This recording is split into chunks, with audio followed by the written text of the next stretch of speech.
The world of Naruto through the eyes of the Sharingan. Hey! Look who's back for more adventures. We love having you here to continue this story that keeps us all awake.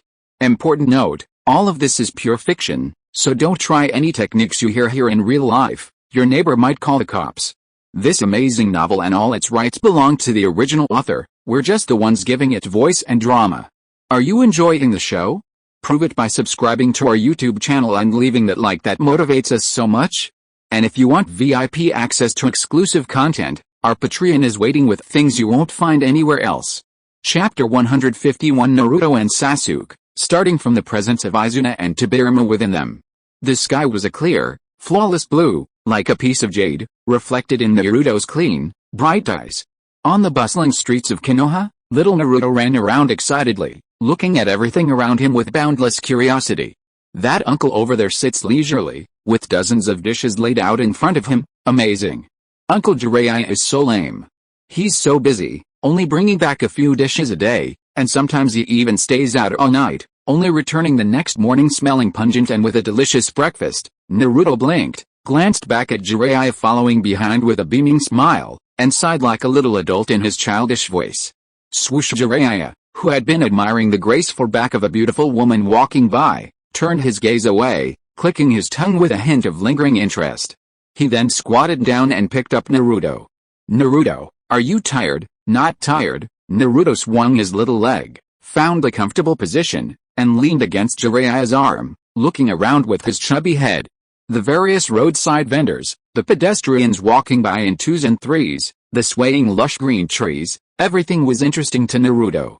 The only thing that puzzled Naruto was that every passerby had a similar expression. They would glance at Jiraiya, then at him, then give him a strange look, and then smile at him. Young Naruto couldn't yet discern the meaning behind these adult smiles, but whenever someone smiled at him, he would return a big smile. Amidst the rustling of the leaves in the wind, Naruto's gaze suddenly fixed on a small roadside stall. A young vendor was selling cotton candy. Syrup, simmering in a small pot in front of him, billowed out like smoke, which he carefully coiled into a large, fluffy cloud with a small stick before handing it to a child waiting at his stall. The child took the cotton candy, eagerly biting into it, a look of pure bliss on his face. Naruto's eyes widened, and he swallowed hard. Jiraiya, who had been walking straight ahead, paused, turning towards the stall. "One cotton candy, please." Jiraiya glanced at the sign that read 20 ryo each, pulled out some money, and handed it to the vendor. "All right. Lord Jiraiya." The vendor was taken aback, glancing at Naruto with the same incomprehensible expression Naruto wore, before starting to add sugar to the pot. Spoon after spoon, sugar strands danced in the air, until finally, a giant cotton candy, much larger than Naruto himself, was formed. "Here you go, Naruto." The vendor flashed a big smile at Naruto, handing him a cotton candy that made his face beam with excitement. "Sukuni-kun." Naruto took the cotton candy, licked it, and his bright blue eyes darted around before he smiled. "You can roll such a big cotton candy, uncle. You're amazing. I want to be as good as you someday, and then I'll sell cotton candy." "No way, no way. Naruto-kun, you'll definitely become a great ninja someday." The vendor waved his hands repeatedly. "Ninja?" Naruto raised his head, his blonde hair gleaming in the sunlight, and asked curiously, "Why am I destined to become a ninja?" The vendor's expression changed, and he looked to Jiraiya for help. "Kid, eat yours." Jiraiya tapped Naruto's forehead, smiling as he watched Naruto lick his cotton candy like a puppy. He picked Naruto up and continued walking, saying, "Ninjas are those who protect everyone in Konoha." As they walked, Jiraiya stopped in front of a tall, magnificent building. Naruto, engrossed in his cotton candy, looked up, and his eyes were met with a line of large characters and a symbol. He couldn't read, but he recognized the symbol, the half-red, half-white, clapper-like emblem embroidered on the Hokage's sleeve and back. In a courtyard of the Uchiha clan compound, Uchiha Mikado's hair was disheveled, tears streaming down her face, mingling with her makeup, her usual dignified appearance gone. She murmured repeatedly, "Why Sasuke? Why is he my son?" Uchiha Fugaku didn't cry, but his face was pale and blank, his expression vacant and forlorn.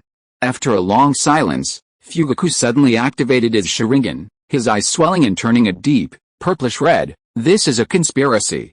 How could Naruto and Sasuke, who are close in age, happen to encounter something like this at the same time?" Fugaku straightened his back, unleashing boundless killing intent, his voice, filled with hatred and rage, squeezed out from between his teeth. When Sasuke was born, I was still the clan head. The son of the head of Konoha's largest clan, the son of the 4th Hokage, and the 9-tails Jinchuriki, controlled these two people, meaning he could almost control Konoha in 20 or 30 years. Uchiha Gen pursed his lips and nodded solemnly.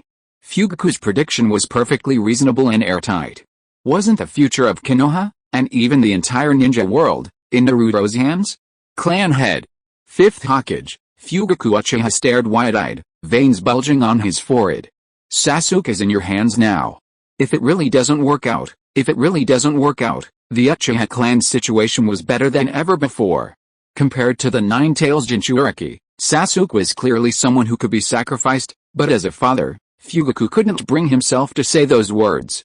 Hearing this, Gen Uchiha patted Fugaku on the shoulder, comforting him. Don't worry, you know the 2nd Hokage's level. Just leave him to him. Knock. Knock knock. Jiraiya knocked on the door. Gen Uchiha waved his hand, signaling his clone, who had been silently acting as Tobirama's vessel, to open the door. Hiccup. I'll go get Sasuke. Mikado Uchiha wiped away her tears, went back to the inner room to wake Sasuke from his nap, and brought him before everyone.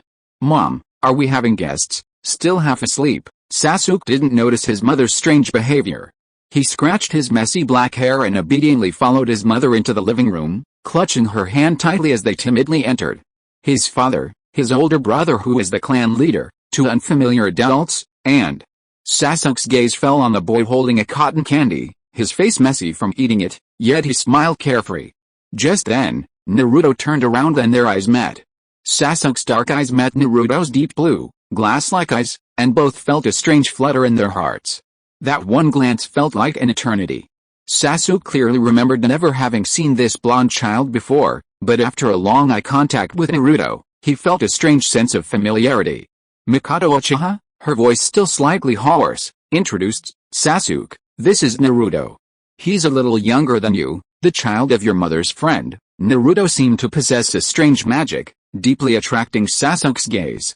He tugged at his mother's sleeve and whispered, I've seen this little brother before. As soon as he finished speaking, Jiraiya and Fugaku, who had been exchanging pleasantries in the living room, simultaneously changed their expressions, and Mikado Uchiha's body trembled slightly. She forced a smile, pursed her lips, and said, that's nonsense. How could you have seen him before? Sasuke carefully examined Naruto's face, then shyly buried his head in his mother's arms, muttering softly, maybe I'm mistaken. Ha ha ha. Naruto, who had been staring blankly at Sasuke since their eyes met, burst out laughing, broke free from Jiraiya's embrace, and waddled towards Sasuke with his short legs. Little Sasuke, buried in his mother's arms, instinctively looked at Pop. Naruto blew a snot bubble, then shyly flashed Sasuke an incredibly sunny smile, holding up the cotton candy in his hand. Here, have this, it's really sweet. Sasuke opened his big, dark eyes, hesitated for a moment, then stumbled towards Naruto, a slight smile playing on his lips. Thump. Naruto slipped, falling and pulling Sasuke down with him. The two tumbled to the ground, the large clump of cotton candy covering their faces and limbs. Hey, Naruto, despite the fall, didn't shed a tear. Sitting on the ground, looking at the sugar shavings on his clothes, he tilted his head and gave a pure, innocent smile. Sasuke pouted, looking at his new clothes stained, his eyes reddening, but hearing Naruto's laughter, he forced back his tears, glaring at Naruto before angrily turning his head away. Just now he thought this Naruto was pretty good, but now, this guy is really annoying. Night. Uchiha Gen gently lifted the clothes of the two sleeping children on the soft cushion, exposing their bellies. He hadn't actually planned to make Naruto and Sasuke Asuna's and Tobirama's Jinchuriki so hastily, but their guardians, Jiraiya and Fugaku, were very eager, and keeping Tobirama and Asuna in a sealed space was a disaster. Although these two couldn't directly fight, in just a few days they had reviewed nearly 200 battles they had fought since they were 8 or 9 years old, and neither of them would admit defeat, insisting on winning with words. According to their respective accounts, when these two were 8 years old, Asuna could cut down the white-haired boy with a great fire sword, and Tobirama could blast a black-haired boy with a water dragon bullet. Purple, blue and sea blue phantoms slowly floated to Naruto and Sasuke's sides. White-haired guy, Under my guidance, Naruto will definitely be able to utterly humiliate the Sasuke possess, black-haired guy. Is it fun to provoke me like this? Just so I'll wholeheartedly teach Sasuke. The Azure Phantom twisted, its tone disdainful. Tobirama Senju might not have initially realized what was happening, but his quick wit soon revealed it was Izuna's provocation. However, Tobirama was no less formidable than Izuna. I'll make you admit defeat wholeheartedly. Teaching an Uchiha is nothing new. Alright, you two, stop arguing, let's go, Uchiha Gen said in a deep voice. 4-symbol sealing technique. 4-symbol sealing technique. 2 phantoms entered Naruto and Sasuke's bodies.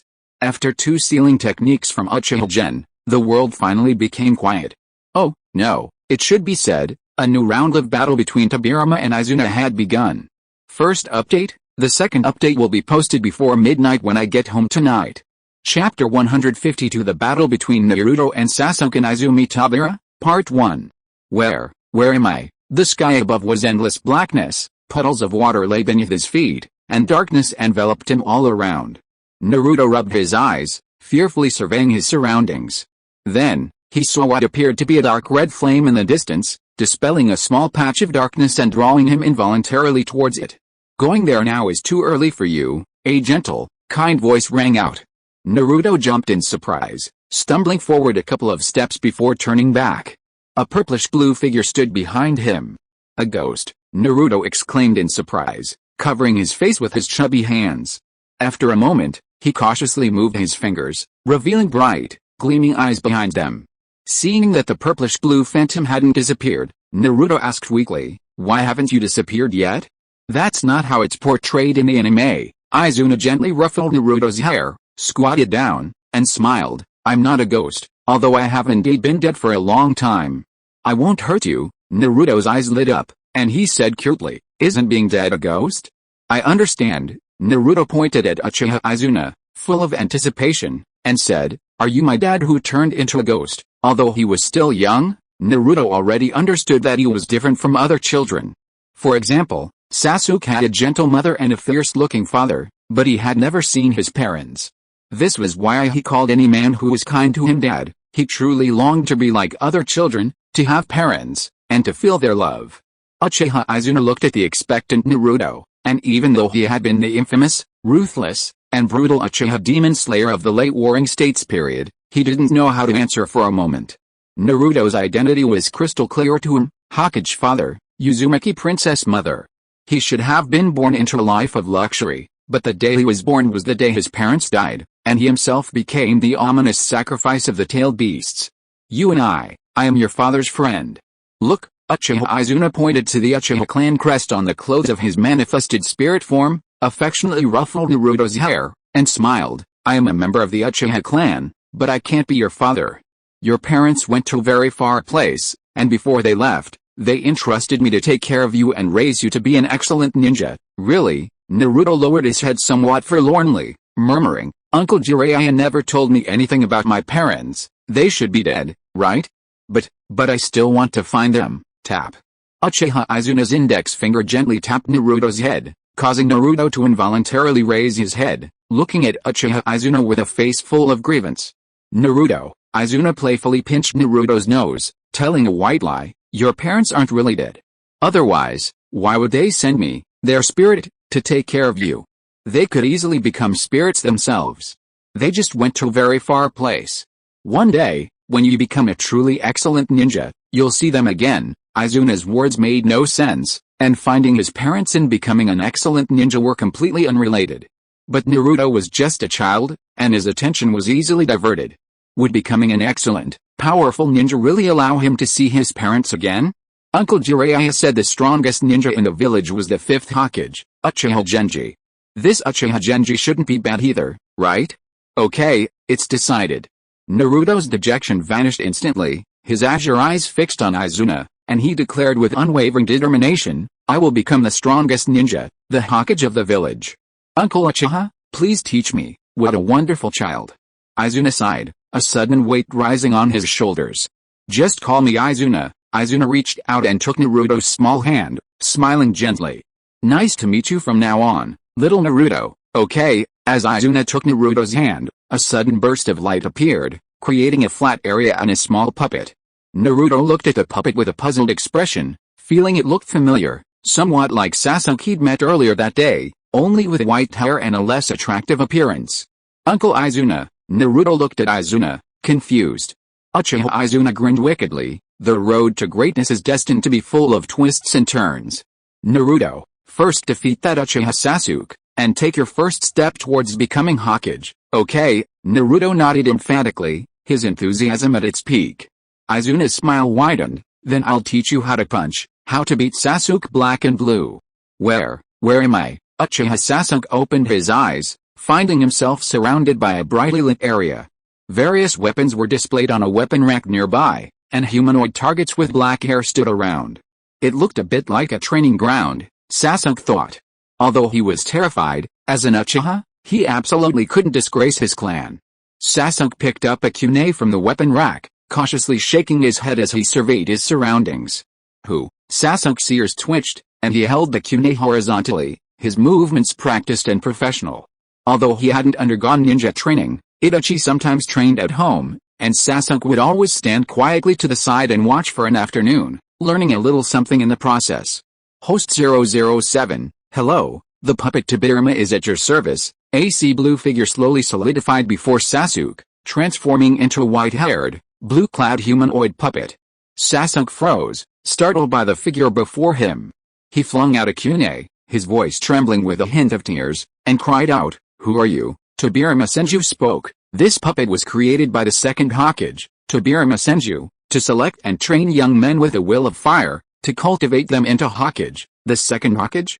The Minamoto clan head was the fifth Hokage. Uchiha Sasuke relaxed slightly, but still warily watched the puppet before him, constantly asking questions.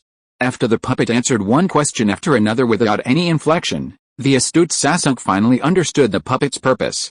It was a spiritual puppet created by the legendary second Hokage, Tobirama Senju, capable of teaching him all of the second Hokage's ninjutsu and knowledge, thus helping him become a top-tier ninja and eventually Hokage. Of course, the path to becoming Hokage wasn't smooth sailing, at least the 6 hosts before him had all failed. But I'm Uchiha Sasuke, from the number 1 clan, the Hokage family. Sasuke's lips curled slightly, his large, adorable eyes brimming with confidence. Once I become Hokage, I can assign tasks to my brother, making him play with me every day. No, I'll be Hokage then. Of course I'll be the one tapping his forehead, making him beg me to teach him. And that annoying Naruto kid, I'll give him the hardest and worst tasks, and make him my sidekick. Sasuke began to fantasize about the carefree life after becoming Hokage. As he was lost in thought, the puppet in front of him sighed softly, its gaze sweeping across Sasuke's face, and chuckled. Judging others by his own standards, Tobirama Senju believed that no one could tolerate another intelligent life residing within their body, not even a child, who would naturally feel defensiveness and fear. Therefore, to quickly gain Sasuke's acceptance, he disguised himself as a puppet possessing only low-level intelligence and knowledge. Sure enough, Sasuke was delighted with his newfound advantage and had no suspicion of Tobirama. So, let's begin. Host 007, would you like to begin basic Konoha taijutsu instruction? Konoha taijutsu, compiled and revised by the second Hokage combining the taijutsu of the Senju and other clans, is a mandatory skill for every Konoha ninja. Proceed. Proceed, Sasuke shouted twice, and the surrounding humanoid targets shifted, leaving only a black-haired puppet the same height as Sasuke, with a face bearing a 7 or 8/10 resemblance to him. Taijutsu instruction, let's begin. After a meticulous taijutsu lesson, the Tobirama puppet had a new idea. Looking at Sasuke, who was consolidating his knowledge, it said, "Mission issued, defeat Uzumaki Naruto tomorrow. Mission reward, 1 lesson in the Tobirama Senju Special Edition of Konoha's Fluid Techniques, a puppet issuing missions and rewards." Wasn't this just like a real mission wall? Uchiha Sasuke had played ninja games before, so he knew that completing missions and receiving rewards was the real mission mode for ninjas. This is so cool. My brother hasn't even done a mission yet. His initiative was immediately aroused. Uzumaki Naruto, just a kid half a year younger than him. Sasuke revealed a confident and arrogant smile. He can never defeat me, who possesses the legacy of the second Hokage. Let him become my first stepping stone to the Hokage position. Looking at the cute yet arrogant Sasuke, Tobirama felt for the first time that the Uchiha smile actually looked somewhat pleasing to the eye. Naruto, Sasuke, give it a try. The next day, as soon as he opened his eyes, Uchiha Sasuke woke up Naruto, who was sleeping next to him, and challenged him to a fight. Sasuke used the Konoha-style basic straight punch. Naruto countered with the Uchiha-style basic straight punch. After a simple exchange of punches, both of them grimaced and clutched their hands, howling in pain. Even someone as strong as Tobirama Izuna couldn't transform two naked kids overnight. Soon, the battle between Naruto and Sasuke returned to the stage of exchanging wild punches. As they fought, Naruto's eyes lit up, and he grabbed his pillow and started swinging it around. Sasuke, worthy of the Uchiha bloodline, used his copy eye with consummate skill, and also grabbed a pillow. The two noble sons of the Six Paths fought until the bed was practically bare, the pillowcases were torn to shreds, and the blankets were crumpled. The battle raged on until the extraterrestrial evil god, Uchiha Mikado, entered the house and gave each of the two mischievous boys 3 slaps on the buttocks, ending in a draw. After Mikado left, the two glared at each other, unwilling to accept defeat, with wisps of smoke seemingly rising from behind them. Naruto, Izuna, I will defeat you, the only one who will lose is you, Sasuke, Tobirama. Chapter 153 Zio in action. The vast desert sand swirled for thousands of miles, the howling winds obscuring the setting sun. 1,000 miles of sandstorms, utterly desolate, as far as the eye could see, nothing else existed beyond the dust and wind. The blazing golden sun streaked across the horizon, slowly turning orange-red, cherry-red, until finally settling into a deep, inky blood red as blood itself. In the fading light of the setting sun, several figures hurried along an ancient road buried by the sandstorm, traversing the desert and crossing the sea of sand. All of them wore sand-covered headbands, their bodies tightly wrapped in layers of white clothing, their sleeves bound tightly, their heads veiled and faces covered to prevent the millions of sand particles from seeping into their inner garments. The only difference was the man leading the way, who wore a green and white conical hat emblazoned with a character wind, a white caticage cloak, and beneath it, a black ninja combat uniform. The wind howled, whipping up countless grains of sand, yet always drawing an arc to avoid him as it approached. Raza exhaled, took a water pouch from his waist, gulped down several mouthfuls, and turned to look at one of the shadow guards behind him. Yura, how far are we to the border of the land of fire? The young man called. Yura removed his veil, revealing a wheat-colored face with one eye hidden by his hair, and reported, not far, we'll be there in 3 more hours. Good, then tonight we'll go to the Konoha ninja outpost on the border of the land of fire, and inform Konoha of our itinerary. Raza patted Yura's shoulder affectionately. Let's go. Yes, fourth Hokage. A strange light appeared in Yura's eyes. The sun was setting, and twilight was deepening. The once desolate desert gradually became dotted with sparse bushes and poplars, soon transforming into a lush forest. The relentless howling sandstorms of the desert ceased here. Raza also stopped, frowning as he looked at the figure slowly emerging from the forest ahead, his body tense. Under the setting sun, a red-haired boy dressed in a black robe with red auspicious clouds stared calmly and indifferently at Raza, just as he had 10 years ago when Raza was merely the Minister of Finance of Susanoo. You are Shisui, Raza exclaimed in surprise, somewhat uncertain. The boy before him, who looked 15 or 16, did indeed look exactly like the Shisui he remembered, but if it really was Shisui, he should be over 20 years old, and his face should be different from when he was a boy. Shisui of the Red Sand, grandson of Granny Chiyo, the former pride of Susanoo, a genius puppeteer and puppet sculptor who disappeared along with the third Kazekage.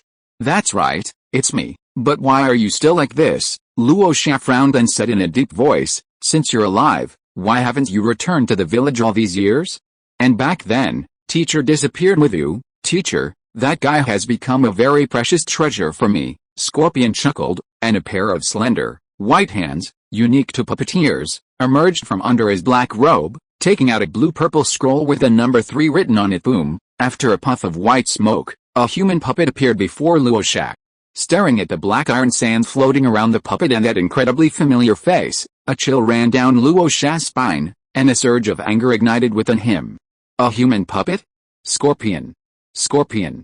How dare you do such a thing? The skin around Luosha's eyes stretched as if it were about to split open, his 2 round eyes glaring at Scorpion, his temples throbbing. Sasori's expression remained indifferent, seemingly not understanding why Araza was so angry. He tilted his head slightly, forcing a smile, and said, "Since we're old friends, master and disciple reunited, shouldn't we be happy? Raza. It's been so long since I've walked the ninja world in this form, damn it. How can you face Tsunagakure like this? How can you face Granny Chihayo who raised you?" Raza's eyes were bloodshot with rage, and golden sand continuously poured from his sleeves, slowly falling to the ground. The somewhat strange smile on Sasori's face disappeared. Chihayo was the only person he still cared about, having abandoned his human form and embraced mechanical evolution. Sasori didn't speak again. The puppet controlling the third Kazekage slowly floated up, and the iron sand around the puppet condensed into countless thousands of needles, shooting towards Raza like raindrops. Raza's feet surged with a large amount of golden sand like ocean waves, forming an enormous hand that blocked all the needles. Magnet release, iron sand world technique, magnet release, gold sand world technique. The third Kazekage's puppet and Raza struck identical poses. Boom! Like a mountain collapsing, a sea of sand overflowing, the black iron sand and golden gold sand each converged into torrents, creating giant waves that collided. Amidst the roar, the iron and gold sand scattered and exploded repeatedly, only to recombine and coalesce again, raising clouds of dust that blotted out the sky. Amidst the dust, watching the iron sand being slowly and steadily pushed back by the gold sand, Sasori, while manipulating the third Kazekage with one hand, solemnly reached into his robes with the other. When the third Kazekage was alive, he was undoubtedly much stronger than Raza. But even the proud Sasori had to admit that while his puppet technique was powerful, capable of replicating all the ninjutsu and bloodline limits of a ninja in life, there was still a gap in combat strength compared to when he was alive. However, if one-third Kazekage wasn't enough, then let's have another. Raza's pupils constricted sharply as he saw an earth dragon adorned with endless flames. Earth dragon flame stream? Who is that? The setting sun faded, and night fell. That was a bit too much. On the scorched earth where the terrain had drastically changed, Sasori slowly turned Raza over, his chest rising and falling slightly. Looking at the disheveled, unkempt Raza, devoid of any Kazekage demeanor, he nodded in satisfaction. Another puppet in the cage series could be added. Lord Sasori, it's all taken care of. Yura was still somewhat dazed, never expecting Sasori to be the murderer of the third Kazekage, and even more unexpected that the third Hokage had become his puppet. Next, you'll be in charge of contacting the village in Konoha? Sasori picked up Raza's Kazekage hat, glanced at Yura, and sent chakra threads into Raza's body. He said calmly, "I'll disguise myself as the Kazekage to watch Konoha's KOF tournament. Afterwards, several others will disguise themselves as my shadow guards." Yura nodded in agreement. Then, Sasori gently stroked the jade maiden ring on his hand, his consciousness quickly pulled back to the Gato Mazo's finger by pain. Leader 0. Everything went smoothly, even though it was just a projection of a thought wave on the Gato Mazo's finger. Pain's Rinnegan still exuded majesty. He glanced at Sasori and said in a deep voice, "Well done. I'll have the others join you as soon as possible." A glint of ambition and desire flashed in Sasori's eyes. He knew what audacious feat his leader was about to undertake. To storm Konoha and fight the Hokage when all 5 Kage were gathered, this could be described as completely overturning the ninja world. But for Sasori, none of that mattered. After Pain gave him the corpse of the third Hokage, Hiruzen Sarutobi, he became a staunch Pain supporter. Besides, now that he had 2 Kazekage and 1 Hokage, if he could also gather the lightning, water, and earth Kage, the 5 Kage would be a truly artistic sight. Harboring artistic dreams, Sasori nodded and disconnected. In a megacure, in a training ground forbidden to everyone by the angel, Nagato slowly opened his eyes, a slight upward curve appearing at the corners of his mouth. "Conan, alright, let's continue practicing." Countless sheets of paper fluttered down from the air.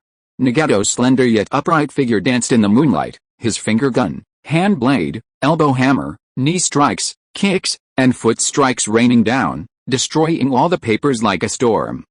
After launching thousands of attacks with taijutsu in a few dozen seconds, Nagato let out a deep breath, sensing his powerful legs, and smiled faintly. He, Yohiko, and Conan were all trained by Jiraiya from a young age, laying a very solid foundation in taijutsu, making them quite skilled.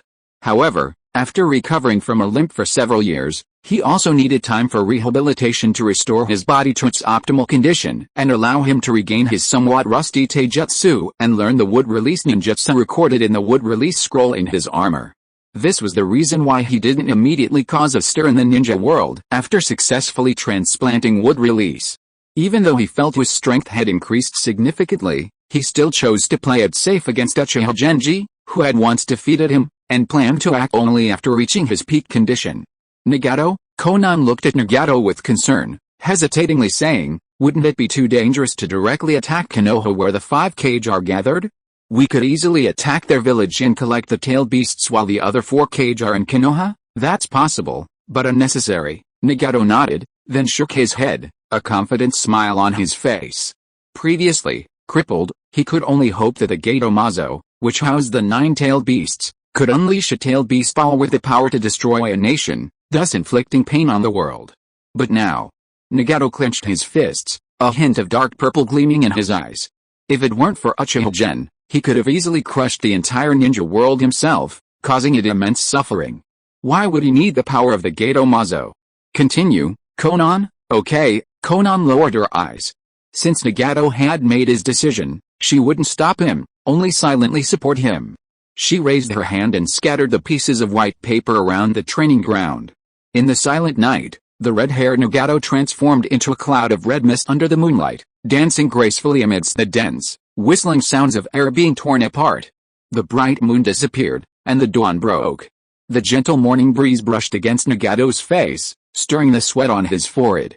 Konan? Nagato, who had been training all night, wiped his sweat, looked at the bright white light bursting forth from the night sky, turned back to Konan and smiled brightly, just as energetic as he had been in his youth. Dawn has arrived, Nagato, you've become much more confident. On a spire in a Mangekyō, Obito sat at the top of the tower, propping his head up with his hand, his red cloud robe rubbing against his fingertips, his exposed scarlet Sharingan fixed on Zetsu beside him. That's normal. The golden dawn bathed everything in gold, except for black Zetsu, which remained pitch black. Tilting its head, it looked in the direction Nagato was and said, the forces of mutual repulsion combined to form one, resulting in the myriad phenomena of the universe. With the Rinnegan and wood release mutually reinforcing each other, his current strength is already surpassing Madara's at the Valley of the End. Obito sat up, scrutinizing black Zetsu. He didn't use white Zetsu to obtain wood release, he transplanted it himself. Do you still have a way to control him? Of course. Black Zetsu stared directly at Obito without fear, saying each word clearly, although there have been some setbacks, everything is still within Madara's plan. Is that so? The Uchiha clan produced a Genji capable of using a complete Susanoo and several Mangekyō Sharingan users. Was that also part of his plan? Black Zetsu suddenly paused, unable to say anything to defend Madara, and changed the subject. By the way, according to information gathered by my clones, Inoue Uchiha has also awakened the Mangekyō Sharingan. Obito gazed at the rising sun, his brow furrowing slightly, his eyes darting around. The Uchiha are the biggest obstacle to the Eye of the Moon plan. Their strange and unpredictable Mangekyō Sharingan abilities are truly impossible to defend against. With Nagato's attack on Konoha, several of the Uchiha's Mangekyō Sharingan users will definitely fight alongside Akatsuki and support Uchiha General. Taking this opportunity, I plan to exterminate the Uchiha clan, at least significantly reducing their numbers to decrease the possibility of them acquiring more Mangekyō Sharingan, and incidentally replenishing my own 3-tomo Sharingan. Black Zetsu narrowed his eyes, agreeing, I'll have my clones assist you. Alright. Obito leaped from the spire, his single eye flashing crimson, his gaze filled with killing intent and savagery. Uchiha Gen had destroyed his other eye, their hatred ran deep, an irreconcilable enmity. Since Uchiha Gen was the clan head and cared about the Uchiha clan, he would personally destroy it. Konoha, your clan, and the people you care about, start with that girl living in Uchiha Gen's house, make him lose everything too. Uchiha Gen, you'll eventually realize that this world has no value whatsoever, only the infinite Tsukuyomi is the most beautiful world. Atop the spire, watching the energetic Obito depart, White Zetsu asked doubtfully, Black Zetsu, are we really going to let Nagato and Obito run rampant in Konoha? No problem, Black Zetsu, confident and in control, said, Nagato's current power is far beyond what Uchiha Gen's complete Susanoo can withstand. After killing Uchiha Gen and annihilating the Uchiha clan, everything can return to normal. Then, We can easily trick Nagato into continuing to collect the tailed beasts, and then activate the cursed seal in the Rinnegan afterward. But what if Nagato loses? Black Zetsu's face showed a hint of impatience. Then we'll control him to revive Madara.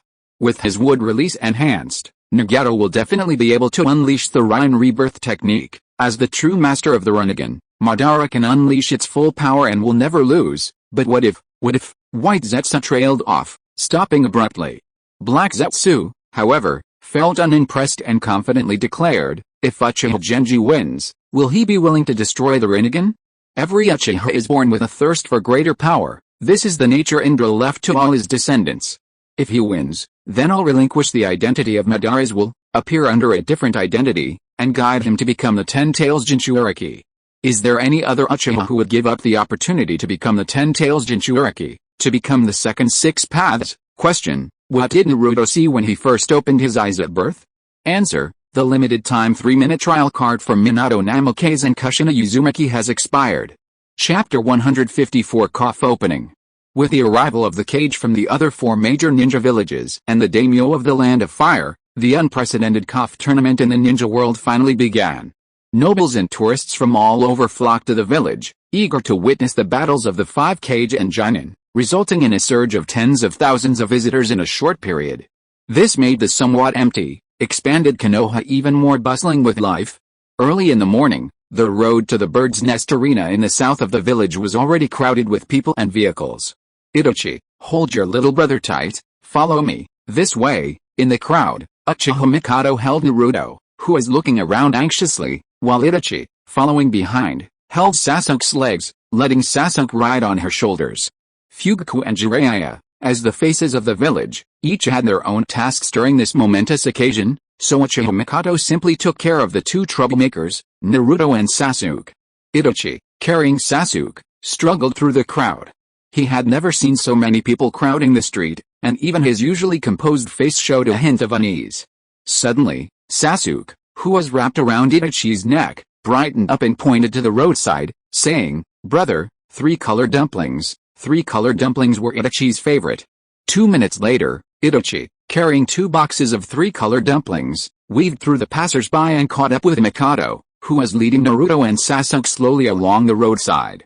"Everyone, have some." Itachi opened the box, took out a skewer of 3 colored dumplings and handed it to Sasuke, then gave 2 more skewers to Mikado and Naruto. AWW.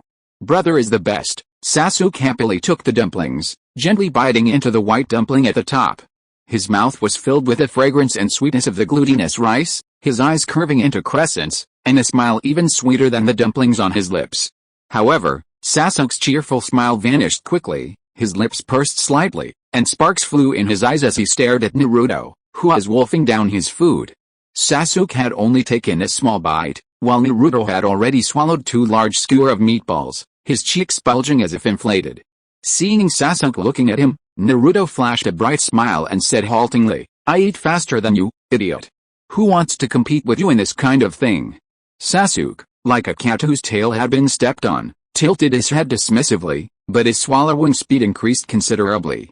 "White-haired guy, Sasuke hasn't even finished the first skewer, and Naruto has already started the second." Izuna's voice transmission was light and cheerful. "I've won this round, childish." Tobirama Senja was speechless.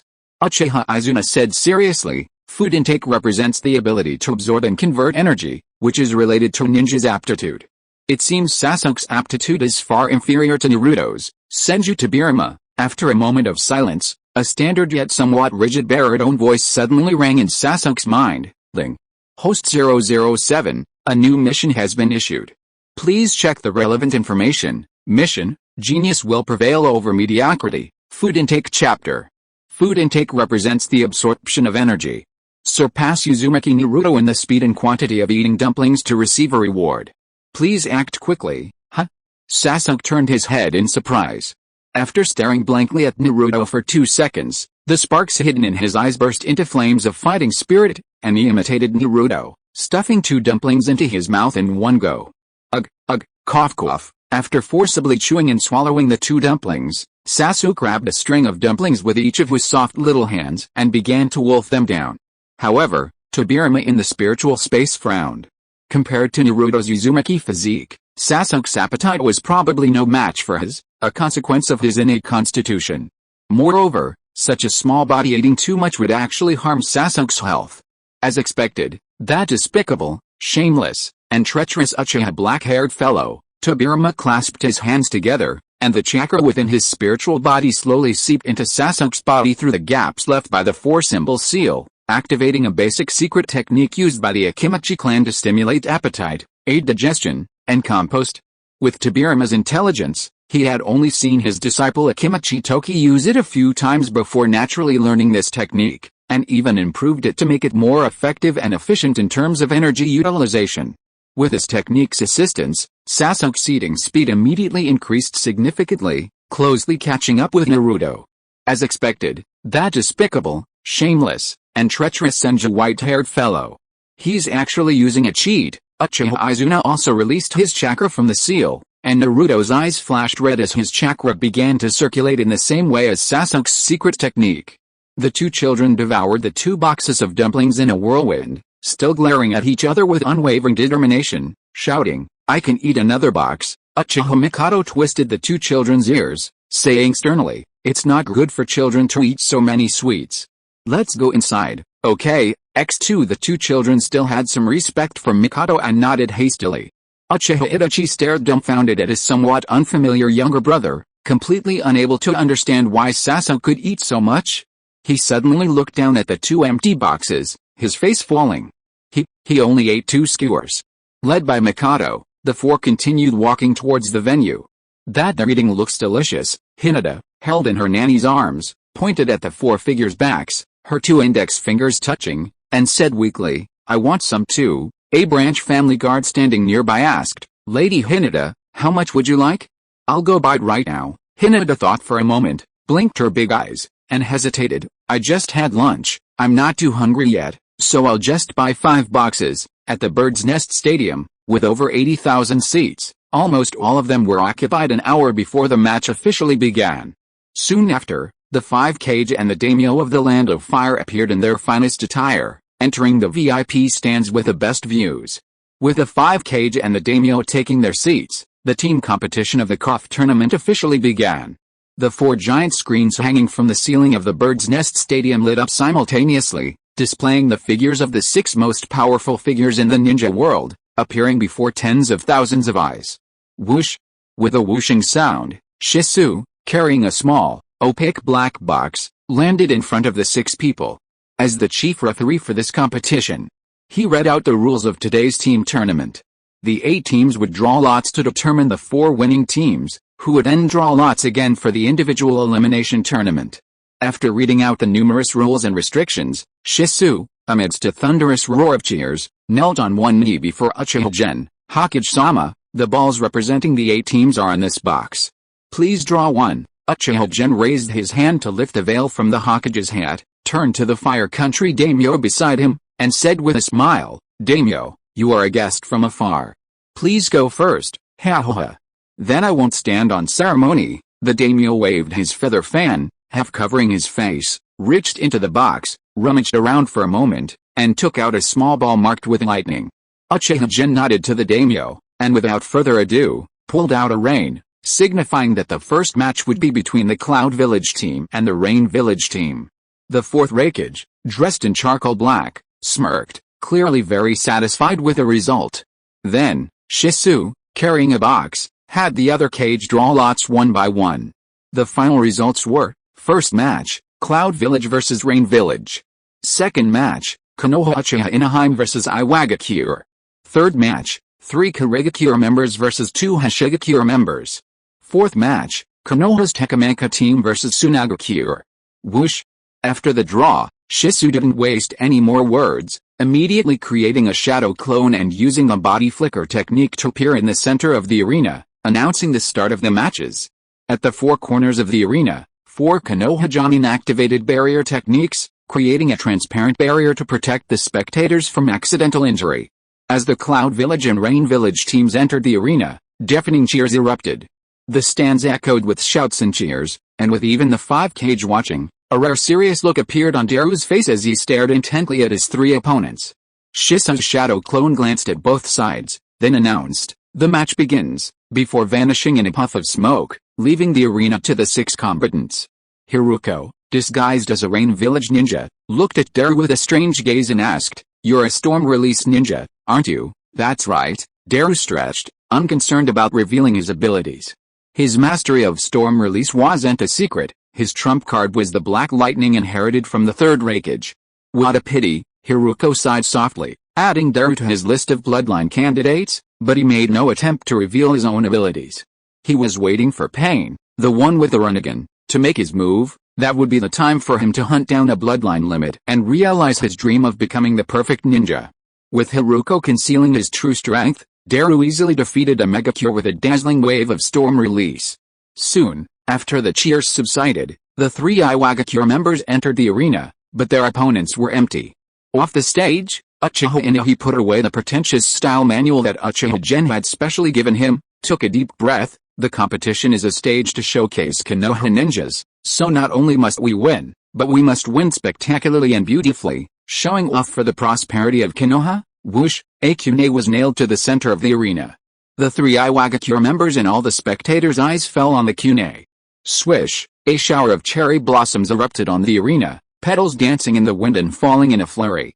The falling petals suddenly formed a vortex, then scattered with a roar. Inaheim, one hand on her hip, appeared out of thin air on the arena, lazily half-closing her eyes, treating the 3 Iwagakure opponents as if they were nothing.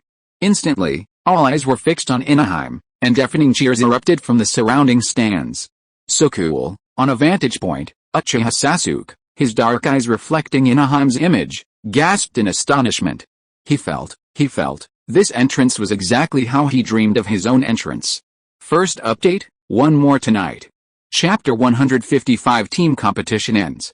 The aloof and cool Inahiko made a dazzling entrance, instantly becoming the focus of the entire world. In the arena, Inahiko, sporting the traditional Uchiha nostril glaring style, listened to the cheers around him, a slight smirk playing on his lips. No, he had to maintain his composure. Inahiko forcibly controlled his expression, reverting to his usual arrogant demeanor, black tomo swirling into his crimson eyes. Taking advantage of the referee's delay in announcing the start of the match, one of the Iwe ninja boldly looked directly at Inahiko, only to see Inahiko's jawline and 2 dark nostrils. "You've done quite well to get this far," Inahiko sighed regretfully, arms crossed, a hint of pity in his eyes, a wicked smile curving his lips. "But you're still far from it." Mockingly, the Iwe ninja could no longer contain themselves, turning their gazes to Shisui standing in the center of the stage. Then, the match begins. The moment Shisui finished speaking, his shadow clone vanished. Whoosh! Kune ripped through the air.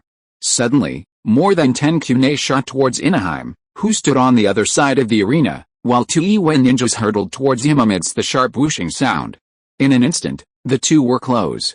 Blades gleaming with cold light came at him, but Inaheim still crossed his arms, seemingly without any intention of dodging. Swish! Inaheim tactically leaned back and sidestepped, dodging the two's attacks, and then instantly returned to his original position. The 2 Iwe ninjas changed their attacks frantically in shock, but in this small space, even if they wielded their swords in a dazzling display, they couldn't touch a single strand of Inaheim's clothes. Earth Release, Earth Dragon Bullet. The last Iwe ninja's long-prepared Earth Dragon Bullet flew through the air and crashed down. Boom! The impact of the Earth Dragon Bullet kicked up a large amount of dust. Where is he? One Iwe ninja looked left and right, searching for Uchiha Inaheim's whereabouts. He knew that such a ninja could not be defeated by a single Earth Dragon Bullet. Oh! A thunderous roar erupted from the stands, spectators screaming and shouting with contorted faces.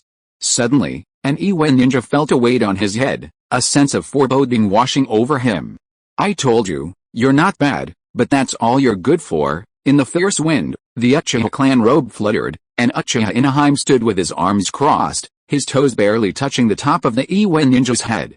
Bastard, die! Boundless resentment and humiliation filled the Iwe ninja's heart.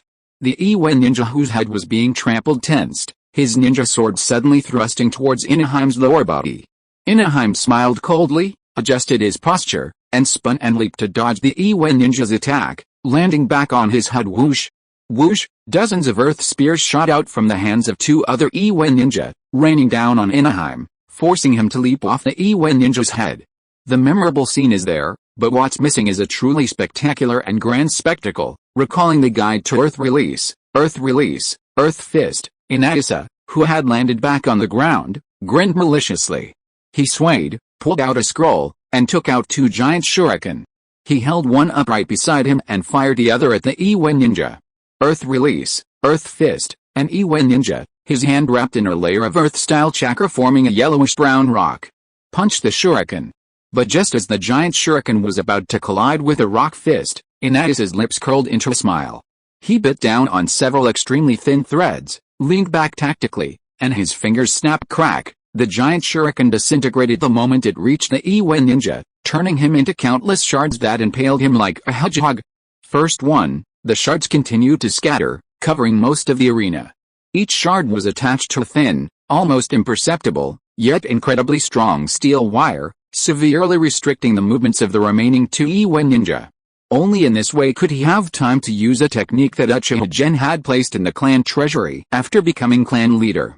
Why is this taijutsu ultimate technique, super fire release, genjutsu / great shuriken 2-stage technique, called Thought Hashiren Nenmadara for short? Inaheim didn't know the reason, but still professionally followed the name on the original scroll, shouting, Thought Hashiren Nenmadara technique. The more advanced the ninjutsu, the more it should be shouted out. This has a basis in ninjutsu. Chakra is a mixture of mental and physical energy.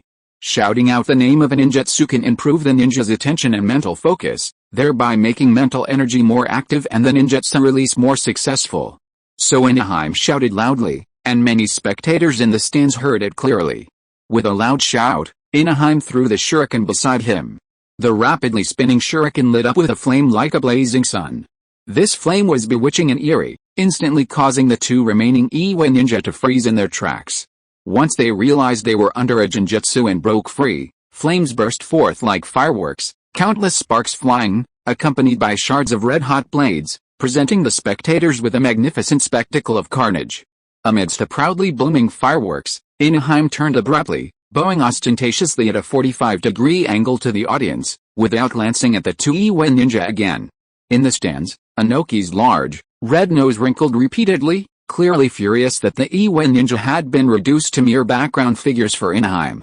Second match, Uchiha Inaheim wins. Shisui announced Inaheim's victory. Immediately afterward, the medical and civil engineering teams rushed into the arena, treating the Iwe ninja, disposing of ashes, and repairing the arena. Whoosh! While the civil engineering team was repairing the arena, clusters of clouds drifted slowly across the sky, obscuring the sun, but no one paid them any attention. The battle between Inaheim and Iwe ninja ignited the atmosphere in the arena, with all the spectators shouting and excitedly urging the matches to continue.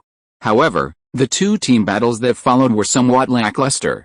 The 3 Kurigakure members were far stronger than the Hoshigakure members, and Natsumi and Hataru managed to hold their own for a short while using their flying abilities, before decisively surrendering after showcasing the Hoshigakure's signature ninjutsu.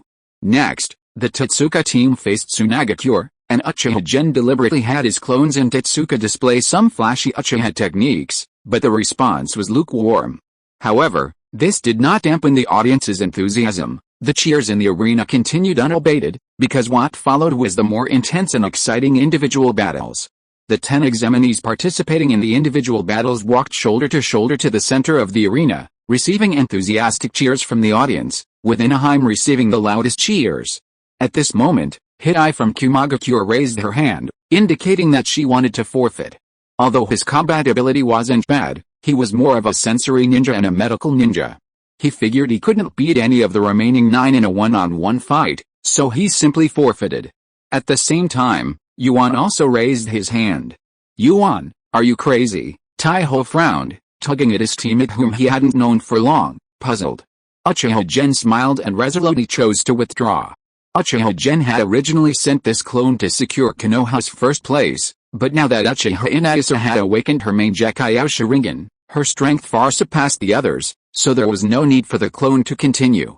The head referee, Shisui, paused for a moment after receiving the signal, then announced, Kumakunazaya and Konoha's Yuan have chosen to withdraw from the 3rd round of the exam, therefore, the remaining 8 will continue the exam.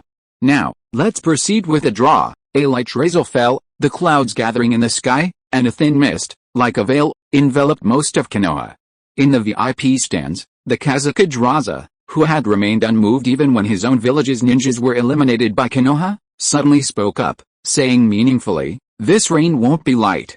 We should hurry up with the match, otherwise, if it's interrupted by a downpour, the match won't be able to continue." Ha. Anoki, who had been expressionless the whole time, smiled for the first time today, acting like an old man. The Kazakage has lived in the desert for so long, how many times in his life has he seen a heavy rain?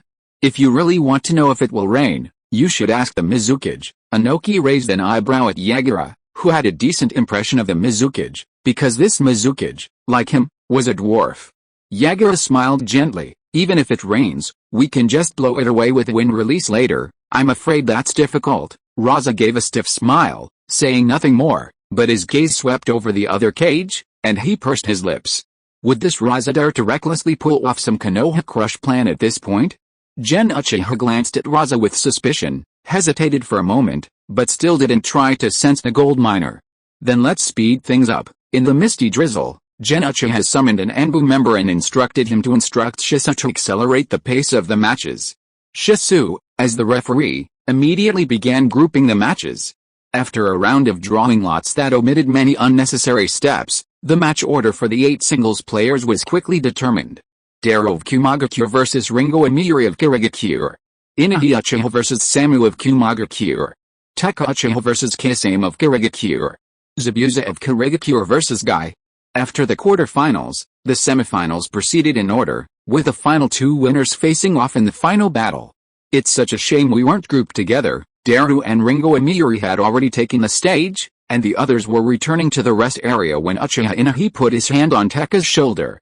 "I wanted to have a brotherly battle with you, my foolish little brother." "Then let's wait until the finals." Uchiha Teka, hands in his pockets, said confidently, "See you at the top." Inahi scoffed, giving Teka a disdainful look, everything understood without a word. "Damn it, what kind of look is that? Do you think I'm not good enough?" Teka, annoyed by Inahi's disdainful gaze, glared at him and swung his elbow triumphantly. Inahi avoided his brother's gaze, whistling leisurely, and looked up at the increasingly low and dark clouds in the sky, suddenly feeling a pang of unease. "I have a feeling this KOF tournament won't go too smoothly. It must be my imagination, right?" Inayasa chuckled dryly, dismissing her ominous premonition. Of the examiners, only Daru and Kisame were decent, but they were no match for her. If the competition proceeded normally, wouldn't the championship be a sure thing? Surely no one would dare cause trouble and disrupt the competition on the day the 5 cage gathered? "Boruto, master, I want to defeat my dad, can you teach me?" Sasuke, deep in thought, "Did you see the bandage on your dad's arm?" Boruto, "Yes, Sasuke, I did it." Boruto, "Master is amazing." Sasuke, "Isn't my one-armed arm cool?" Boruto, "Yes. Sasuke, your dad did it." If you are listening to this novel on a channel other than Fanfic World, it means it was downloaded and re-uploaded without effort. We warmly invite you to visit our channel, Fanfic World. There you will find the original version of this story and many other novels of various genres. We look forward to seeing you dive into a world of incredible novels. Chapter 156: The Interrupted KOF Tournament. Boom. A deafening roar erupted from the layers of dark clouds that blanketed the sky, followed by the patter of rain. Within this rain curtain, 2 bolts of lightning intertwined, flashing brilliant arcs of light, as vibrant as neon, their reflections in the rain creating a dreamlike spectacle. Sizzle. Amidst the ear-piercing crackling of lightning, a large crater exploded on the surface of the arena. The 2 figures, wreathed in arcs of electricity, halted their high-speed movement, facing each other from a distance. Huff, huff, Ringo Amiri was panting heavily, her once-stirred reddish-brown hair now disheveled like a hedgehog, the bandage around her neck torn and bleeding from one arm. Daru, on the other end, was also panting, but appeared much more composed, though his clothes were also somewhat disheveled. "I didn't expect Kirigakure to have such a master of lightning release." Staring intently at Ringo Amiri opposite him, Daru's face was no longer dismissive, his gaze was serious and focused. Judging solely by her mastery of lightning release, this sharp-tongued female ninja was considered one of the best in Kumagakure. He hadn't expected Kirigakure to have such an outstanding lightning release ninja.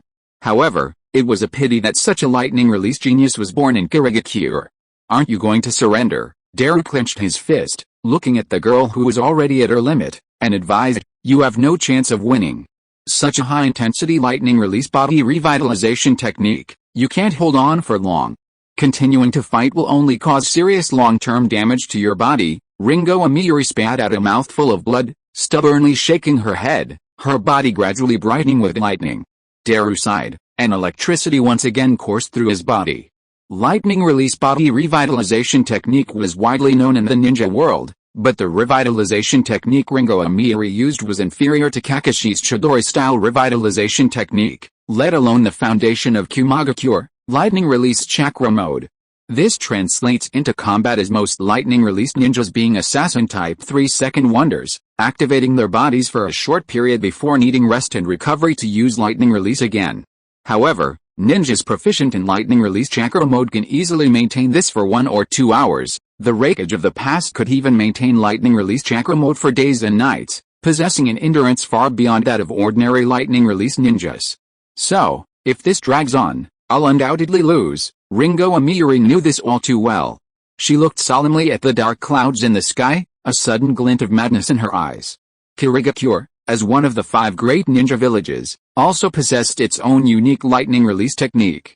It was the lightning blade technique, used in conjunction with the 7 ninja swords, the lightning blade kiba, employing the lightning blade to draw upon natural lightning, easily amplifying the power of lightning release 5 to 10 times. Although the Reikiri, lightning blade, had long since disappeared after the defection of Reikiri, one of the former 7 ninja swordsmen of the mist, information about its techniques still circulated within Kirigakure. However, without the Reikiri as a medium to control lightning, these lightning release techniques were all forbidden. Using them would most likely result in self-destruction rather than defeating the enemy. "But I will win." Ringo Amiri's eyes flashed with a crazed light. She sneered, revealing sharp teeth, her laughter as piercing and terrifying as a saw cutting through metal. She slowly raised a hand, lightning crackling within it, transforming it into a crescent-shaped bolt of lightning that flew towards the dark clouds in the sky. Instantly, the dark clouds churned and churned, flashes of lightning illuminating the sky.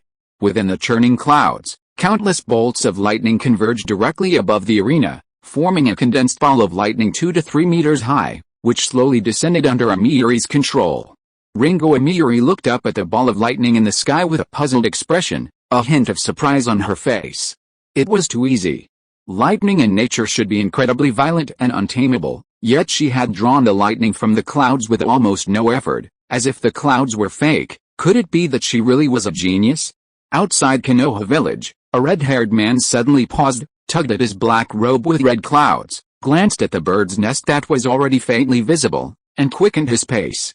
Beside the arena, Kakashi, who had personally participated in the construction of this bird's nest stadium and was now the captain of the civil engineering team for this tournament, stared wide-eyed at the lightning-streaked clouds in the sky, muttering, "It can actually be done like this?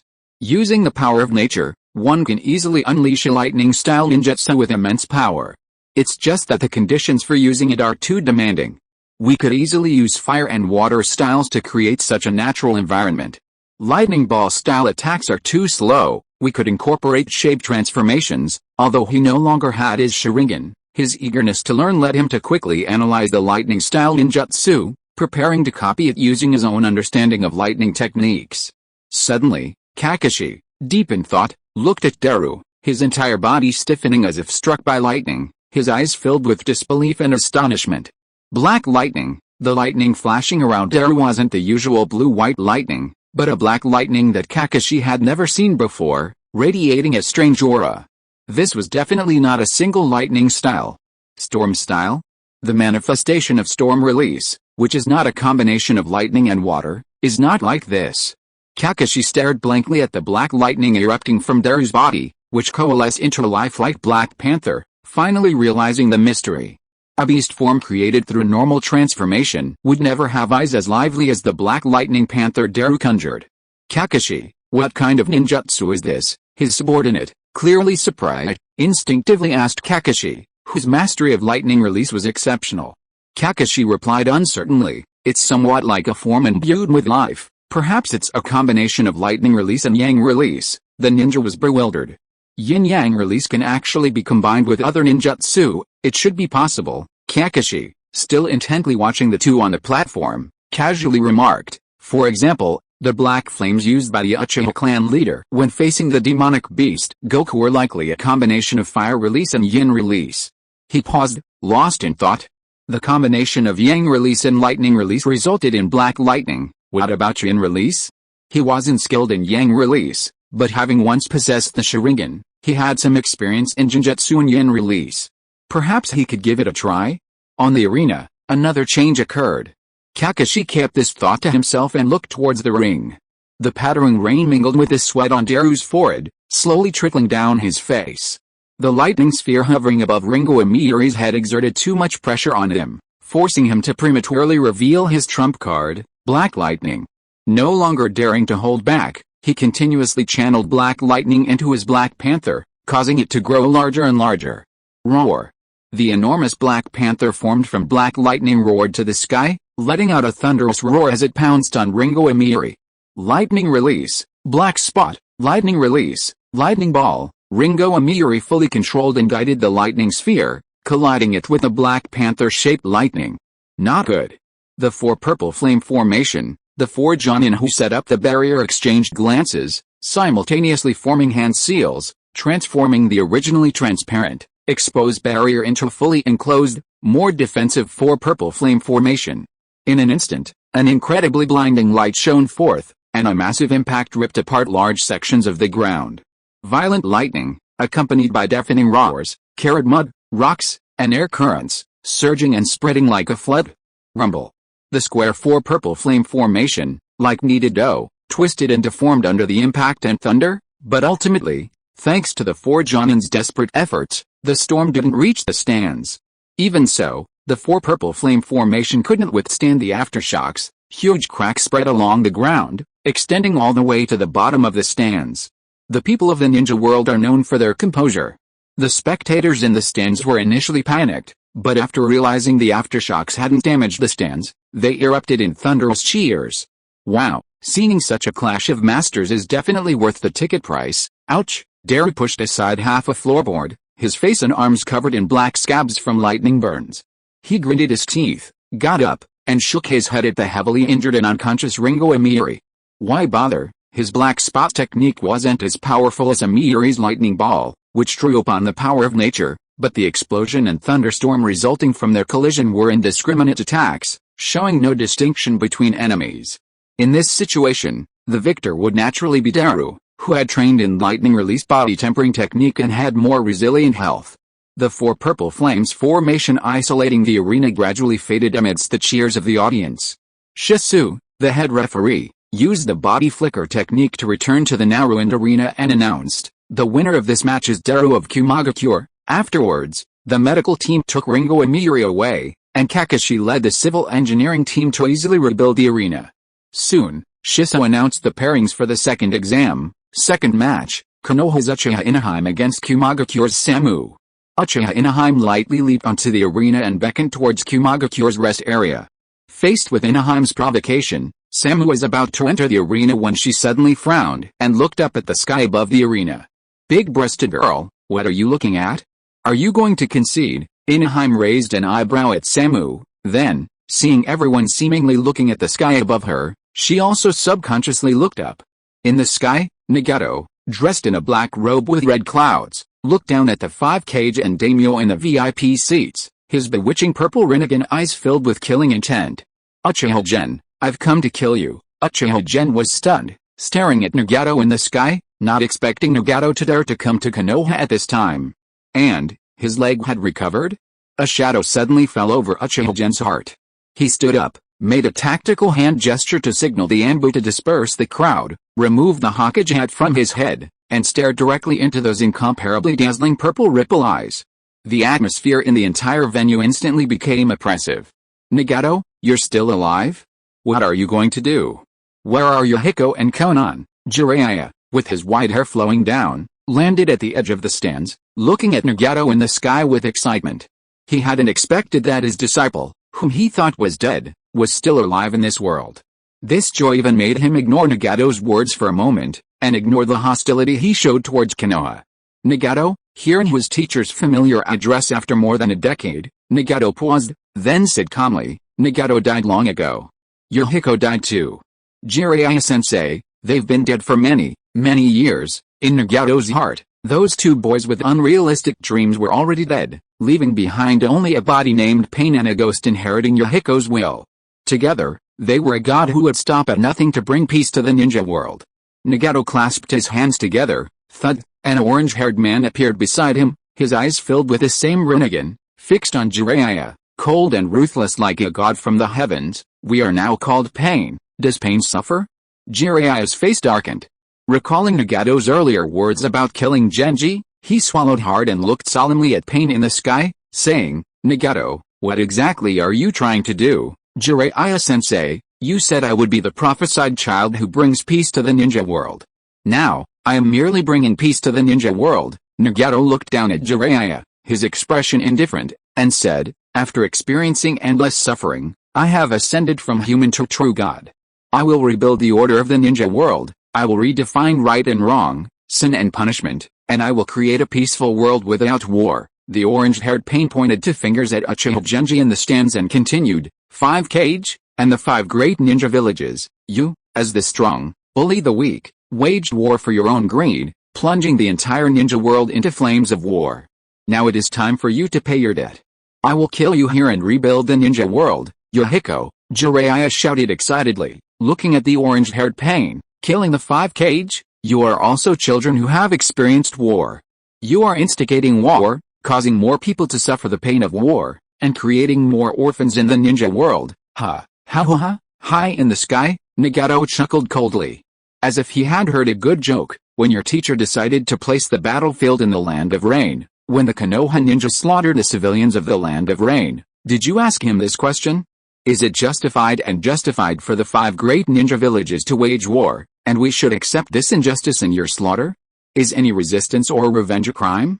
It is precisely because of this flawed world, this unjust order, that suffering is bred, and that a god is needed to break all of this. Those who do not understand pain will not understand what true peace is. Only when the 5 great nations also feel pain, when everyone feels the pain, will pain make this world grow towards stability and peace. To make the world grow, it must know what pain is. Jiraiya was momentarily speechless, a somber look crossing his face. "Let's end this pointless reminiscing." Nagato swept his gaze across the dispersing crowd, then, along with Pain, fixed it on the VIP seats, and softly proclaimed, "Divine punishment has arrived, Mr. Guy, may I ask who your opponents are? In my life, I've encountered 3 extremely powerful opponents. Kakashi, Samehoda, and Madara Hoshigaki." Chapter 157 Dawn, All-Out Attack. Killing the 5 Kage, destroying the 5 great nations. If it weren't for the legendary Rinnegan in the eyes of the figure floating in the sky, the 4th Hokage, would have already delivered a powerful blow, letting this arrogant fellow taste the bitterness of a Cloud Village elbow strike. Frowning at Nagato in the sky, the hot-tempered 4th Hokage, involuntarily shifted his gaze to Uchiha Gen, seated in the center of the VIP section. Then he noticed that Inoki and Yagura, the 2 short men, were doing the same. Even if the sky falls, the tall ones will hold it up. Though unwilling to admit it, the Hokage was undoubtedly the tallest. Uchiha Gen stared at the 2 figures in the sky, a rare serious expression on his face. Nagato's leg was healed. Just how strong would a healthy Nagato, someone who had only existed in his imagination in his previous life, truly be? Uchiha Gen had no idea. But one thing was certain, if he fought to clearly strengthen Nagato on the edge of the village, even if he won, Konoha would essentially be wiped out. "Nagato, let's go somewhere else. If we fight here," Uchiha Gen tried to use his usual persuasive tactics on Nagato, but Nagato suddenly clenched his fist, then pointed at the 5 Kage in the stands, chuckling, "Why change locations? Isn't this the perfect battlefield? Feel the pain." Wood release, wood dragon technique. The next moment, countless dense trees sprouted from Nagato's arm, forming a 20 to 30 meter long, hook-nosed, spiky wooden dragon. It roared deafeningly, whipping up a powerful gust of wind, and hurtled towards the stands. Nagato, a hybrid of Senjo and Uzumaki blood, had his sage body further enhanced after receiving the 1st Hokage's cells, making him arguably the closest being to Shura, the child of 6 paths, in the last 1,000 years, aside from the 1st Hokage.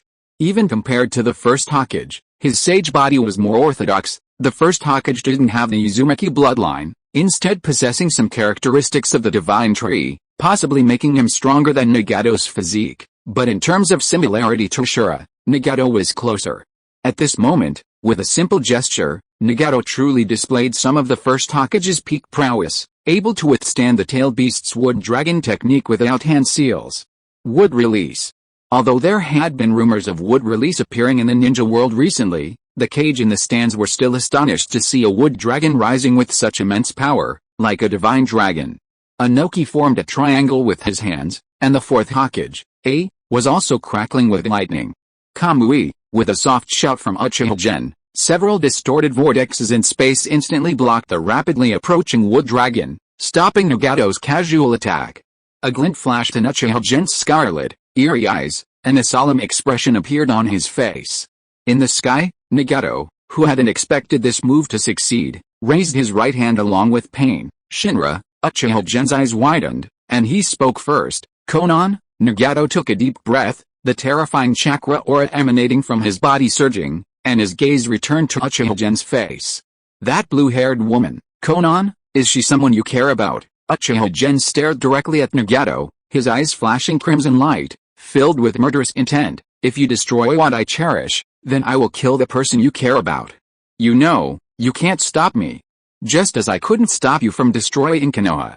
For you and me, destroying mountains and rivers, tearing apart seas, is nothing, but protecting is far, far more difficult than that, isn't it? Nagato clenched his fists, an extremely violent killing intent gathering in his chest, his eyes becoming incredibly cold and chilling.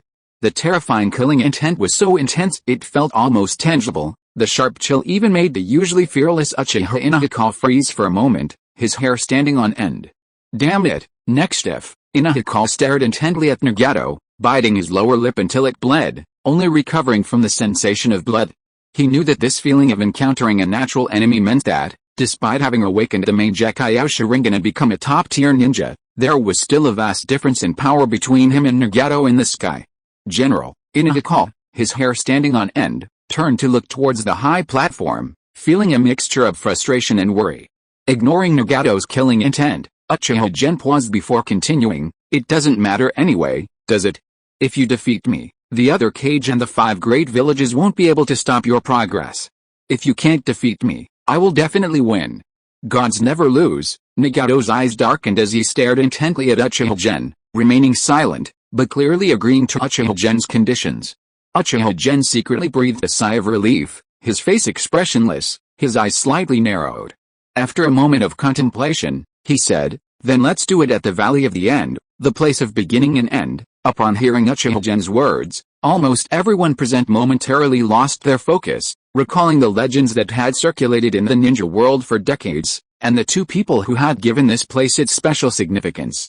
Decades ago, Senju Hashirama and Uchiha Madara fought here, thus firmly establishing the balance of power among the 5 great nations, and more than 40 years later, it was still a wood-released ninja and the Uchiha clan, still the Valley of the End, only this time the roles were reversed, with a wood-released ninja becoming the one determined to destroy Konoha. Nagato's eyes narrowed, feeling a strange sense of destiny and ritual. Alright, seeing Nagato agree, Uchiha Gen didn't hesitate. In an instant, his eye power constructed a complete Susanoo. With a thud, the Susanoo flapped its wings and flew into the air. The 200-meter-tall Susanoo, with just a simple flap of its wings, stirred up a gale that dispersed the dark clouds in the sky, allowing sunlight to shine into its nest. Standing on the crystal between the Susanoo's eyebrows, Uchiha Gen looked down at the horrified crowd below and shouted at Nagato, I'll be waiting for you. How? Nagato snorted coldly and flew directly into the sky like a cannonball. Damn it! Watching the Susanoo and Nagato disappear into the distance, Inoki gritted his teeth, his face filled with anger and helplessness. If someone looked closely, they could even see a hint of fear in the eyes of this Tsuchikage. After his impotent rage subsided, his gaze fell upon Pain, who remained suspended in the air, not having followed Nagato. While he also harbored some apprehension towards Pain, a glint of greed appeared in Inoki's eyes. Suddenly, a chill shot from his spine to the top of his head. Without time to think, the battle-hardened Inoki instinctively activated his Earth Release enhancement technique. Boom! A deafening explosion erupted in the ears of the cage. The Kazakage, without warning or chakra fluctuation, launched a surprise taijutsu attack, striking Inoki head-on. Inoki was sent flying, crashing into a support pillar in the stands. The pillar, which several people had surrounded, shattered inch by inch. Inoki coughed up blood and fell to the ground. The cage in the stands instantly spread out, wary of each other. Head. I thought I could take one down in one go. The Kazakage removed his hat and veil, revealing red hair beneath. He leaped and joined his shadow guards, jumping onto the arena in the center. Pain, who had been floating in the sky, slowly descended and stood before Shisui, who was still wearing the Kazakage's uniform. In a shadowy spot atop the bird's nest, a pair of cold, snake-like eyes swept over the three cage standing on the stands, and over the Konoha ninja who had gathered together, including Jiraiya, Fugaku, Shisui, and Inahiko. After assessing the strength of both sides, Orochimaru licked his lips, reached into his gaping mouth, and pulled out a wet garment and 2 rings from his storage pouch. Swish! Orochimaru, wearing the same black robe with auspicious clouds as Pain, landed on the arena, though a distance away from Pain and the others. Orochimaru, holding a ring engraved with the character blue, observed Pain's expression and chuckled sinisterly. Boss, the mission to probe Konoha is complete. The Azure Dragon died during the mission. This is his ring. This was a lie. Orochimaru and Danzo acted on their own, unaware of the impending attack on Konoha. Nagato, however, had no intention of imposing too much control over these unruly rogue ninja. He only needed them to serve him. Orochimaru still held value. Pain mused, giving him a dismissive nod. He raised his hand, manipulating gravity to draw the ring engraved with blue towards himself. However, halfway through its flight, Pain's expression turned to disgust as he looked at the snake's saliva on it. He then used repulsion to send the ring hurtling towards the side of the stands. Hiruko, this ring is yours. Hiruko himself possessed both swift release and steel release bloodline limits. With the help of Pain and Konan, he had also hunted down a dark release ninja. As a triple bloodline limit ninja, he was naturally qualified to be a formal member of Akatsuki. A figure as swift as lightning caught the ring amidst a sharp whooshing sound, instantly appearing behind Pain. Orochimaru also silently rejoined the Akatsuki ranks. Sasori and his shadow guards removed their robes, revealing Akatsuki's black robes with red clouds. Pain nodded slightly and said calmly, the 10 ninja of Akatsuki, reporting for duty. Hiruko, his body wrapped in bandages, put on the Akatsuki ring and was putting on his black robe with auspicious clouds. Beside him was Orochimaru, who was grinning sinisterly at Jiraiya. Further to the right were Zetsu, half black and half white, and Madara, wearing a mask. Pain and Konan, as leaders, stood in the center. Konan, with paper flowers tucked in her hair, stood to the right of Sasori, who had just played the role of Kazakage, and his partner, Juzo Biwa.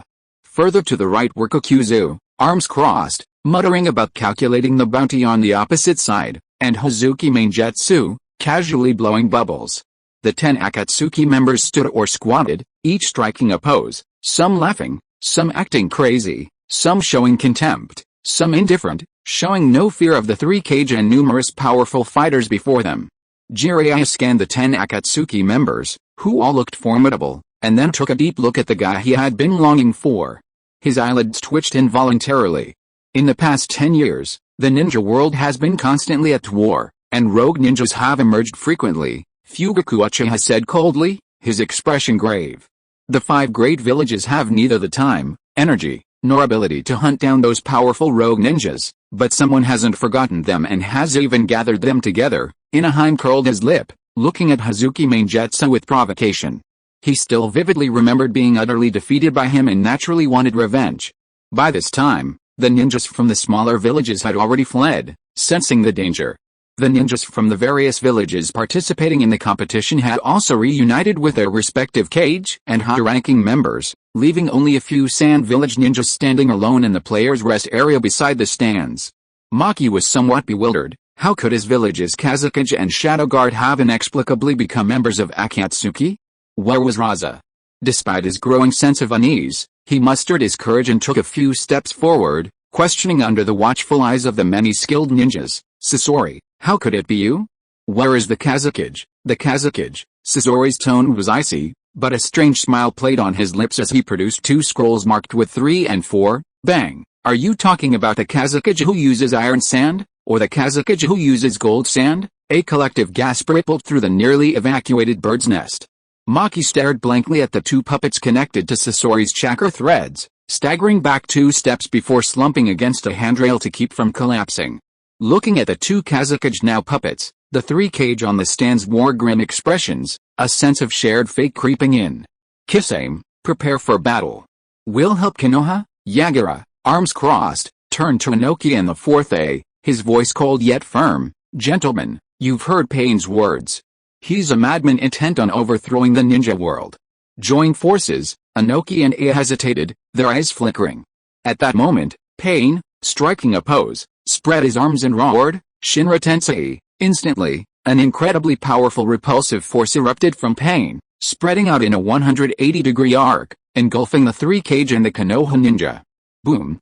Amidst a series of booming sounds, the entire venue shook violently, as if an invisible hand had torn apart and ripped apart the building constructed of tens of thousands of tons of steel. Susanoo, X2 Fugaku and Shisui shouted simultaneously. The 2 Susanoo, one wielding a shield and the other a spiral sword, were pushed forward by the repulsive force, leaving 2 deep trenches and protecting the Konoha ninja behind them. Even though the 3 cage, wouldn't have been killed by Pain's less than full power clearing technique, they were naturally much more disheveled without the protection of their Susanoo. After the dust settled, looking at the ruins before him, Pain ordered the Akatsuki members, attack. Eliminate them, whoosh. The Akatsuki members scattered, searching for their targets. A great battle had begun. Shouts and the sounds of ninjutsu being unleashed echoed all around. Pain stood silently, lost in thought. Suddenly, a crack appeared in the ground beneath his feet, and Jiraiya leaped out, a spinning blue chakra ball in his palm, pressing it towards Pain's chest. Yohiko, don't make another mistake. Pain met the Rasengan with one hand, activating the Pratapath's power, absorbing all the Rasengan's chakra to Jiraiya's astonishment, then turned and kicked Jiraiya away before shooting towards him. Boom. A wall of rock and earth suddenly rose, hindering Pain's pursuit, and a strong figure crackling with electricity caught Jiraiya, landing with him on the ground. Inoki, who had formed a dual short duo with Yagura, lowered his hand. Jiraiya, having caught his breath, patted the 4th Hokage on the shoulder to express his gratitude. Scanning the intense battle around him, he clasped his hands together and began refining his sage chakra. His gaze fixed firmly on Pain. Yohiko, give up. With me and the 3 cage joining forces, you have no chance of winning. 4K words for today. We'll start writing like crazy when I get home tonight. 10K words a day tomorrow. Chapter 158 Ultimate Melee. Ha ha ha, come on. Face me head on, you water demon. Amidst the arrogant laughter, blood streamed from Uchiha Inahime's eyes as the white skeletal phantom protecting his body wildly swung his fists. Boom. Boom. With each punch from Susanoo, a portion of the nearly 20-meter-tall water giant in front of Inahime collapsed, bursting forth droplets of water and plumes of mist.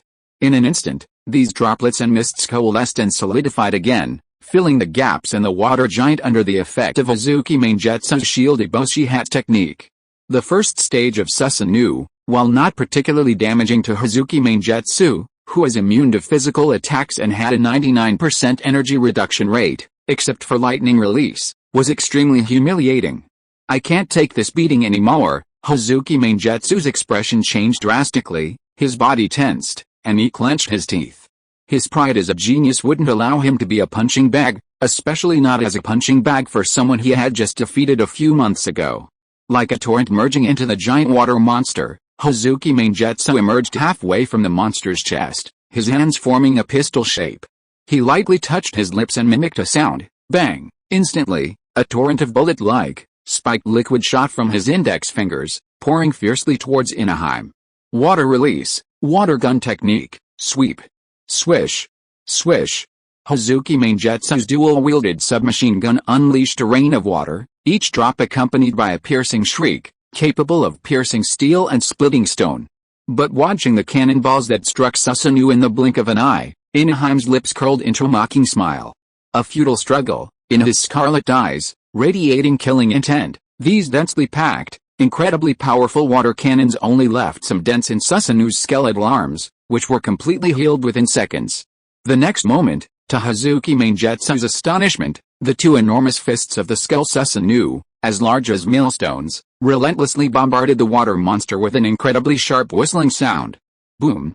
Half of the water monster's body was blasted apart by the overwhelming barrage of fists, shattering into pure water and dissipating, no longer under Hazuki Mangetsu's control. Immediately afterward, Inaheim's offensive continued unabated. The 20-meter-tall water monster quickly shrank to 10 meters, then to 6 or 7 meters. Suddenly, a rumbling sound rang out, and with a deafening shout of great exploding water wave, a surging flood roared and raged, turning the entire area around the arena into a muddy expanse, including the area where Inaheim and Mangetsu were fighting. This environment was perfect for Hazuki Mangetsu. He swept up a swarm of floodwater, and the water monster returned to its original size, letting out a beastly roar. Uchiha Inayasa frowned and looked up. Not far away, Kisame, with his shark-like face, was still in the hand-seal posture, shrugging sheepishly when Inayasa looked over. There was nothing she could do. That's how chaotic battles are. She couldn't possibly forego using her best ninjutsu for the sake of her teammates, could she? Ha ha ha. I never expected such an outstanding junior to emerge from the village. Kisame, somewhat disheveled, stood beside Mangekyō, sword in hand, his short black hair wet and matted together. He clicked his tongue in amazement. Kisame, your strength is already enough to make you a member of the 7 ninja swordsmen of the mist. I acknowledge you. After praising Kisame, Kisame slung his executioner's blade over his shoulder, suddenly lowering his body, and shouted, but you're still too young. Using such a water-consuming ninjutsu in a place without lakes or rivers, how much chakra do you have left? 30% or 50%? Ha ha ha. Kisame grabbed his wet collar, ripped off his tattered red robe that was hindering the fight, and let out a cruel, eerie, and piercing laugh. 97%. Kisame's tone was calm, his hands already flashing with afterimages as he formed hand seals. What? Kisame was confused. 97%? I said, I still have 97% of my chakra left. The honest Kisame meticulously formed hand seals, his simple and direct words striking Kisame's heart like a heavy hammer. What a joke, Mizukage. So much chakra? Did he think he was a Jinchuriki like Yagura? Kisame stared blankly, his eyes wide, completely dumbfounded. Now, only 96%. Kisame, taking advantage of the brief pause in their conversation, obediently completed all the hand seals, placing one hand on the surface of the newly formed lake beneath his feet. A giant, transparent shark leaped from beneath the surface, its gaping maw creating a colossal wave that surged towards Kisame with irresistible force. Water release, great shark bullet technique, magnet release, iron sand rain. Iron sand transformed into countless sharp senbon needles, raining down upon the third Kazakage puppet. Fugaku, having activated Heavenly Rock Cave, showed no fear, fiercely charging towards the puppet. Clang, clang, clang. The senbon needles struck Fugaku, producing a piercing metallic clang and sparks, but unable to halt his advance. Simultaneously, Fugaku repeatedly hurled shuriken imbued with chakra. Through skillful collisions and deflections, he consistently managed to precisely strike the chakra threads controlling the two Kazakage, preventing Sasori from unleashing the full power of the two puppets. Sasori, having also become a puppet himself, maintained a detached expression, but in reality, he was growing weary.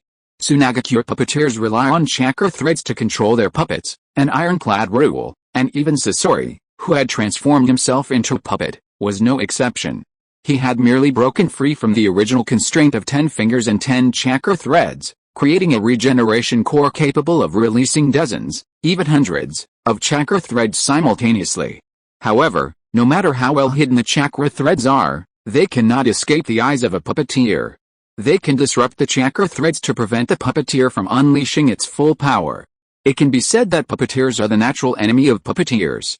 Of course, puppeteers are also the natural enemy of taijutsu, genjutsu, and ninjutsu ninjas. Another type of ninja who counters puppeteers, Sasori, had a strange glint in his eyes, his killing intent surging as he stared at a white-haired man wearing a mask. Kakashi is truly a master at countering puppeteers. After all, he had the Akaza couple, the most outstanding middle-generation puppeteers of Tsunagakure, as his teaching examples from a young age. Magnet release, golden sand waves.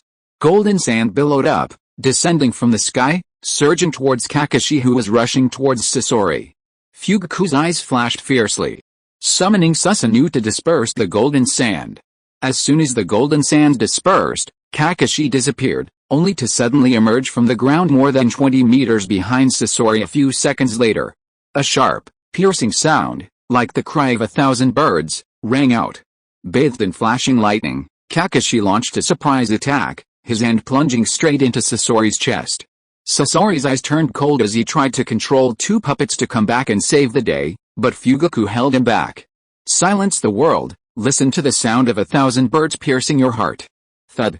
With a low thud, Kakashi was sent flying like a kite with its string cut, landing on the ground.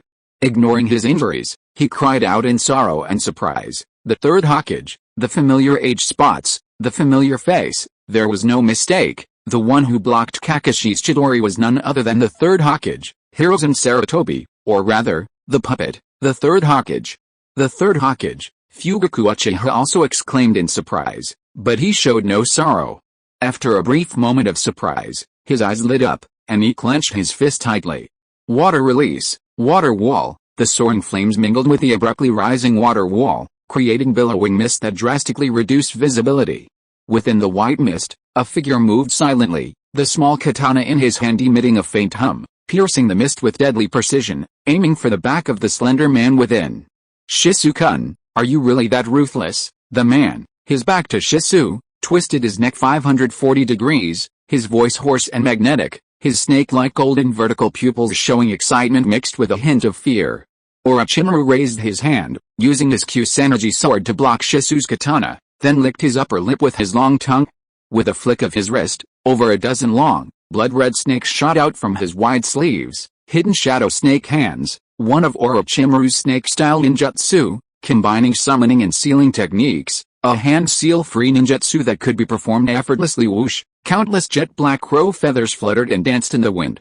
A dozen or so crows scattered before gathering again. Shisu, having dodged the snake's bites, reappeared in human form, his small katana, gleaming with fire, slashing towards Orochimaru with lightning speed. But Orochimaru was faster. A massive snake, as thick as a pot lid, leaped from the ground, coiling its body around Shisu and suddenly tightening its grip.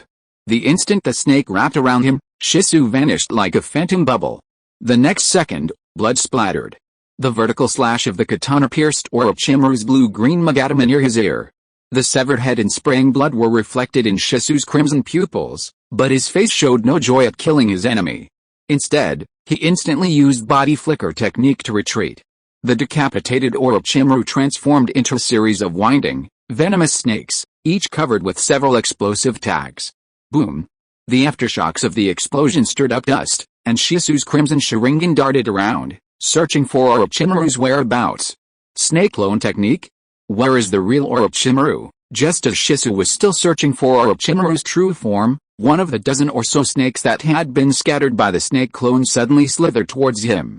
Shisu glanced down at the snake, his pupils contracting sharply, and formed a tiger hand seal. The next instant, the small snake, only a foot long, opened its mouth, forcefully spitting out half of Orochimaru's body. A flash of cold light appeared first, followed by a dragon-like extension of its neck. Clang! With a clear, resonant sound of metal clashing, Shisu held his katana horizontally in front of him, blocking the dazzling cold light of the Kusanagi sword, and spat out a ball of flame, forcing back the Orochimaru whose neck had stretched more than 10 meters. Then, Orochimaru, only half his body visible, crawling on the ground, opened his mouth and spat out a white snake. The white snake then opened its mouth again and spat out Orochimaru's entire body, hands and feet. The snake spat out me, I spat out a sword, I spat out a snake, the snake spat out a sword, the snake spat out me, I spat out a snake, the snake spat out me again. Orochimaru's bizarre series of actions made Shisu frown. Disgusting as it was, he was undeniably troublesome. I need to find an opportunity to make eye contact with him and use Kido Matsukami, Shisu pondered. Suddenly, the ground trembled slightly, and the surrounding leaves, dust, and soil all slowly drifted towards the center of the venue. Shisu turned his head and saw a jet-black chakra ball hovering above the ruins of the venue, as if it had transformed into a black hole, exuding a tremendous gravitational pull. The air, dust, and trees were all continuously drawn in and compressed by the surging, immense gravity. The earth cracked, trees failed, and the three Kage, along with Jiraiya in Sage Mode, were involuntarily drawn towards the black sphere in midair, gradually buried by countless fragments of rock and steel. Not good. Shisui's two Sharingan flashed crimson light, spinning rapidly. A verdant phantom projected from his body, almost instantly donning flesh and blood and Tengu armor, reaching the limit achievable by a normal Mangekyō Sharingan. Susanoo, 99. The verdant Susanoo opened its chest armor, revealing a ball of verdant, tomo-shaped chakra. This ball then transformed into countless verdant arrows, shooting towards the black sphere, clearly the gravitational core. A deafening explosion shook the earth. The countless chakra arrows destroyed all the rocks and steel in their path, striking the black sphere at the core of the planetary devastation, causing several cracks to appear. The immense gravity momentarily paused, then resumed, continuing to draw countless fragments of rock towards the gravitational source in the sky. However, this brief pause was enough. Dust release, particle style, Inoki roared, his hand glowing with a fluorescent light. In an instant, the rectangular dust release barrier, like a longsword, cleaved the nascent planetary devastation sphere in two. Huff, landing back on the ground, everyone gasped for breath, wounded and utterly disheveled. The three Cage plus Sage Jiraiya, the four of them combined, were actually suppressed by pain in a short time, almost wiped out in one move. This was utterly humiliating. The fourth Hokage, pushed his lightning release chakra mode to its limit, his golden hair crackling with electricity as he lunged at pain like a violent bolt of lightning. Heavy flow burst. With a deafening boom, the fourth Hokage's full force attack slammed into Pain's arm, sending Pain flying over 100 meters before A's incredulous eyes. My heavy flow burst. When did it become so powerful? After knocking Pain away, the fourth Hokage, looked at his elbow in confusion. No, I haven't gotten much stronger, it's Pain who's suddenly become much weaker. Amidst the dust, Pain slowly stood up, dusting himself off, his expression somewhat displeased. He had originally intended to finish them off with planetary devastation, but now it seemed the chances were slim. He now had to focus most of his attention on the battle before him. In Nagato's vision, two scenes existed simultaneously. On one side were the vigilant Jiraiya, the fourth Hokage, and the others. On the other side were two towering, cloud-piercing stone statues facing each other, and Uchiha Genji standing atop the statue of Uchiha Madara. The Valley of the End, they had arrived. Chapter 159 The Battle of the Valley of the End begins. The Valley of the End is located in the northern part of the Land of Fire, near the Land of Rice Fields. The legends surrounding this place need no further elaboration. Uchiha Gen, who had arrived earlier, stood atop the statue of Madara, overlooking the waterfall, river, and valley below, adjusting his state. Nagato's unexpected acquisition of wood release would undoubtedly cause a significant increase in his strength, but it was still within Uchiha Gen's acceptable range. In any case, without collecting all nine-tailed beasts, he couldn't possibly reach the level of the Sage of Six Paths, and he was certainly far from Madara with the Rinnegan. Most likely, including the Gato Mazo, he could only rival Hashirama and Madara from the battle at the Valley of the End. And after acquiring his first Hyuga masked beast, Uchiha Gen's self-assessment was the same. However, before Nagato appeared with wood release, no one in the entire ninja world allowed him to verify this. Not even a cage like Inoki could withstand Uchiha Gen's serious sword strike. Therefore, when Nagato appeared, Uchiha Gen was even somewhat delighted. Ultimately, even though he firmly believed he was the only normal Uchiha in the ninja world, possessing memories of his past life, material things were paramount. The Uchiha bloodline was deeply etched into his soul. Warlike, arrogant, obsessive, intermittently manic. Perhaps his symptoms were milder than other Uchiha, hidden more deeply, but he was still an Uchiha. In the gloomy sky, a figure flashed across and landed atop the statue of Hashihataru opposite. Gentle, clear water, having crossed mountains and rivers from afar, reached the valley entrance, surging into a waterfall with a drop of over 100 meters, creating white spray at the base and a thunderous roar before becoming turbulent. The cold wind blowing from the land of iron, even in early summer, carried a bone-chilling cold. The world was desolate. Uchiha Minamoto stood atop the statue, gazing at Nagato opposite, his crimson eyes filled with fierce fighting spirit, his red and white Hokage robe fluttering in the wind. He was getting impatient. However, Nagato didn't seem to think so. He stared at Uchiha Gen opposite him, thinking that if he was a god, then Uchiha Gen, who had stolen a victory before the god awakened, could be considered the mortal closest to a god. Therefore, He tried to make Uchiha Gen understand his philosophy.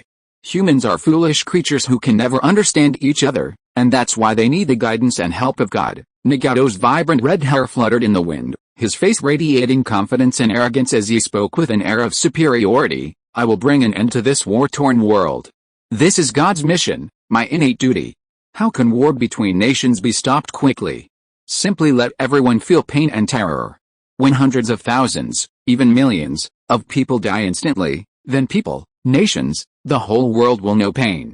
This fear of pain will have a restraining effect, and from then on, there will be no more war. Uchiha Gen, join me, for true peace. Nagato extended a hand to Uchiha General. Uchiha Gen remained non-committal to Nagato's words. His idea was somewhat like a transcendent, ninja-like nuclear threat peace, which, theoretically, was also possible. Uchiha Gen carefully considered his words, replacing some terms with ones Nagato could understand, and said concisely. The Uchiha and Senju were once sworn enemies, but now they live in the same village, and there is no longer any hatred between them. If the entire ninja world were turned into one village, and everyone in the ninja world were made to submit to a single cage, then war would naturally cease to exist. This is the path I will take, called Great Unification. Nagato was stunned, wanting to refute Uchiha Gen's words, but for a moment he couldn't find any major logical flaws. However, Uchiha Gen didn't have the advantage of persuasion, and Nagato certainly wouldn't abandon his beliefs. After thinking for a moment, he chose to ignore Uchiha Gen's words and continued to speak on his own. I was born in a remote town in the land of rain. Enough. Uchiha Gen interrupted Nagato. He felt his blood was about to boil, and he no longer wanted to continue discussing the vague and unconvincing topic of peace with Nagato. It's nothing more than stories of your miserable childhood, your experiences with beauty, your pursuit of beauty, and the disillusionment that shatters it all, interspersed with tales of friendships and the death of a friend. Uchiha Gen choked Nagato, tapping his eye socket. These kinds of things happen all the time. The reason you can stand here and say these things isn't because of your tragic experiences, but because of the power of your Rinnegan. You might be right, I might be right, and we might even both be wrong. But, Uchiha Gen stretched his shoulders, slowly assuming an attack stance. Only the victor has the right to decide the direction of the ninja world, just like Hashirama Senju and Madara Uchiha. Exactly. Nagato stared intently at Uchiha Gen, letting out a long sigh, his gaze hardening. Purple light blazed in his eyes, his ocular power and chakra surging wildly, becoming 10 or even dozens of times stronger than when he was bedridden or when he appeared as pain. Ha. Seeing Nagato's unwavering resolve, Uchiha Gen also became somewhat out of control, his laughter growing increasingly wild and arrogant. After a burst of laughter, Uchiha Gen abruptly stopped, his crimson eyes reflecting Nagato's image. Following the oldest and most advanced method in the ninja world, he roared, Nagato, Uchiha Gen, boom. Under the gloomy sky, every time the two figures clashed, a deafening explosion resounded in the valley. The two high-speed figures fought from the mountains to the valley floor, from the ground to the water, the sounds of their fists and feet colliding echoing endlessly. Ha! Nagato's sidekick raised past Uchiha Gen's chest, effortlessly spinning using only his core strength, while his other leg swept down like chopping wood. A very standard, very precise Konoha fluid technique. Uchiha Gen leaned back, sliding 2 steps along the ground. He pushed off with his legs, his toes brushing against Nagato's shin. Using the momentum, he twisted his fingers like spears, aiming for Nagato's eyes, but Nagato dodged by tilting his head. The finger strikes were like knives, drawing a trail of blood. Konoha-style ninjutsu is like a heavy sword without an edge, simple yet powerful. Uchiha-style ninjutsu is like using a heavy sword as a light one, requiring both agility and power. After a period of taijutsu, or rather, a warm-up, Nagato realized his taijutsu was inferior and initiated the ninjutsu battle, activating wood release, wood spikes technique. A huge wooden spike instantly sprouted from his left hand, which he swung towards Uchiha General Katazuki Yang. Uchiha Gen deflected the spike with a horizontal elbow strike, then with his other hand, his 5 fingers grasped upwards, unleashing a burst of flame that burned the spike away and then scorched Nagato's hair. His source-style fire release, ninjutsu, after becoming Hokage, had thoroughly studied Konoha's ninjutsu materials, finally overcoming the embarrassment of only having the 8 maidens move and developing several more techniques, forming the rudiments of a ninjutsu style. HMPH, Nagato snorted coldly, dodging the splashing flames. He flicked away the scorching wood ash with his left hand, forcefully pulling and activating universal pull. His right hand extended, and a black rod created using yin-yang release appeared in his palm. The gravity of universal pull was like a vortex, pulling Uchiha Gen towards Nagato, the sharp black rod carrying a chilling killing intent piercing towards Uchiha Gen's throat. Uchiha Gen did not resist the gravity, instead pressing against Nagato. Under the irregular pull of gravity, he delivered a right whip kick, sending the black rod flying from Nagato's hand. A giant skeletal arm suddenly appeared behind him, slamming towards Nagato's head. Boom, crack, the immense repulsive force of Shinra Tensei blasted Uchiha Gen away, shattering the bones of his Susanoo.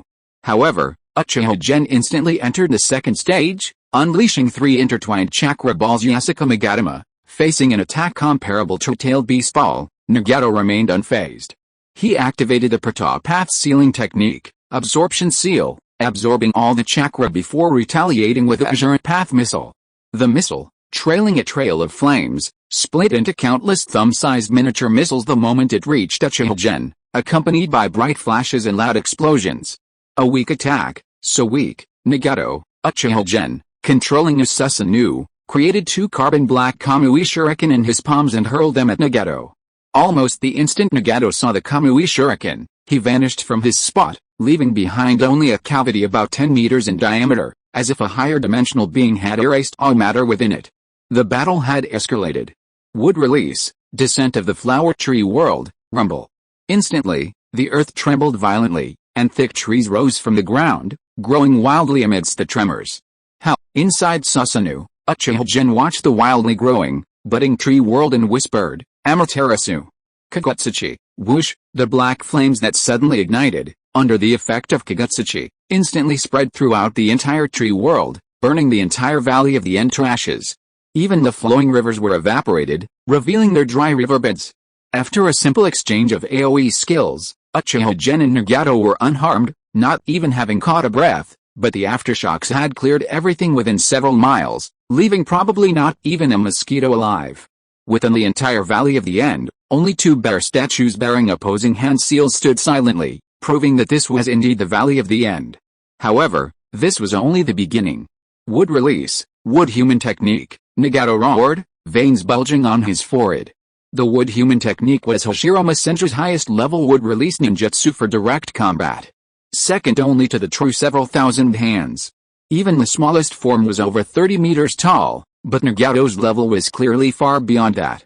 The earth trembled, and a wooden figure over 150 meters tall, only slightly shorter than the complete Susanoo, rose from the ground and appeared on the earth. The next instant, Uchiha Gen, who had only maintained the second stage of Susanoo, slowly floated to a height of 200 meters. As he ascended, countless chakra flames clung to the half-body Susanoo, growing wildly. In the blink of an eye, the complete Susanoo spread its wings, standing like a towering mountain on the earth. There was an unexpected situation, but keeping my word is my ninja way. I'll post 2 chapters first, and there should be another one tonight. If I can't post it before midnight, it'll probably be too late and I'll schedule it for tomorrow morning. So, I'll post a joke first. Sakura, Naruto, guess who I just saw at Ichiraku Ramen? Naruto, who? Sakura, definitely not your parents. Kakashi, Sakura, that's extremely unethical. Sakura, I'm sorry, teacher, I was wrong. Someone said that to me yesterday too. Kakashi, who? Sakura, definitely not your parents. Chapter 160 The Great Battle Never Ends. Boom. The fully formed Susanoo and the wooden golem exchanged blows. A deafening roar filled the sky.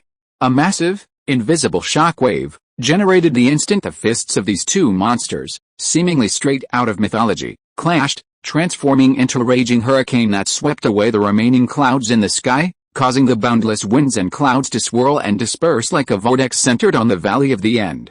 All things in the world fell silent, leaving only the resounding clang of fists and feet.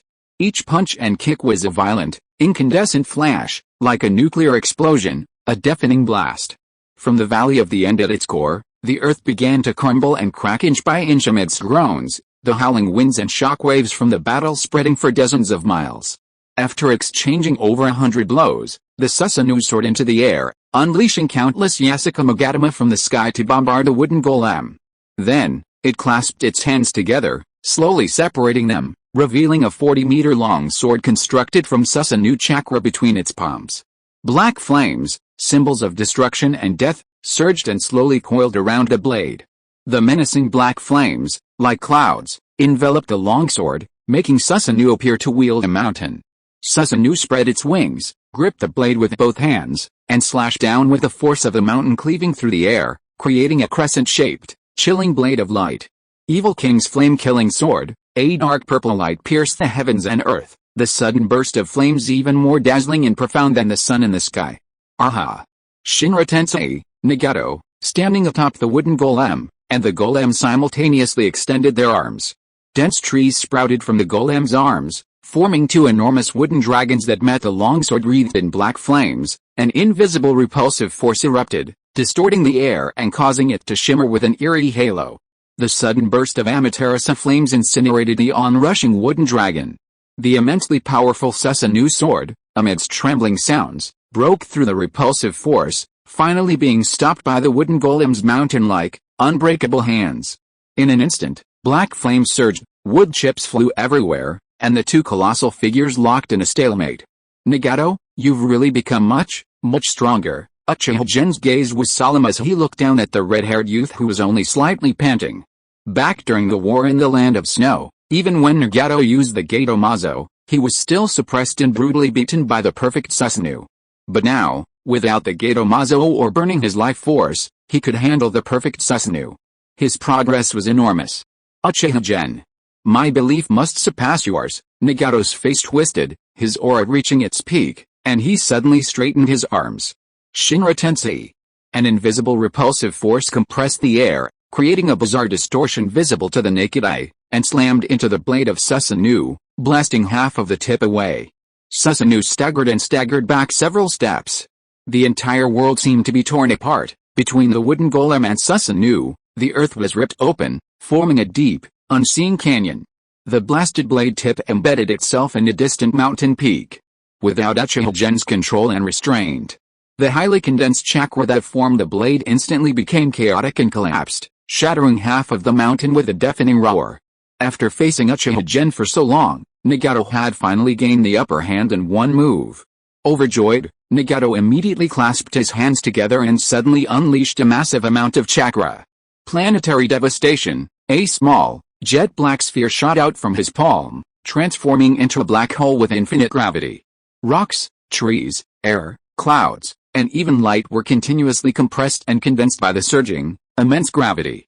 Undeterred by the surging gravitational pull, Uchiha Gen advanced, spreading his wings and throwing out two Kamui Shuriken. The strangely distorted spatial power sent the embryonic form of planetary devastation into the Kamui dimension. The next moment, a black flame blade, piercing the heavens and earth, reappeared. Where the blade flashed, the sky tore apart, everything in the heavens burned to ashes, even the clouds were ignited by the black flames, turning into genuine fire clouds. Rumble. This strike severed most of the wooden golem's arm, cleaving a massive trench tens of thousands of meters wide behind it. Threads continuously sprouted and extended from the wooden golem's body, regrowing around the severed arm at a visible speed. Now I am a true god, an invincible god. Nagato stared intently at Uchiha Genji atop Susanoo, his eyes blazing with battle lust. He roared, Uchiha Genji, where's your two tails? Come on. Can't your Susanoo be even stronger? Come on. Uchiha Genji's battle lust remained undiminished, a cold smile playing on his lips. He hadn't summoned Matarabi. Matarabi itself didn't significantly boost his power, its primary function before was to provide chakra for his prosthetic eye. But now, the beast's chakra far surpassed that of the eight tails, and Uchiha Genji didn't need the chakra of the two tails. Before, he was a sweetheart, now, he was just a cat lady. Seeing Uchiha Genji's lack of action, Nagato assumed he looked down on his godly strength, and his expression immediately darkened. Then, I'll defeat you right here. Summoning Jutsu, Gato Mazo, roar, a deafening roar resounded, and an enormous black shadow, even taller than the wooden golem, appeared beside him. It was a giant with 9 eyes, its skin as withered and grayish-brown as tree skin, and 10 protrusions on its back like wooden stakes. 2 against 1? What do I, Uchiha Gen, have to fear? Uchiha Gen was fearless, the flames of fighting spirit in his eyes burning ever brighter, his battle intent rising ever higher. This was how it should be. Bearing the name of Hokage, the Hokage robe fluttered in the wind caused by the appearance of the golem, as if playing a stirring and powerful melody, Uchiha Gen's majestic voice echoing in the air. I will never lose. With a leisurely stroll, Obito snapped the neck of a Konoha ninja, then leaped onto a tree, gazing at Pain in the distance, surrounded and struggling to cope. Pain's finished. The battle with Uchiha Genji has already begun. He's already used the wood release, wood human technique. He'll definitely be focusing most of his energy and abilities on Uchiha Genji. A strange, two-faced figure resembling a Venus flytrap emerged from the ground, its white half-face reporting the battle situation. Uchiha Obito's voice was deep and hoarse, besides monitoring the white Zetsu at the Valley of the End. Mobilize all the white Zetsu to hold off the Konoha ninja. Is Toby ready? Toby is the most special of the white Zetsu, even more special than the original white Zetsu. He is a specially enhanced white Zetsu cultivated by Uchiha Madara using the Rinnegan and the Gato Mazo to guide Hashirame's cells. He can use the wood human technique and is comparable to a cage. Perhaps because he was injected with too many Hashirama cells, his personality is somewhat Hashirama-like, carefree and an optimist. We've brought that kid named Kagami. White Zetsu blinked and exclaimed, I didn't expect there to actually be a living being fused with Hashirama's cells. Now we must get Nagato to focus his energy on Genji Uchiha, and have Toby take Pain's place against the cage.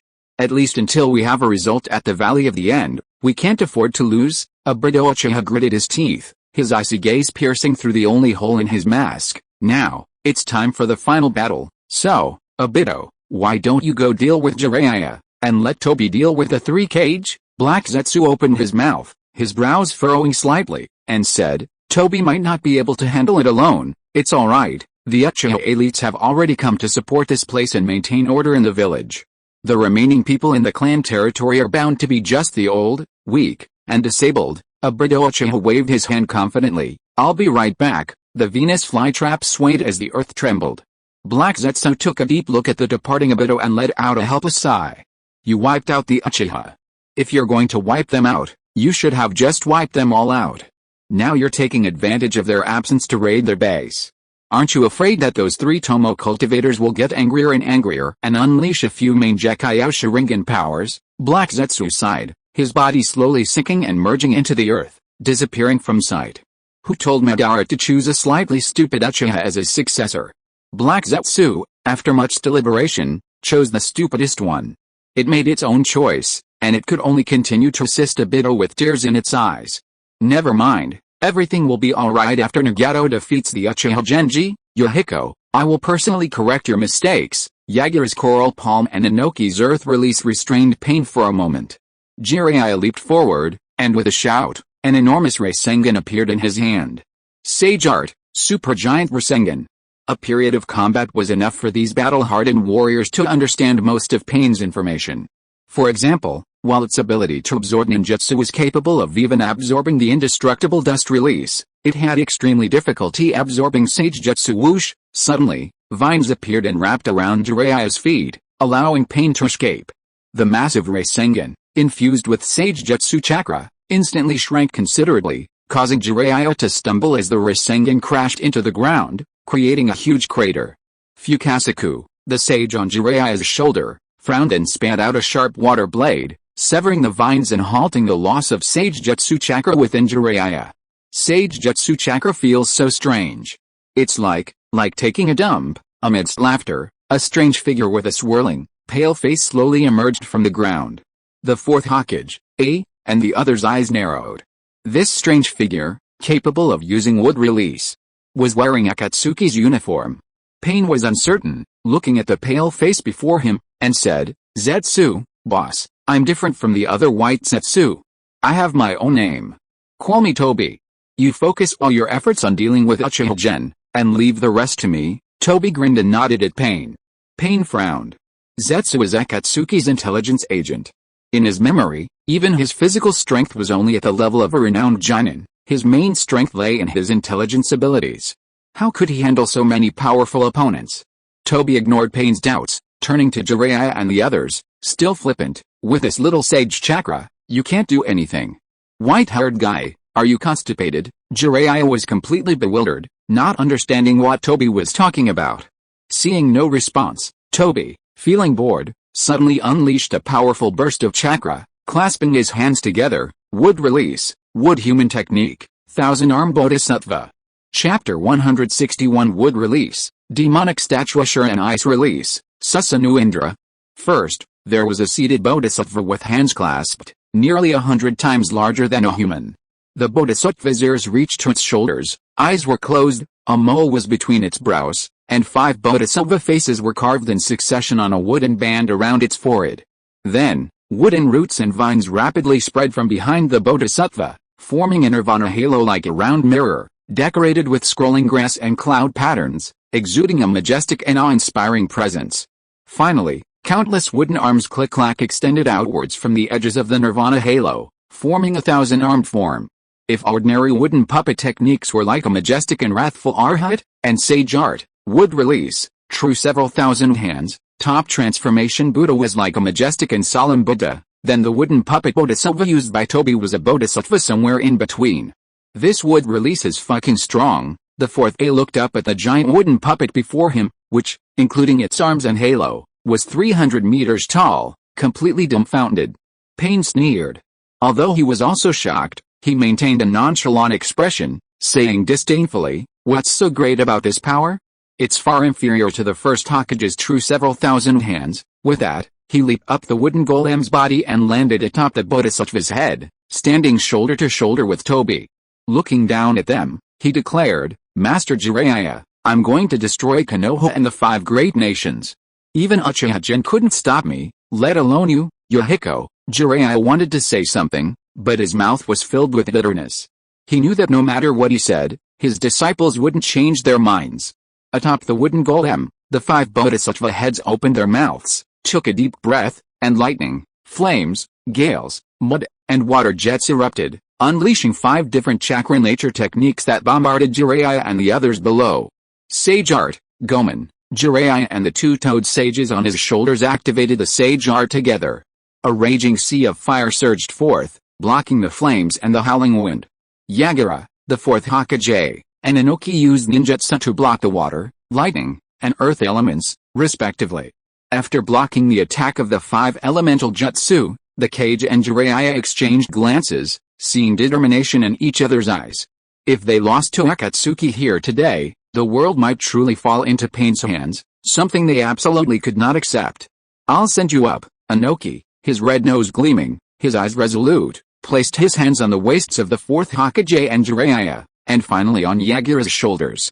Earth release, lightweight rock technique. Then, Inoki quickly formed hand seals, spitting out earthen spears that scattered towards the top of the wooden doll's head, providing footholds for everyone. With the blessing of the lightweight rock technique, the group leaped onto the earthen spears and charged towards the wooden doll with unwavering determination. The 4th Hokage, was already incredibly fast. Combined with the lightweight rock technique, he left a long, bright white afterimage like a ghost, charging towards Toby. Faced with this onslaught, Toby laughed, his face showing disdain. The 7 or 8 hands behind the wooden golem flickered, and to the 4th Hokage's astonishment, they rained down upon him, even enveloping the earthen spears they were using as leverage. Each of these hands was over 10 meters long, and under Toby's control and gravity, their power surpassed that of ordinary high-level ninjutsu, whistling through the air with a powerful gust of wind. Boom! Yagura Karatechi entered a semi-tailed beast transformation, spitting out a small-tailed beast ball that shattered one of the wooden hands in front of the 4th Hokage, allowing pushing his lightning release chakra mode to its limit, to continue his lightning-fast attack on Toby. Jiraiya followed closely behind the 4th Hokage, his feet together, forming hand seals like a juggler. With each 2 seals, a burst of air shot from his feet, using the recoil to propel him forward, barely slower than a rumble. The wooden golem trembled, dozens of wooden hands blasting out from behind it as it swung its arms, smashing into the group. Dust release, Inoki's eyes flashed with ruthlessness, he breathed heavily, and his hands glowed brightly. Limit decomposition technique, a massive dust release barrier opened, and the dozens of wooden hands vanished completely the moment they were unleashed, physically erased, reduced to the smallest atoms.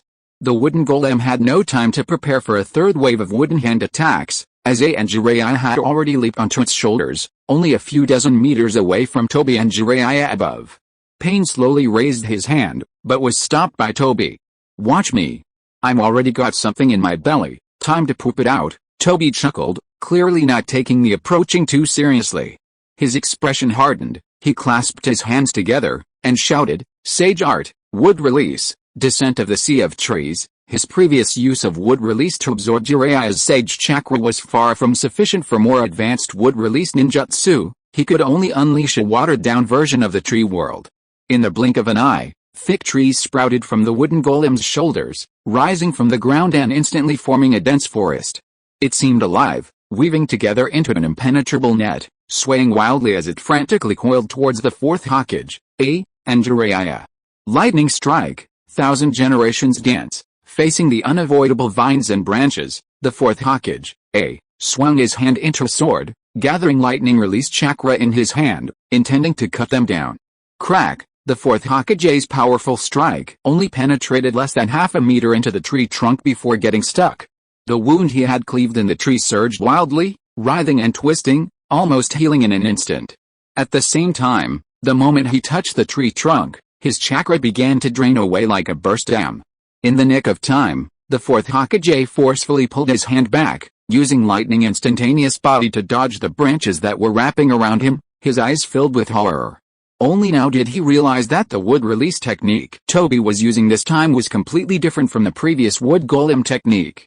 He could even perceive the difference in color and shape. The previous wood release and wood golem were brown, more like firewood, while the wood release technique that had trapped him was lush and green, with tender green leaves growing densely. Jiraiya didn't possess the fourth Hokage's speed. After a moment of darting through the wildly growing sea of trees, he was caught off guard and entangled by the branches, his sage chakra drained, even his Sage Mode's two lives technique was dispelled. Sage Art, Water Slash, Fugaku, having released the two lives technique, spat out a water blade, its sharpness enhanced by Sage Art severing the trees binding Jiraiya. Shima, the sage, leaped high, extending her long tongue to bind Fugaku and Jiraiya, then flung them out of the tree boundary. Replenished by Jiraiya's Sage Art chakra, Toby slapped the wooden doll's head, causing the sea of trees growing from its shoulders to intertwine, forming a somewhat malnourished wooden dragon that coiled around the doll's neck. That feels good. Is this what pumping feels like? So satisfying. Toby turned, looking curiously at Pain. Boss, do you enjoy pumping? Pain didn't answer, but thoughtfully observed the bodhisattva wooden doll created by Toby. The person who understood wood release best in this world was Hashirama Senju, followed by Madara Uchiha. The way Toby, personally trained by Madara, used wood release was more versatile, flexible, and suitable for actual combat than the wood release ninjutsu Nagato learned from Kao. That's it. Why should I worry about not being able to use the true several thousand hands? I can completely use wood release to cooperate with Ni and the Gato Mazo. Just like the armor used by Uchiha Gen, Nagato thought to himself. Seeing that Toby could easily handle the three Kage and Jiraiya, he had Pain nod in approval and then put Pain into standby mode, focusing all his attention on dealing with Uchiha General. His situation was not good, he could not defeat Uchiha Gen as easily as he had expected. In addition to the fact that Uchiha Gen's strength seemed to have increased significantly, it was also because he needed to focus on controlling both the Gato Mazo and the Wood Golem. Let alone 1 + 1 being greater than 2, the combined combat power of the two was probably less than 1.5, which was not enough to defeat Uchiha General in a head-on clash. The weaker Wooden Golem and the Gato Mazo combined would still be stronger than Uchiha Gen's Susanoo, especially since the complete Susanoo can fly. High-altitude attacks, taking down idiots, air-to-ground battles, racking up kills. A flying Susanoo has far superior mobility and output environment compared to the Wooden Golem and the Gato Mazo. After the Susanoo seized another opportunity to strike the Gato Mazo, and then, without greedily taking another hit, flapped its wings to create distance, Nagato, who was being kited, knew he couldn't continue like this. The Gato Mazo and the Wooden Golem didn't rush to pursue, but instead moved closer together, and Nagato jumped from the Wooden Golem's head onto the Gato Mazo's head. Standing atop the Mazo, Nagato glanced at Uchiha Gen in the sky with a complex expression, then slapped his hands on the Gato Mazo's head. Whoosh! The Wooden Golem, which was next to the Gato Mazo, began to disintegrate, transforming back into countless branches, roots, and vines, which, under Nagato's control, spread overwhelmingly towards the Gato Mazo. The wooden figure quickly dissolved completely, intertwining with the demonic statue. Countless vines coiled around the statue, transforming it and causing its appearance to visibly change rapidly. First, the statue's originally gaunt and sickly face became fuller under the filling of vines. Its ghostly appearance suddenly transforming into a fierce and majestic one. Countless wooden tendrils on its head stood upright, forming a forest of furious azure-like features. Then, the 10 severed tails on the statue's back were also bound and transformed by the tendrils. 4 of them transformed into 4 thick and powerful arms, each forming a hand seal. 2 transformed into 2 dark blue heads, one grinning and the other trembling, both terrifying. 2 more transformed into 2 wooden dragons with blue scales and black spines, coiling around the statue's chest and back, and the last 2 intertwined and linked together, forming an arc-shaped wooden wheel behind the statue. 3 heads, 6 arms, 3 faces of furious azure, 2 dragons coiled around its body, and a halo of light on its back. Standing atop the demonic statue, Nagato gasped for breath, drenched in sweat, yet a barely suppressed smile played on his lips. The fusion of the Gato Mazo and wood release was incredibly smooth and fluid, far exceeding his expectations. What he didn't know was that the Gato Mazo's original, complete form was the source of wood release, the legendary divine tree. The compatibility between the 2 powers was extremely high, mutually reinforcing each other to achieve a synergistic effect far greater than the sum of its parts.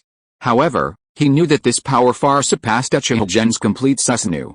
Nagato pondered for a moment, then named the technique, gazing at Uchiha Gen within the Susanoo, and slowly uttered, "This is majestic wood release, Gato Mazo, 6 heavens Vajra Ashura." Records of Ashura, the progenitor of the Senjo Uzumaki clans, were long lost to history, but surviving legends about him had been incorporated into mythology. In widely circulated myths and legends, Ashura is depicted as having 3 heads and 6 arms, or 3 heads and 1,000 hands, which is quite similar to the current appearance of the Gato Mazo. Nagato naming it after a similar being from mythology is not inappropriate. Previously, when the Gato Mazo and the wooden dummy were entangled, and Nagato completed the fusion summoning, Uchiha Gen remained expressionless.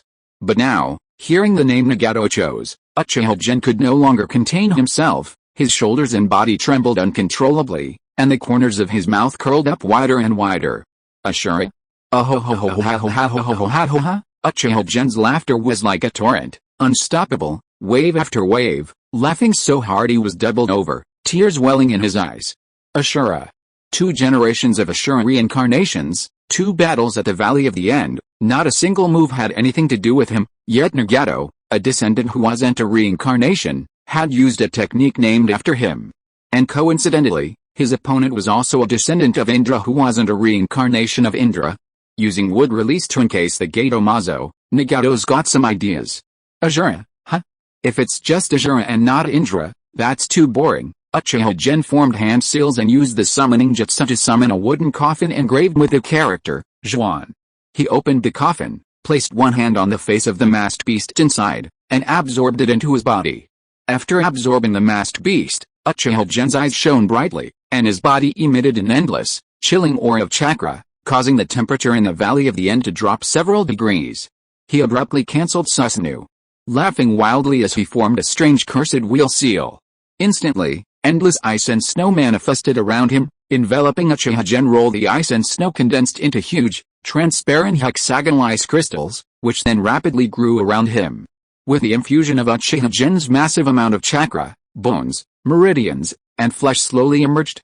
Meanwhile, the pale blue chakra formed from ocular power seeped into the ice body through the meridians, infusing the gradually forming ice sculpture with a mysterious blue hue, making it shine brilliantly, like the purest sapphire. The magnificent crown, constructed from the hexagonal ice crystal where Uchiha Gen was located, shimmered and sparkled under the sunlight, making the solemn and majestic young emperor beneath it appear like a god. Below that was smooth, mirror-like armor with soft, flowing lines, shimmering with a gentle blue light. The scales on the armor, like dragon scales, covered the ice statue layer by layer, arming every inch of its icy surface. The enormous ice statue reclined on a massive ice throne hundreds of meters high, one hand supporting its head, the other holding a shimmering, patterned vajra, exuding boundless majesty and domineering power. The throne was engraved with strange and grotesque demons and monsters, all suppressed beneath it by the heavenly emperor. Susanoo in mighty armor, ice release, Indra, the heavenly emperor, Uchiha Gen raised his right index and middle fingers to his brow, a wicked smile playing on his lips, and arrogantly declared, "Let the second phase of the battle begin, Hidden, Kokuzu. How did you manage to fight the first Hokage and survive? Was it with all 5 elements of ninjutsu, Kokuzu? Back then, I didn't know that many ninjutsu, Hidden, the immortality technique Earth Grudge Fear, 5 hearts, 5 lives, Kokuzu. I stole Earth Grudge Fear after I was defeated by the first Hokage." Hidden was somewhat confused. "What is that?" Kokuzu replied, "Shuriken Jutsu, but I've never seen you use any powerful Shuriken Jutsu, Kokuzu." Kokuzu smiled slightly. "I don't know any powerful Shuriken Jutsu, but I can throw Shuriken a long way." Chapter 162 Indra's Arrow and Asura's Wrath. The Valley of the End, now a flat plain, lies beneath a clear blue sky. The sun shines brightly, illuminating mountains and rivers. Yet, 2 colossal figures, more dazzling than the sun and towering above the mountains, appear, like mythical gods descending to earth, unleashing a cataclysmic calamity upon the world. One colossus, its head higher than a mountain, its hands obscuring the sun and moon, its body entwined with 2 dragons, possessing 3 heads and 6 arms, its face bearing the wrathful, malevolent countenance of an Asura king, bringing destruction and annihilation.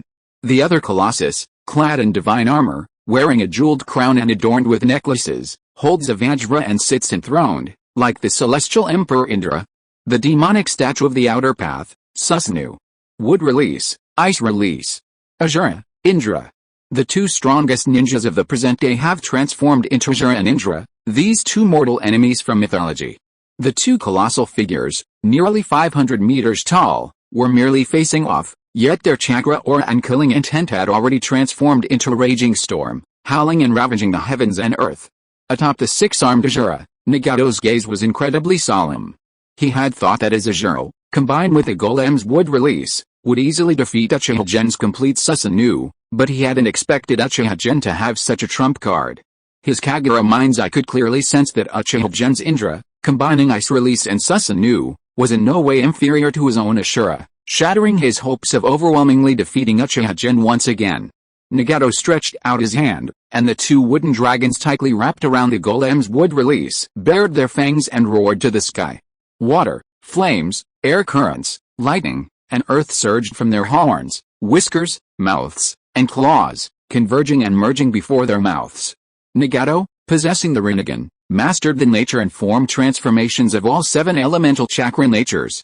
However, he had previously roamed the ninja world primarily as a puppet of pain, and these 6 paths puppets could only use the Rinnegan's eye techniques, not the 5 elements ninjutsu.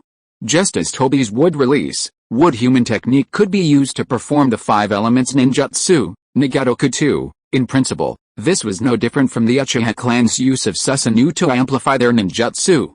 Water flowed, carrying away rock and earth, wind and lightning merging within, ultimately exploding and erupting in a burst of flame.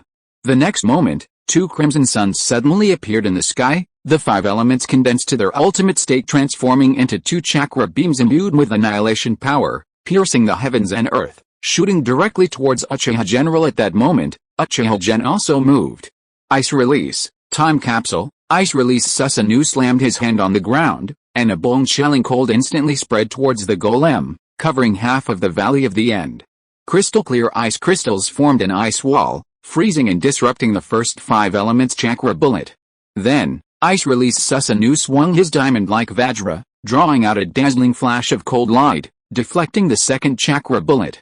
This chakra bullet drew a graceful arc in the sky, flying dozens of kilometers before blasting out from the northern estuary of the land of rice fields, skimming over hundreds of kilometers of sea surface, and landing on the other side of the strait in the land of iron.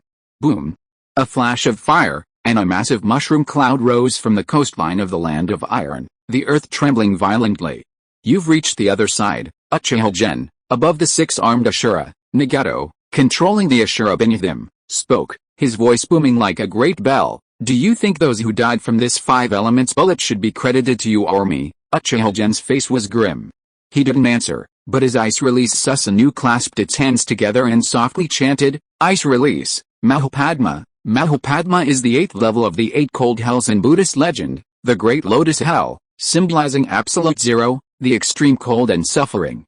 Legend says that those imprisoned in this hell will be frozen for trillions of years, until the end of the world. Of course, Uchiha Gen couldn't actually create absolute zero, but just like the wood releases advent of the world of trees, creating an extremely cold weather phenomenon and environment would be beneficial to the power of ice release. A fierce, biting wind, mixed with countless ice shards, suddenly rose, whipping up thousands of miles of ice fragments that surged wildly across mountains and rivers. Crystalline frost spread and expanded from beneath Susanoo's feet, freezing everything on the ground in the blink of an eye, chilling to the bone. The once clear sky was abruptly obscured by low, gray clouds, the wind howling like a roaring dragon, and snowflakes as large as hands and fans falling like smoke and mist, instantly turning the entire world white. Above the six-armed Ashura, feeling the bone-chilling cold surrounding him, Nagato suddenly felt his body becoming unresponsive, his movements and even thoughts becoming sluggish. Not good, Nagato frowned, roared, and fully activated the chakra within him. Shinra Tensei. An invisible, immense repulsive force erupted, instantly pushing the recently appeared Shinai 100 miles away under the power of the Rinnegan. The drifting snow and ice shards in the sky also cleared abruptly, drifting towards the inland areas of the Land of Fire with Shinai. A single thought changes the world, a single move clears the snow. Nagato and Uchiha Gen's destructive power was enough to give the Earth a makeover. I'm afraid the map of the ninja world will need a major overhaul after this battle. Uchiha Gen glanced at the frozen ground within 100 miles, sighed, then his eyes narrowed and he launched an attack. Ice release Indra pushed off with his legs, gliding across the ground like ice skaters, his Vajra swirling with a blizzard as it smashed towards the six-armed Ashura. Ashura's forearms crossed above his forehead, blocking the Vajra. Boom! A huge explosion rang out, sending ice shards and wood chips flying, but the Vajra remained largely intact, while a deep crater was smashed into the giant hand made of wood release. Uchiha Gen was going to be tougher and more ferocious. However, Nagato's expression remained unchanged, showing no fear. In a situation where the forces were basically evenly matched and it was difficult to determine a winner, a small advantage was unlikely to translate into victory. In this situation, it was a battle of endurance and resilience. He didn't believe that an Uchiha could outlast him. Therefore, the advantage was in his hands. Ice Release Susanoo raised its Vajra pestle high and brought it down again, while its other hand clenched into a fist and unleashed a powerful rising dragon punch towards the golem's chin. The golem blocked the Vajra pestle with all four arms, then its remaining two massive hands shot out, clasping together to block the punch. Simultaneously, the wooden dragons coiled around the golem's body moved violently, lunging towards Ice Release Susanoo's chest. Roar! In an instant, a crack appeared in Ice Release Susanoo's breastplate, unleashing countless ice arrows combined with Susanoo chakra, densely covering the two wooden dragons before exploding. The extreme cold frost spread, freezing the wooden dragons immobile. In a flash, Ice Release Susanoo's hands suddenly locked onto the golem's arms, encircling its waist, and with a powerful kick, pushed the golem backward. The golem writhed and struggled desperately, its remaining four arms relentlessly striking the Ice Release Susanoo, but Uchiha Gen held on tightly. Uchiha Slam! Boom! With a deafening roar, the two giants collapsed together, the earth within a radius of several kilometers cracking open. Riding on the golem, Uchiha Gen controlled the Ice Release Susanoo, unleashing punches and strikes, each impact generating a raging hurricane. Shinra Tensei! A massive, invisible shockwave blasted the Ice Release Susanoo away. The golem stood up, its body, battered by hundreds of punches from Uchiha Gen, fully recovered in a breath or two. Boom boom boom. The two colossal giants continued their primal hand-to-hand combat, one with 3 heads and 6 arms, possessing incredible regenerative abilities, the other wielding a staff and clad in armor, offering superior offense and defense. For a time, the battle shook the mountains and dimmed the heavens. The White Zetsu monitoring 30 miles east of the battlefield has been killed by the shockwave. Send another one. 60 miles away from the clash between the two giants, a large group of White Zetsu had gathered, serving as a relay point for monitoring the battle between Uchiha Gen and Nagato, and for transmitting intelligence. A special White Zetsu was busy assigning tasks. Can the main body send some more White Zetsu?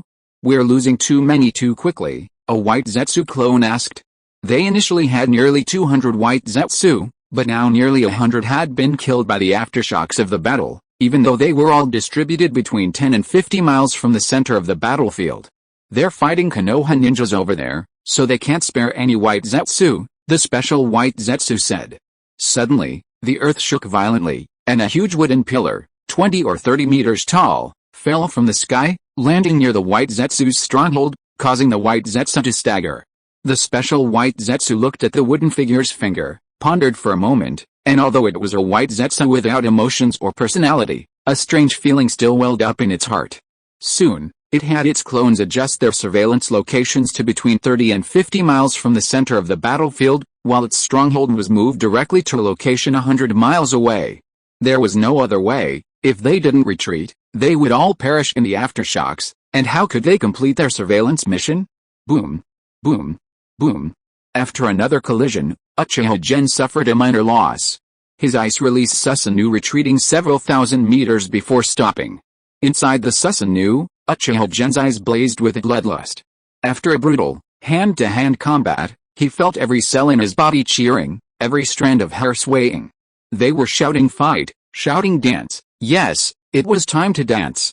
Uchiha Gen's eyes flashed, and instead of continuing its charge towards Nagato, his ice-release Susanoo slowly retreated.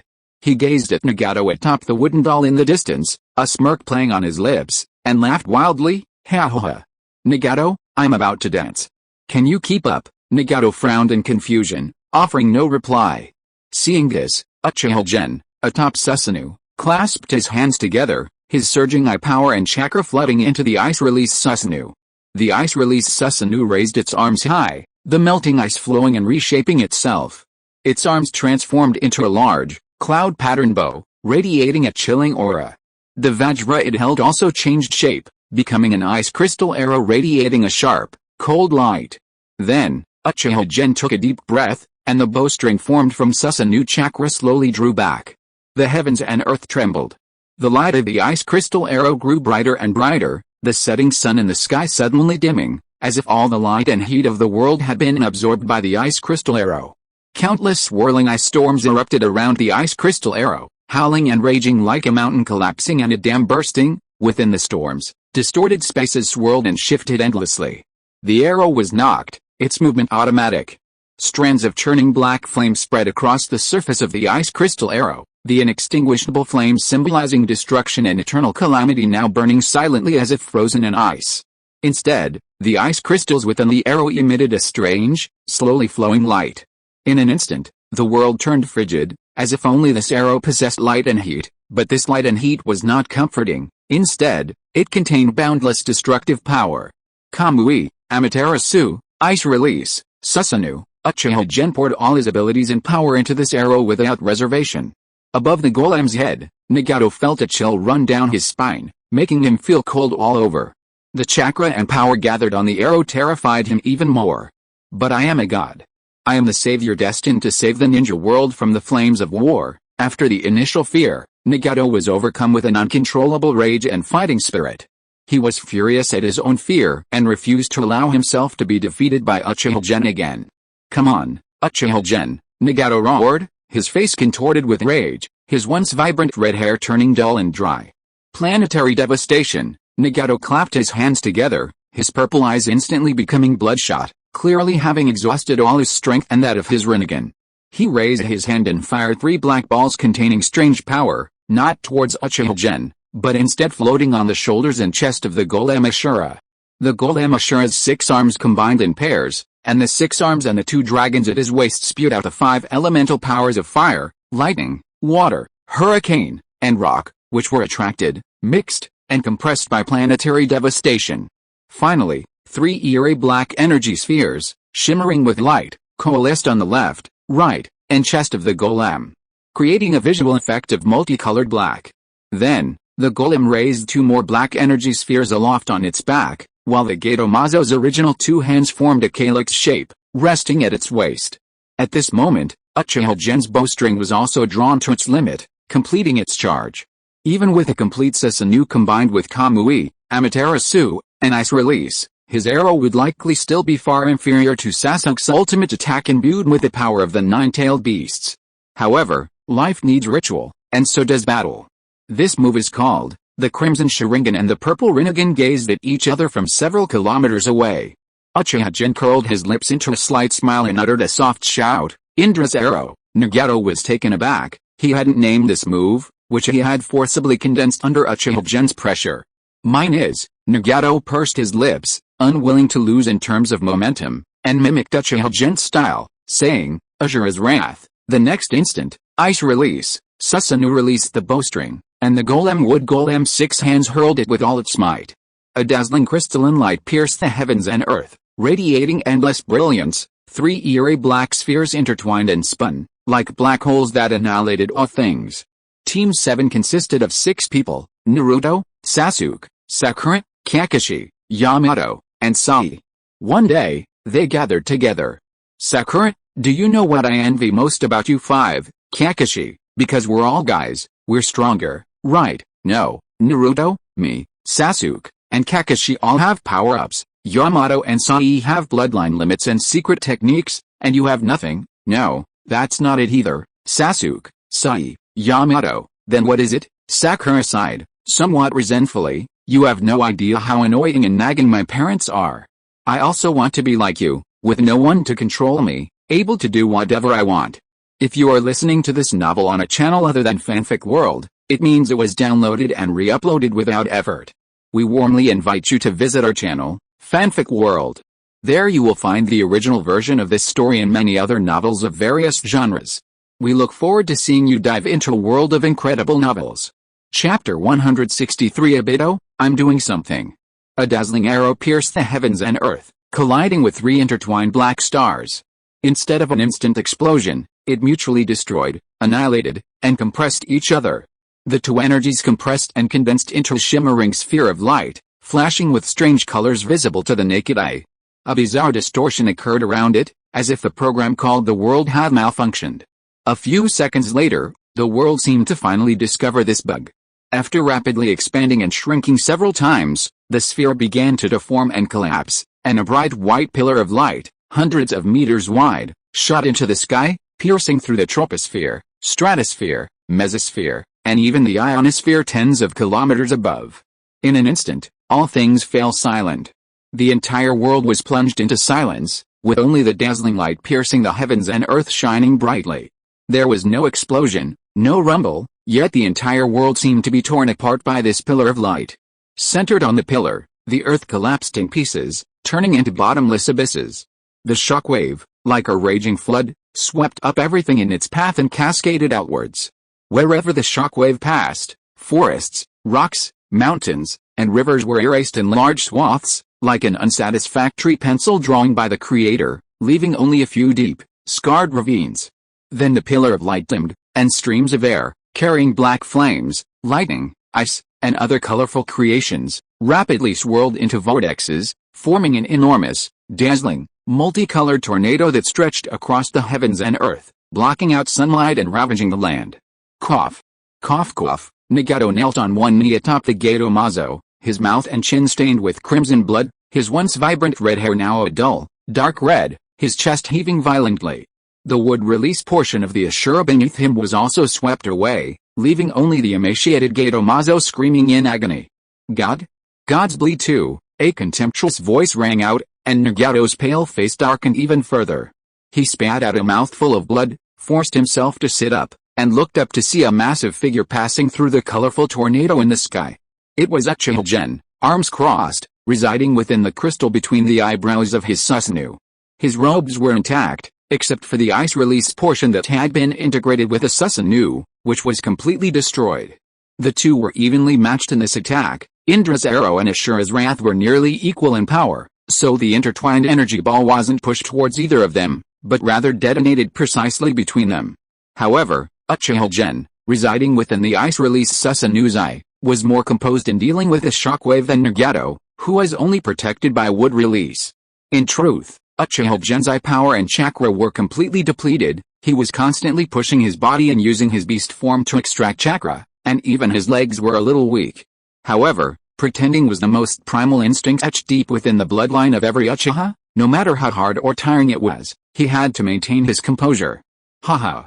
Weak little god, can you still dance? Uchiha Gen's lips curled into a slight smile. The masked beast extracted a continuous stream of chakra, which flowed into his body, filling the emptiness within him. After his chakra had increased somewhat, Uchiha Gen slowly raised his index and middle fingers, his eyes sharpening. 100-meter-long ice sword slowly took shape in the hand of his Susanoo. Wisps of green smoke rose from the numerous wounds on Nagato's body, and they healed themselves without any hand seals in no time. After catching his breath, his eyes narrowed, he gritted his teeth, and a strand of dark red hair on his forehead turned white. He slammed his hands down on the top of the Gato Mazo. Two enormous wooden dragons roared and tightly coiled around the Gato Mazo's arms. Nagato took a deep breath, his eyes still firm and stubborn, convinced that he could win.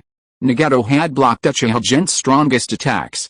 After that, wouldn't he just rely on his superior life force and chakra regeneration to wear Uchiha Gen down? The first Hokage could fight for 3 days and 3 nights to defeat Uchiha Madara. Nagato believed he could too. I am the savior, I am Kami, I will not lose to you, Nagato roared. The Gato Mazo swung its arm to meet the ice sword slashing down from Susanoo, and another deafening roar echoed through the heavens and earth. Starting to burn your life again? Is your second chakra bar your health bar? Uchiha Gen glanced at Nagato's dark red hair, sneered disdainfully, and continued his offensive. Nagato was, after all, only human. How could his chakra regeneration compare to the mini 10-tails masked beast within Uchiha Gen? If he was burning his life, how much lifespan could he afford to burn?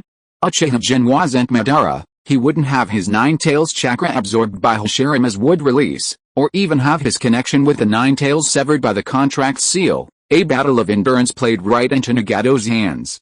Give Nagato hope, then wear him down, until he can no longer resist. Uchiha Gen and the pair of purple Rinnegan locked eyes for a moment, a burning glint in Uchiha Gen's crimson eyes. Nagato, Uchiha Gen shouted, his Susanoo slashing down with its sword, but holding back a bit of its force. The Gato Mazo suddenly clasped its hands together, clamping the ice sword between them, the wooden dragons on it instantly coiling around the ice sword like lightning. A hint of joy flashed in Nagato's dusty eyes. Uchiha Gen was weakening, there really was a chance. Feeling that victory was highly likely, Nagato clasped his hands tightly together, another strand of hair slowly turning white.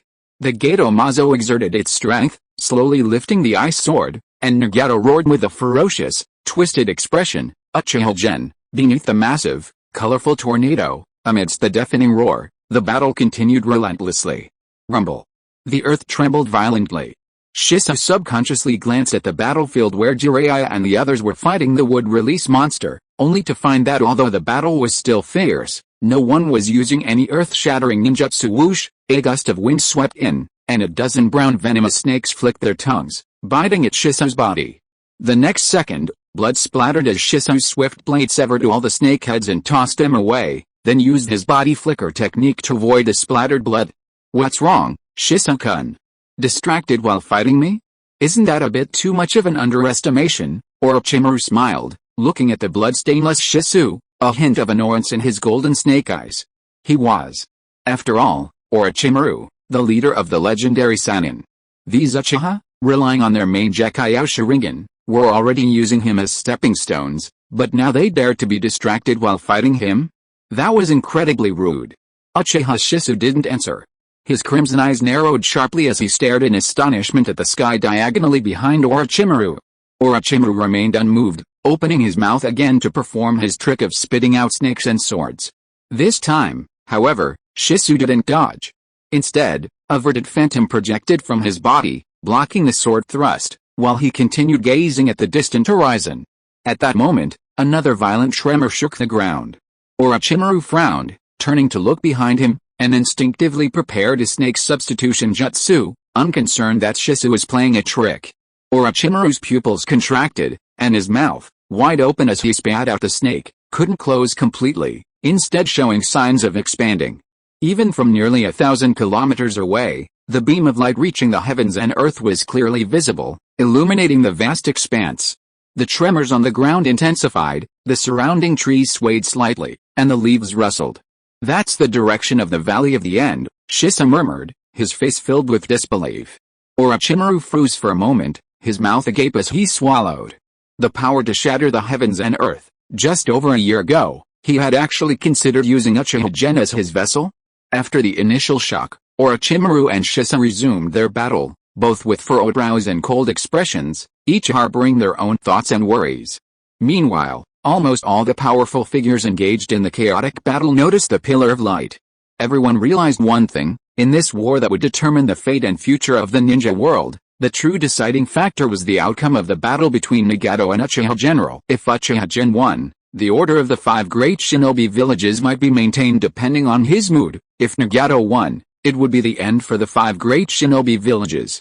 However, this worry only flashed through everyone's minds for a moment. The intense battle forced them to put aside their anxieties and focus on their immediate opponent. Konoha, as a violent military organization, had conducted numerous drills for mobilization, disaster preparedness, and risk mitigation. Not long after the battle broke out, the villagers, led and helped by Chunin and Jinan, all took refuge in hidden underground shelters, including the Uchiha clan.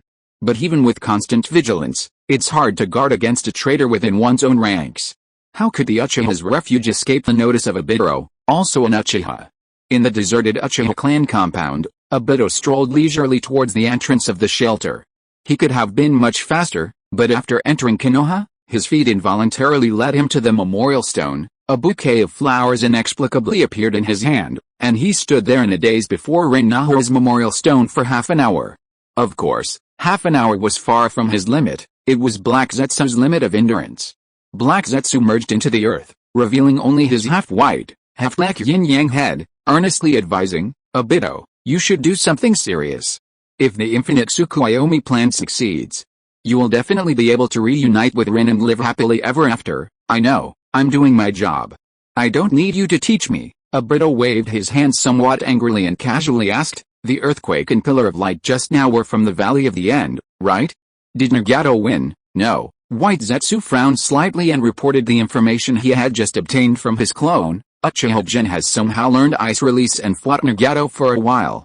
Both of them used their strongest attacks, but they were evenly matched and are still fighting. It looks like there will be a long fight. But Nagato's chances of winning are very high. Uchiha Gen's endurance is definitely not as good as Nagato's. White Zetsu spoke with great confidence and reason, but Obito, who suffered from genophobia and had been beaten by Uchiha Gen too many times, had a bad feeling. Wasn't it supposed to be that Nagato, with his wood release, could easily subdue Uchiha Genji? How did it become a 60-40 split? Who knows what other tricks that despicable and evil Uchiha Genji has up his sleeve? Obito thought for a moment, then said in a low voice, I understand. After clearing out the Uchiha, I'll take Tobi to support Nagato. Obito was finally being reliable. A hint of relief appeared on Black Zetsu's expressionless face. Alright, let's go. Obito looked at the refuge not far away, a trace of excitement and distortion appearing in the only hole in his mask. Meanwhile, inside the Uchiha clan's refuge, Uchiha Mikado, who had just put Sasuke to sleep, held Sasuke in one arm and gently patted Naruto, who was curled up in her arms, with the other. The tournament was interrupted too suddenly, and the enemy came too suddenly. Fortunately, although Mikado Uchiha had retired from the ninja ranks long ago, she was still a rare member of the Uchiha clan with a 3-tomo Sharingan, possessing considerable strength. Carrying Naruto and Sasuke and leading Itachi, she quickly returned to the Uchiha clan compound under the escort of the Anbu guarding Naruto. Mother, who exactly are the enemies? Itachi Uchiha frowned, his tear troughs widening into deep furrows, and asked in a low voice, why would they attack Konoha on the day the 5 Kage are gathered? This should obviously increase the difficulty of the attack. Mikado was momentarily speechless, frowning slightly. Perhaps they're just a bunch of lunatics. This answer clearly didn't convince Itachi. He didn't believe that those who could gather the power to directly confront Konoha and the 5 Kage would be idiots or lunatics. But he didn't continue questioning Mikado. Instead, he narrowed his eyes and pondered. If I were the Hokage, Itachi recalled the many great works he had studied by the third Hokage, trying to think from the Hokage's perspective. 1 against 7. 1 against 7, it wasn't until someone tugged at his sleeve that Itachi snapped out of his daze, his gaze falling on Uchiha Izumi, whose handsome face was tense beside him. Seeing Itachi turn around, Izumi opened her hands like a treasure, revealing a few candies in her slender white palms. A pure smile bloomed on Izumi's innocent face, and she exclaimed excitedly, Hikari Nichan gave them to me, eat them. Itachi turned his head and saw a stunningly beautiful girl with long, flowing hair and a cool, aloof demeanor sitting not far away, resting with her eyes closed. even within the Uchiha clan. Renowned for its handsome men and beautiful women, this girl was exceptionally beautiful, with delicate features and fair, jade-like skin. The only flaw was that her long hair wasn't quite smooth. Most of the Uchiha had stiff, spiky hair, naturally resembling a hedgehog's head. Only Itachi, for some reason, was born with naturally smooth hair. Itachi wanted to say thank you, but hesitated, afraid of disturbing her rest. Just then, Uchiha Hikaru's long, curved eyelashes fluttered, and she slowly opened her eyes. "Hikaru," Itachi opened his mouth, wanting to say thank you, but a sudden scream interrupted him. The shelter immediately became chaotic. More than 10 elite members of the police department and Anbu appeared like ghosts, protecting Uchiha Mikado. Naruto and Sasuke, who had been sleeping soundly in her arms, slowly opened their eyes, looking around in confusion. Click! The shelter door slowly opened, and a man wearing a black robe with auspicious cloud patterns and an orange skin mask walked in. He stood on a high platform, his red eyes piercing through the hole in his mask, sweeping down on the elderly, weak, and disabled Uchiha in the shelter, letting out a wanton, sinister laugh. "Ha ha ha ha, Uchiha, this ominous clan, it's time to shatter your illusion of happiness. Naruto, Dad, why are you the Hokage, but you didn't leave me any money? Minato, I've given you all the money to cheat on. Naruto, then why did I have to lose my parents when I was little? Minato, because everyone who cheats is an orphan. Itachi, no way, my little brother has to have what everyone else has. I want to give my little brother a cheat code too. My stupid little brother." Chapter 164 Uchiha Hikaru, Attack. Why go to such lengths to exterminate the Uchiha clan? High on the platform, Obito Uchiha's bloodshot eyes swept over the angry, wary Uchiha below, a flicker of disbelief in his single eye. The old lady Uchiha, who ran the convenience store at the clan's gate, would always kindly tell him to slow down when he returned from the ninja academy. The uncle with extra snacks would always give him a little extra. The old man Susanoo, who had instructed him in shuriken jutsu when inviting his grandmother to square dancing. These were memories and bonds that Obito could not sever, but were emotions that Madara, the executor of the infinite Tsukuyomi, did not need, much like Minato and Kushina. Obito Uchiha, though foolish, knew that by choosing the infinite Tsukuyomi, he was a villain in the ninja world, never to be understood or supported by most. Therefore, only by severing all worldly ties could he more resolutely and unwaveringly embrace the infinite Tsukuyomi, embrace that beautiful world with Rin. Kakashi? What Kakashi? Just an insignificant passerby. Who would have any connection with that bastard? They're practically strangers, so let him stay in this painful reality for now. After a moment of distraction, Obito's gaze hardened, settling on Mikado, who was being protected by the Anbu, or rather, on the child with the familiar blonde hair.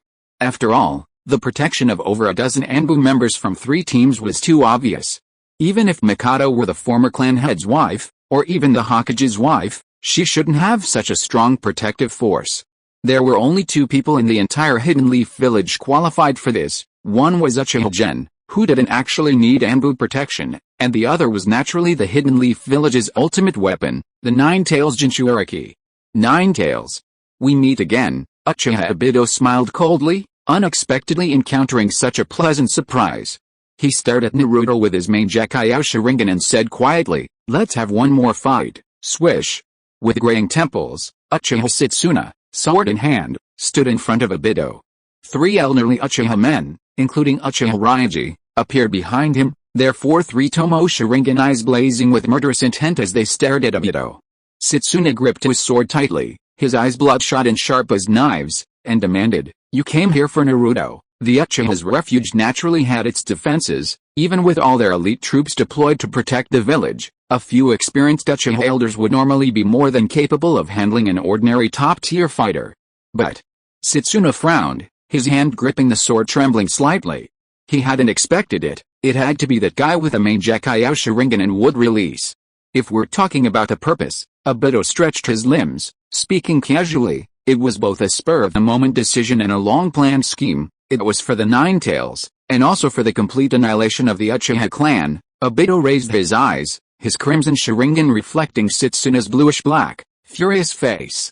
The 4 elders almost simultaneously lowered their heads, avoiding direct eye contact with a Mangekyō Sharingan. For the Uchiha, the suppression of a higher-level Sharingan over a lower-level one was a definite fact.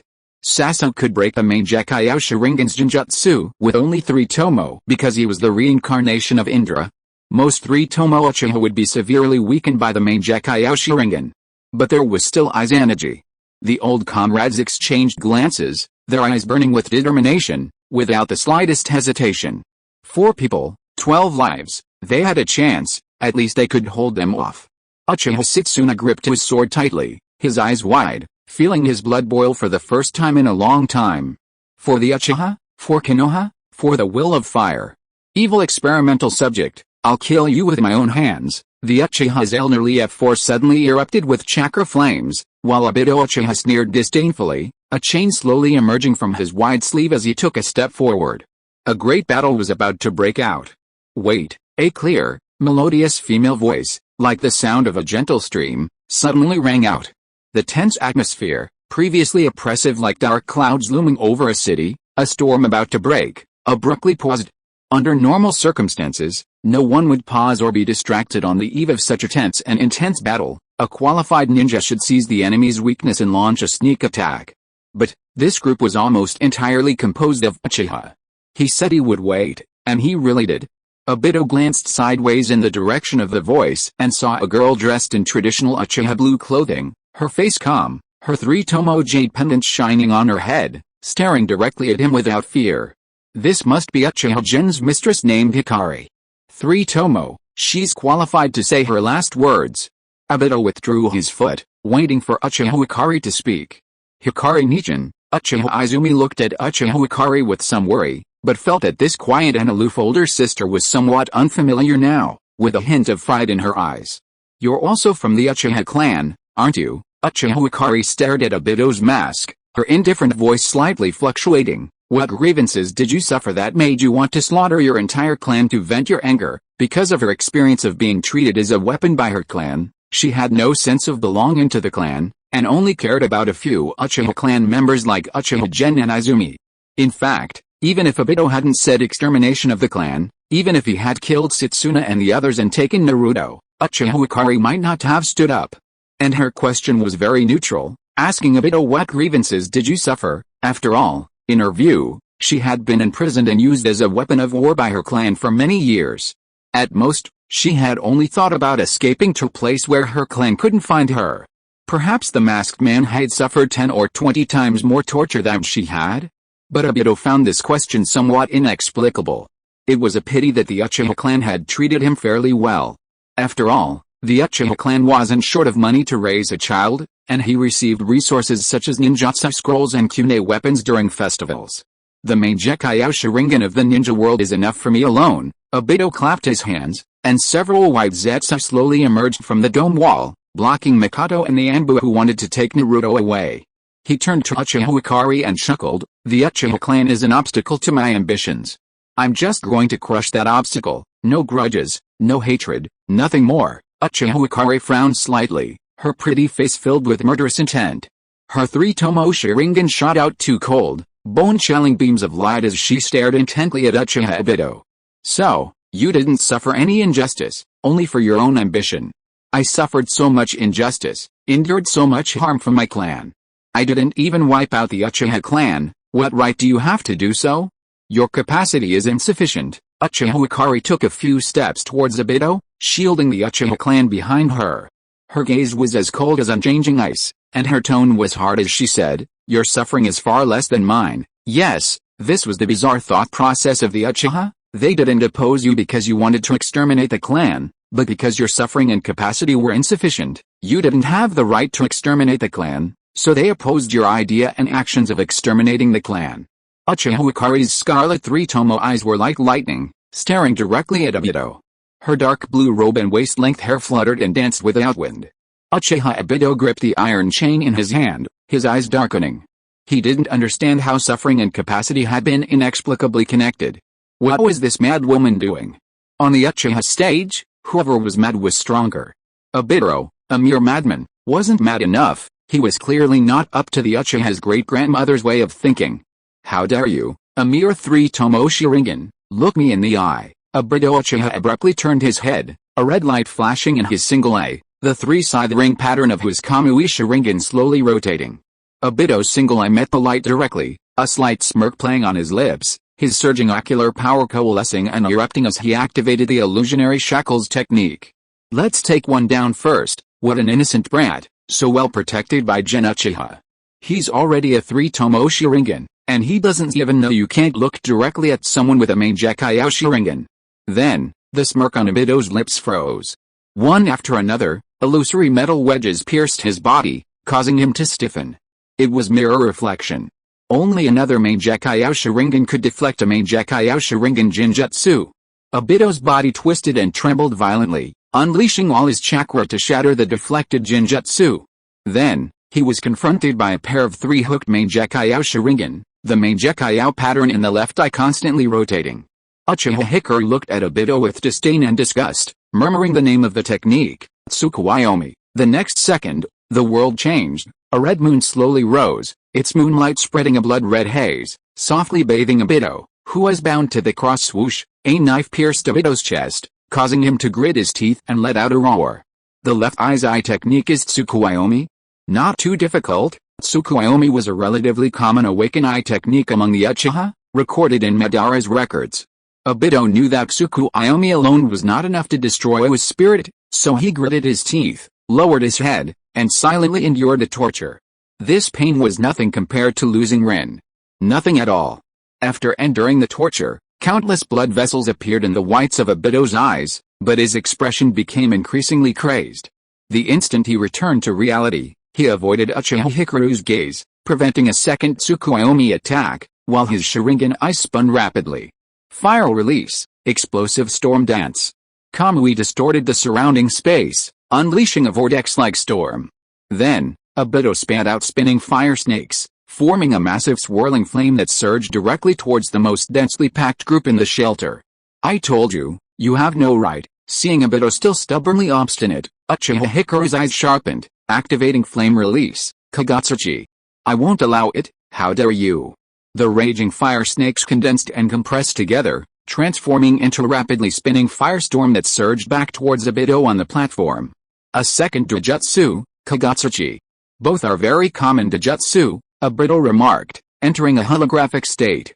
The firestorm raged out of the shelter, rising into the sky and exploding with a deafening roar.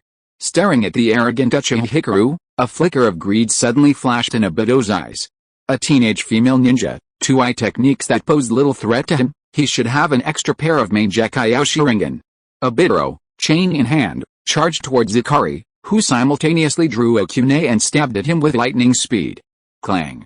Clang, the sound of metal clashing rang out. After a brief exchange, guided by Hikari, the battle shifted to the ground. Boom. A firestorm erupted in the sky like dazzling fireworks. Dodging the third Hokage's Shuriken shadow clone technique, Fugaku Uchiha frowned slightly, a hint of worry flashing in his eyes, as he gazed at the fireworks. That direction was towards the Uchiha clan's territory. Mikado, Itachi, Sasuke, and Naruto were there. However, he was currently the main force fighting against Sasori of the Red Sand, who controlled the 3-cage, and couldn't easily leave. Kakashi, a purplish-red phantom suddenly projected from Fugaku Uchiha's body, instantly entering the third stage of Susanoo. Wielding his giant shield, he swept away the golden sand of the Raza puppet, and said to Kakashi, I'll handle this. There's trouble at the Uchiha clan's territory, you lead the team to provide support. Kakashi watched Fugaku activate his Susanoo and sweep across the area, nodded to indicate he understood, adjusted his breathing, and then, crackling with electricity, transformed into a bolt of lightning, rushing towards the Uchiha clan's territory. On the ground, Obito's face beneath his mask was incredibly grim. Hikaru Uchiha's taijutsu is wild yet refined, his techniques incredibly sharp. Even though he had been trained by Madara, he was actually at a disadvantage in close-quarters taijutsu combat. If he hadn't activated Kamui twice, he probably would have been injured. Troublesome, but after all, you're an Uchiha who's awakened the Mangekyō Sharingan. So, what can you do against this attack? Dodging the attack with an ethereal movement, Obito returned to reality and roared, wood release, great forest technique. Numerous wooden vines suddenly sprouted from Obito's left arm, rapidly extending and wrapping around Uchiha Hikari. Hikari's eyes flickered, her gaze sweeping over the roots of the vines connecting her arm to Obito's. She slowed her movement slightly, and the vines wrapped around her. Obito used ethereal movements whenever things went wrong, and although she had the upper hand, she never had a chance to touch him. But in direct contact through chakra creations was still contact. Seeing the vines bind Hikari, a glint of joy flashed in Obito's eyes.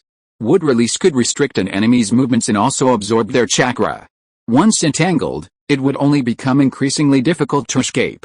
Obito grinned maliciously, gripping his left hand with his right, and fully activating wood release, attempting to drain Hikari's chakra. It's over, yes, it's over. Uchiha Hikari's expression remained aloof and cold, without a trace of panic or fear from being restrained. She slightly curled the corners of her lips and activated her eye technique. It was a super powerful eye technique, more bizarre than Kamui, more terrifying than Kado Matsukami, and even the savior of the ninja world, the strongest ninja, Uzumaki Naruto, couldn't resist it. 8,000 spears. Naruto, first Hokage, may I ask how you, with such strong vitality, died? Hashirama, Naruto, was it because you fought too many battles in the Warring States period, and suffered too many internal injuries? Hashirama shook his head. No. Naruto, then was it because you depleted too much of your vitality in the great battle with Uchiha Madara? Hashirama shook his head. No. Naruto, then what was it? Ha ha ha ha. Senju Hashirama laughed a few times, scratched his head somewhat embarrassed, and said, actually, it was because I got Madara syndrome. Chapter 165 Obito is questioning his life. Please select the strongest Mangekyō Sharingan technique and explain why it is 8,000 spears. The ability of 8,000 spears is extremely simple. Use your own chakra to leave a mark on the enemy, and then use the mark to absorb the opponent's chakra and control their spirit. At first glance, it seems unremarkable, but if we return to the essence of chakra and trace back to the source of chakra in the ninja world, the Ten Tails God Tree, what is its ability? The Ten Tails form, symbolizing yin, controls spirits with infinite Tsukuyomi. The God Tree form, symbolizing yang, absorbs chakra with God Tree World Advent, essentially no different from 8,000 spears, only it affects more targets at once. It's just that Uchiha Taishi is kind-hearted and prefers quiet to activity. Otherwise, a quick tour of the 5 great ninja villages, leaving marks, and absorbing the 9-tailed beasts would instantly bring his strength close to the 6 paths level. 8,000 spears, Uchiha Hikaru shouted softly. Obito, who had just been smirking because he had trapped Uchiha Hikaru, could no longer laugh. His chakra suddenly vanished. Due to the massive loss of spiritual and physical energy, his legs trembled uncontrollably, and he could barely stand. Kamui, in a panic, Obito tried to use his eye power to escape into the Kamui dimension.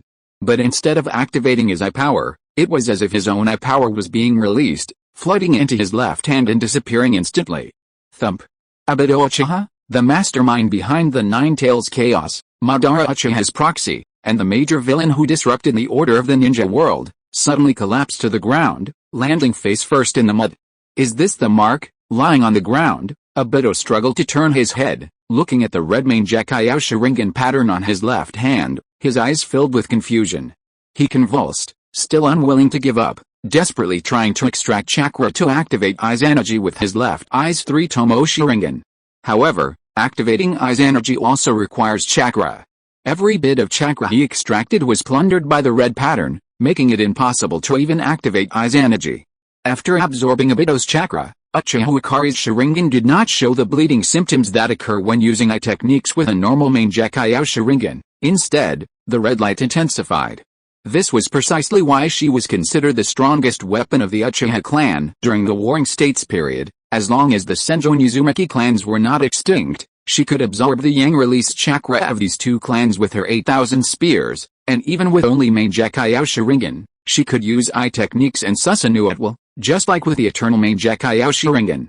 A scent of Senju chakra, Uchiha Hikari looked down at Obito, who was lying on the ground unable to resist, and said indifferently, "Your capacity is far from sufficient." Veins bulged on Obito's forehead as he struggled to raise his head and glared at Hikari, but he couldn't utter a word. He knew he had been utterly defeated. Suddenly, wooden vines rose from the ground and wrapped around Uchiha Hikari's ankles. Hikaru's eyes narrowed, and he leaped backward, dodging the entanglement of the wooden vines. A half-black, half-white face suddenly sprang from the ground, reaching for Obito. Hikaru's eyes flashed with malice. Obito's left hand seal glowed, and a surge of chakra welled up within him, but a strange red light flickered in his eyes, controlled by Hikaru.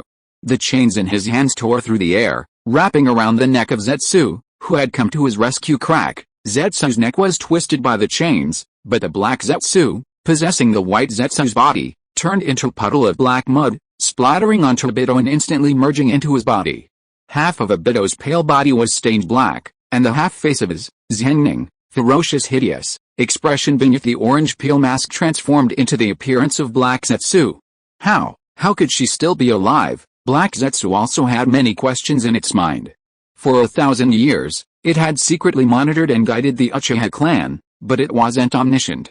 For example, in its view, the Uchiha Mumei from over 100 years ago, after being besieged by powerful members of the Senju Uzumaki Sarutobi clan and disappearing without a trace, should have had no chance of survival. Even if he had survived, he shouldn't be alive now, 100 years later. With Black Zetsu's assistance, Obito temporarily shielded himself from the influence of the 8,000 spears, regained his rationality, and fully activated his intangibility to escape into the Kamui dimension, intending to take someone away. You can't escape, Obito, Black Zetsu's voice echoed in Obito's mind. It sighed, controlling Obito to look down at the still present red mark on his left hand, and sighed, this mark ignores space. Even if you hide in Kamui, it can still steal your chakra and control your mind with its eye technique. I can't stay attached to you forever to stabilize your mind and maintain your chakra. Obito's face suddenly turned extremely ugly. At this moment, the only thought in his mind was how could this eye technique be so unethical? One mark, lifelong slavery? Obito knew he had nowhere to retreat, nowhere to escape. A moment later, a fierce glint appeared in his crimson Sharingan eyes. Then, help me kill her. White Zetsu, Uchiha Obito returned to the ninja world from the Kamui dimension. The white Zetsu, its neck twisted and feigning death on the ground, chuckled, wrapped around Obito's feet, and merged into Obito's body. Obito's chakra surged and churned.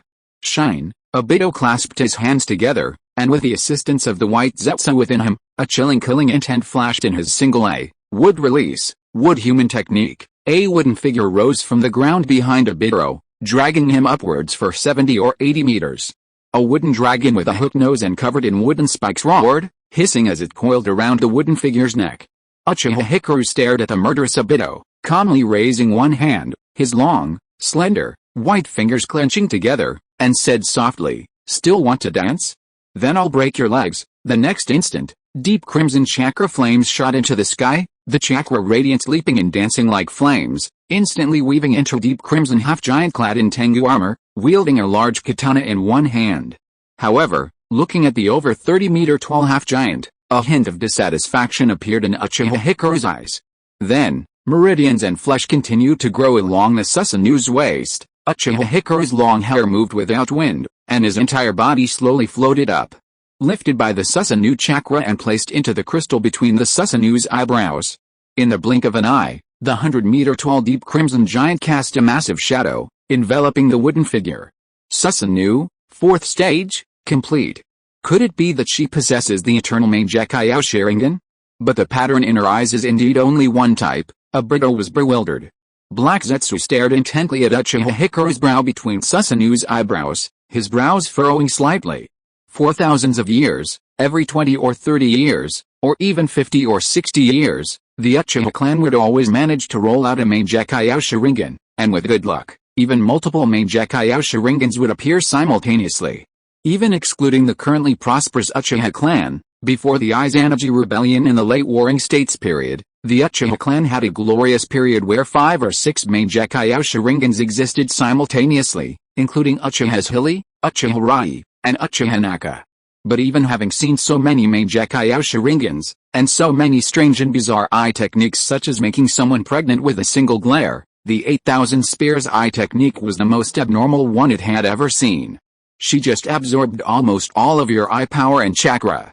What one pair of Mangekyō Sharingan couldn't do, 3 might be able to, Black Zetsu explained with a dark face, his mind racing, and then fell silent.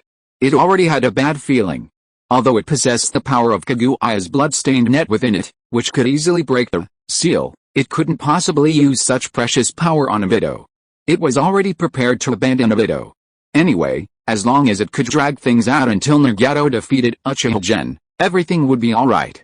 Susanoo moved, taking a step forward, its deep crimson greatsword slashing into the chest of the wooden golem, leaving a deep wound. The wooden golem staggered back more than 10 steps, and after stopping, a Brito roared angrily, and the wooden golem immediately retaliated. The earth shook and trembled, and thick smoke billowed into the sky, the fifth pair of Mangekyō Sharingan, and such a powerful one at that. God bless my clan, God bless my clan, on a high platform near the battle between the wooden golem and Susanoo. Uchiha Sasura was extremely excited, grabbing Uchiha Ryoji beside him and jumping and dancing wildly, overjoyed. 4 old men, whose combined age was 250, huddled together, venting their joy like old children, seemingly unafraid of the aftershocks of the battle. As ninjas at their age, life and death were no longer matters, what mattered was the prosperity and glory of their clan. To witness the Uchiha clan produce another such formidable Mangekyō Sharingan user was worth dying in the aftershocks. Ahem, an untimely cough interrupted the old men's stiff Uchiha battle dance. It's Kakashi. The Uchiha quickly straightened his disheveled clothes, feeling a strange sense of shame, like being caught partying by his parents. His face flushed, but he feigned composure, asking, "What's the matter? The commotion over here is too loud. Mr. Fugaku sent me to provide support." Kakashi, with his deadpan expression, pretended not to have noticed the men's earlier, unrestrained and undignified artistic behavior, and instead observed the wooden puppets and Susanoo engaged in battle nearby. "We wouldn't be able to help even if we went up there." Uchiha Setsuna maintained his calm tone, casually brushing aside a piece of flying wood. This level of battle was beyond their reach. Kakashi frowned. As a genius 12-year-old Jonin, he also possessed the pride of a prodigy. This feeling of powerlessness, being unable to intervene in the battle or make any contribution, frustrated him. Suddenly, a gust of cold wind blew past. Uchiha Setsuna jerked his neck in, caught a snowflake, and asked in confusion, "Why is it snowing in the middle of summer?" Kakashi looked up. A dark cloud drifted in from the sky, shrouding Konoha's sky. Thunder rumbled, and countless snowflakes danced in the air. The snow cloud that Uchiha Gen had created at the Valley of the End, which Nagato had deflected with Shinra Tensei, had somehow drifted back to Konoha.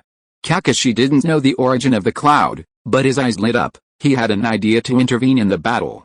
Chapter 1, there will be another chapter tonight. Chapter 166 If old friends reunite, 1,000 birds will greet them. Dark clouds, like a nightfall, shrouded Konoha, with occasional flashes of lightning adding a blue-white hue to the swirling snowflakes. Pure white snowflakes drifted down onto Kakashi's head, blending seamlessly with his silver hair. "I have an idea that might be helpful." Kakashi's deadpan eyes sharpened, his cold gaze sweeping over the two giants locked in battle, finally settling on the lightning flashing through the dark clouds. However, Kakashi's gaze fell on Uchiha Setsuna beside him, his eyes flickering, hesitant to speak. "Speak." Uchiha Setsuna waved his hand, his voice booming with pride, "As long as it benefits the battle, what does it matter if you tear this old body apart? The Sharingan, I need the Sharingan." Kakashi's words silenced Uchiha Setsuna, and several other Uchiha elders immediately glared at him with hostility. If the village hadn't been renamed the Uchiha clan, and Kakashi hadn't been the village's future pillar, the Great Fire Dragon technique would already be on Kakashi's head. "What, you used a bit of Uchiha's Sharingan back then, got addicted, and want another one?" Kakashi trembled under their stares and quickly explained, "I conceived a prototype of an S-rank ninjutsu, guiding and manipulating the natural lightning of heaven and earth, controlling the lightning to strike the enemy with immense power.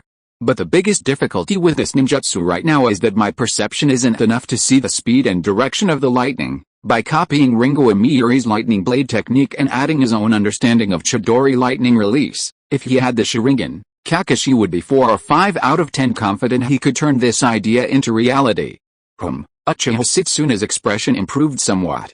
Kakashi, the genius who created an A-rank ninjutsu at the age of 12, now, after so many years, it's not unreasonable to say he could create an S-rank ninjutsu. But why would Kakashi create a ninjutsu that requires the Sharingan to use? Uchiha Setsuna's thoughts wandered. Remembering how Obito's Sharingan was destroyed by Uchiha Genji, he sighed and reached for his left IPFFT. Setsuna groaned, a tear of blood silently sliding down his cheek. "I'll lend you my Sharingan for now. Use this power to protect the village. Sharingan are hot swappable, That's common knowledge. Kakashi slowly lowered his hand from his left eye, the three black tomo spinning rapidly in his pupils. Setsuna-san's three-tomo Sharingan is much lighter than Obito's. But that makes sense, after all, Obito's Sharingan originally only had 2 tomo, and it was upgraded to 3 tomo in my eye, so the consumption might have been greater. After a 30-second moment of silence for his departed friend, and having adjusted to the fleeting Sharingan, Kakashi looked up at the sky. The familiar 3-tomo Sharingan, the familiar perception, everything felt as if Obito's Sharingan had returned, as if Obito were right beside him. Boom! Another burst of lightning and thunder illuminated the sky, making it flicker. The earth trembled. Although Hikari Uchiha had the upper hand, buildings were being damaged every moment. Obito, your will to protect the village and your comrades has always been with me. Kakashi's gaze sharpened. He observed the flow of electricity within the dark clouds, slowly forming hand seals, then raised his right hand, gleaming with lightning, pointing it towards the clouds above. Layer upon layer of dense cloud surged, lightning flashing, as if monsters were stirring the clouds, whipping up wind and snow, and spewing thunder. Obito, if you have a spirit in heaven, please bless this jutsu to succeed. Kakashi desperately manipulated the lightning, his Sharingan's whites bloodshot, fine beads of sweat constantly sliding down his face. Until the clouds could barely support the giant lightning beasts within, he swung his raised right hand down with a mighty crash, and the roars of wild beasts echoed from the clouds. Roar! Woof! Woof! One after another, giant dogs made of lightning burst forth from the layers of clouds. In an instant, a massive flash of lightning illuminated the entire world.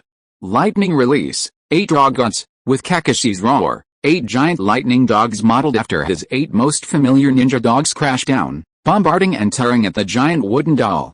The wooden doll seemed to sense this, raising its arms to protect its head, and then, the world turned white.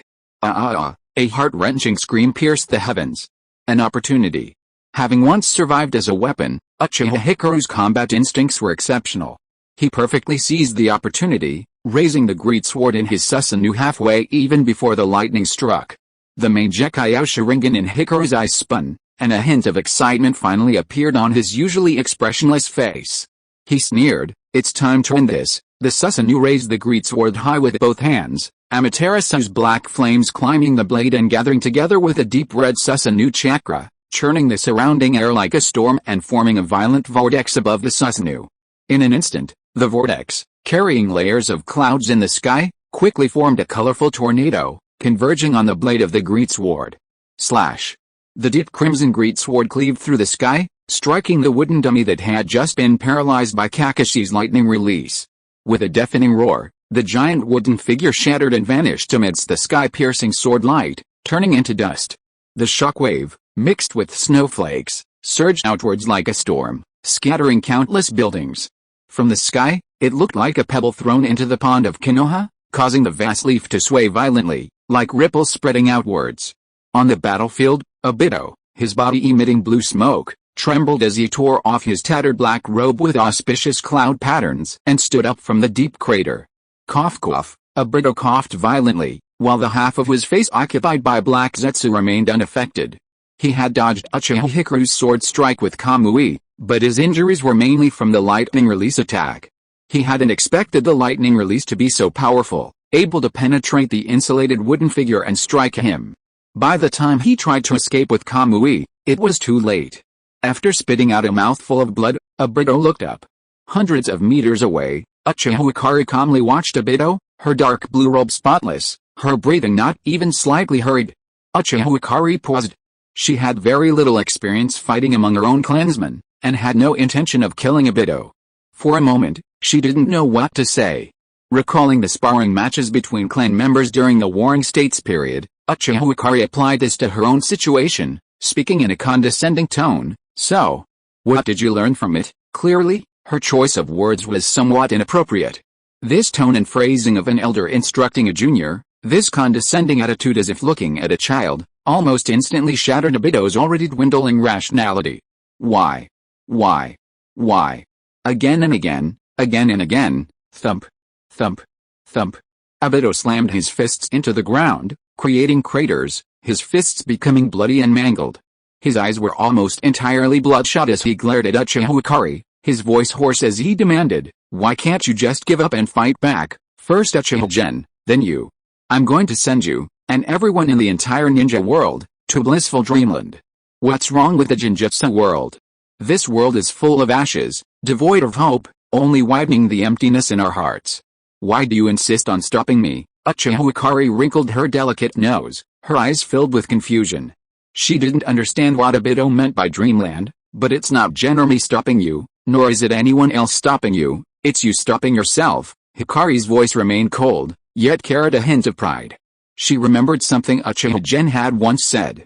As an Uchiha with a righteous flame-fan banner, she found it incredibly reasonable, practically a golden rule of the Uchiha: if the world doesn't live up to your wishes, then ignite it with your flames, hypnotize it with your Sharingan, and shatter it with your Susanoo until it becomes what you desire. Obito was stunned, the anger that had been surging within him, about to erupt, dissipated by more than half.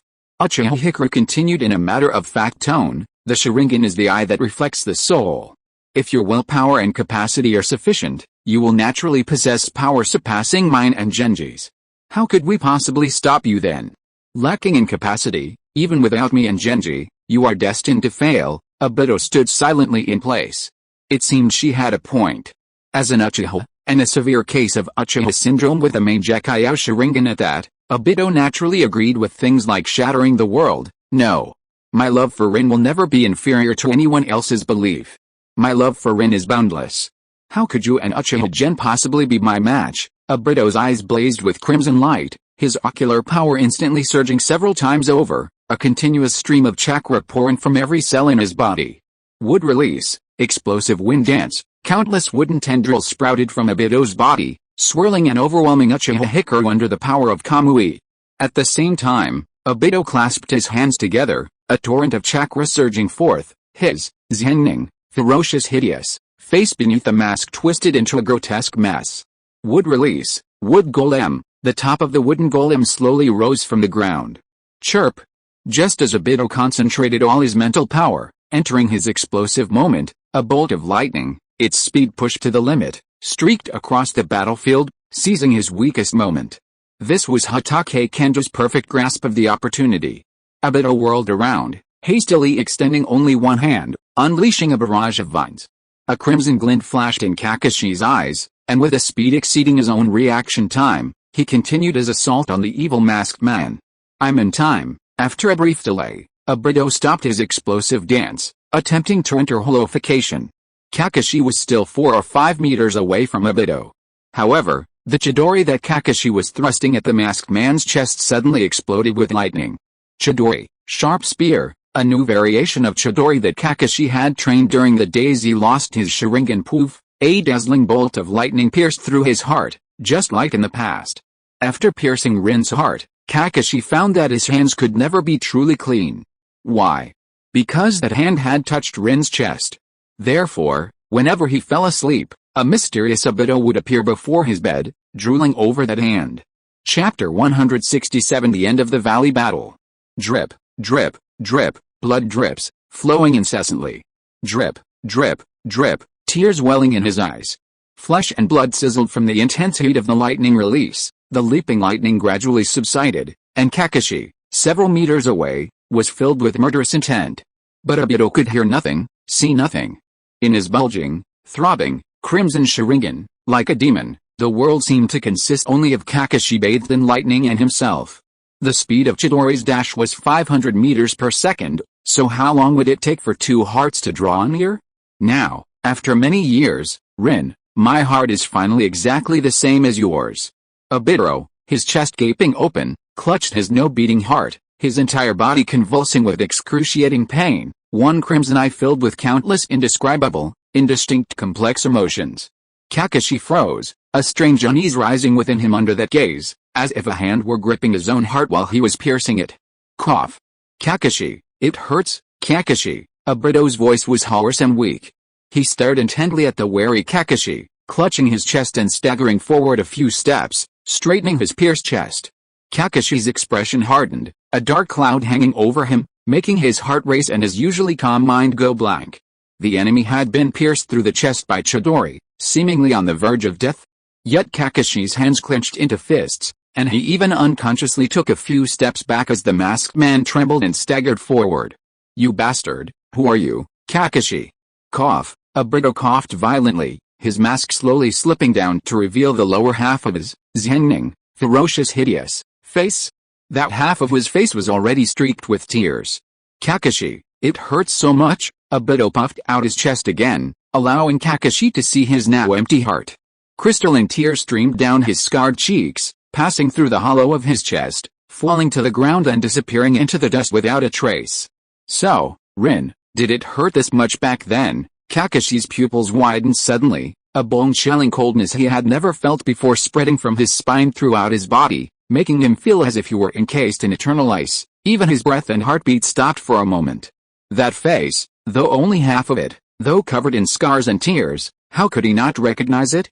Kakashi's lips trembled, but he couldn't utter a sound. After a long while, he managed to squeeze out a single word, "Obito." He had so many questions he wanted to ask Obito. Why, if he was alive, didn't he return to the village? Why did he become a member of Akatsuki? Why did he unleash the Nine-Tails attack to kill his teacher? But Kakashi's mouth was filled with bitterness, and he couldn't speak. What right or standing did he have to ask such a question? The executioner who killed two close friends?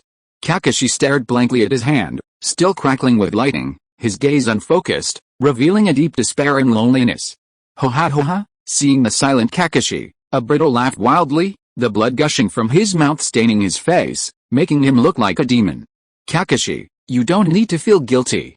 It's not you who's wrong, it's this world." Obito's lips curled into a wild smile, like a madman. "Do you see? Kakashi, the void here was dug out by this hellish world. Such a world full of despair has no value. Your Chidori is quite good, Kakashi.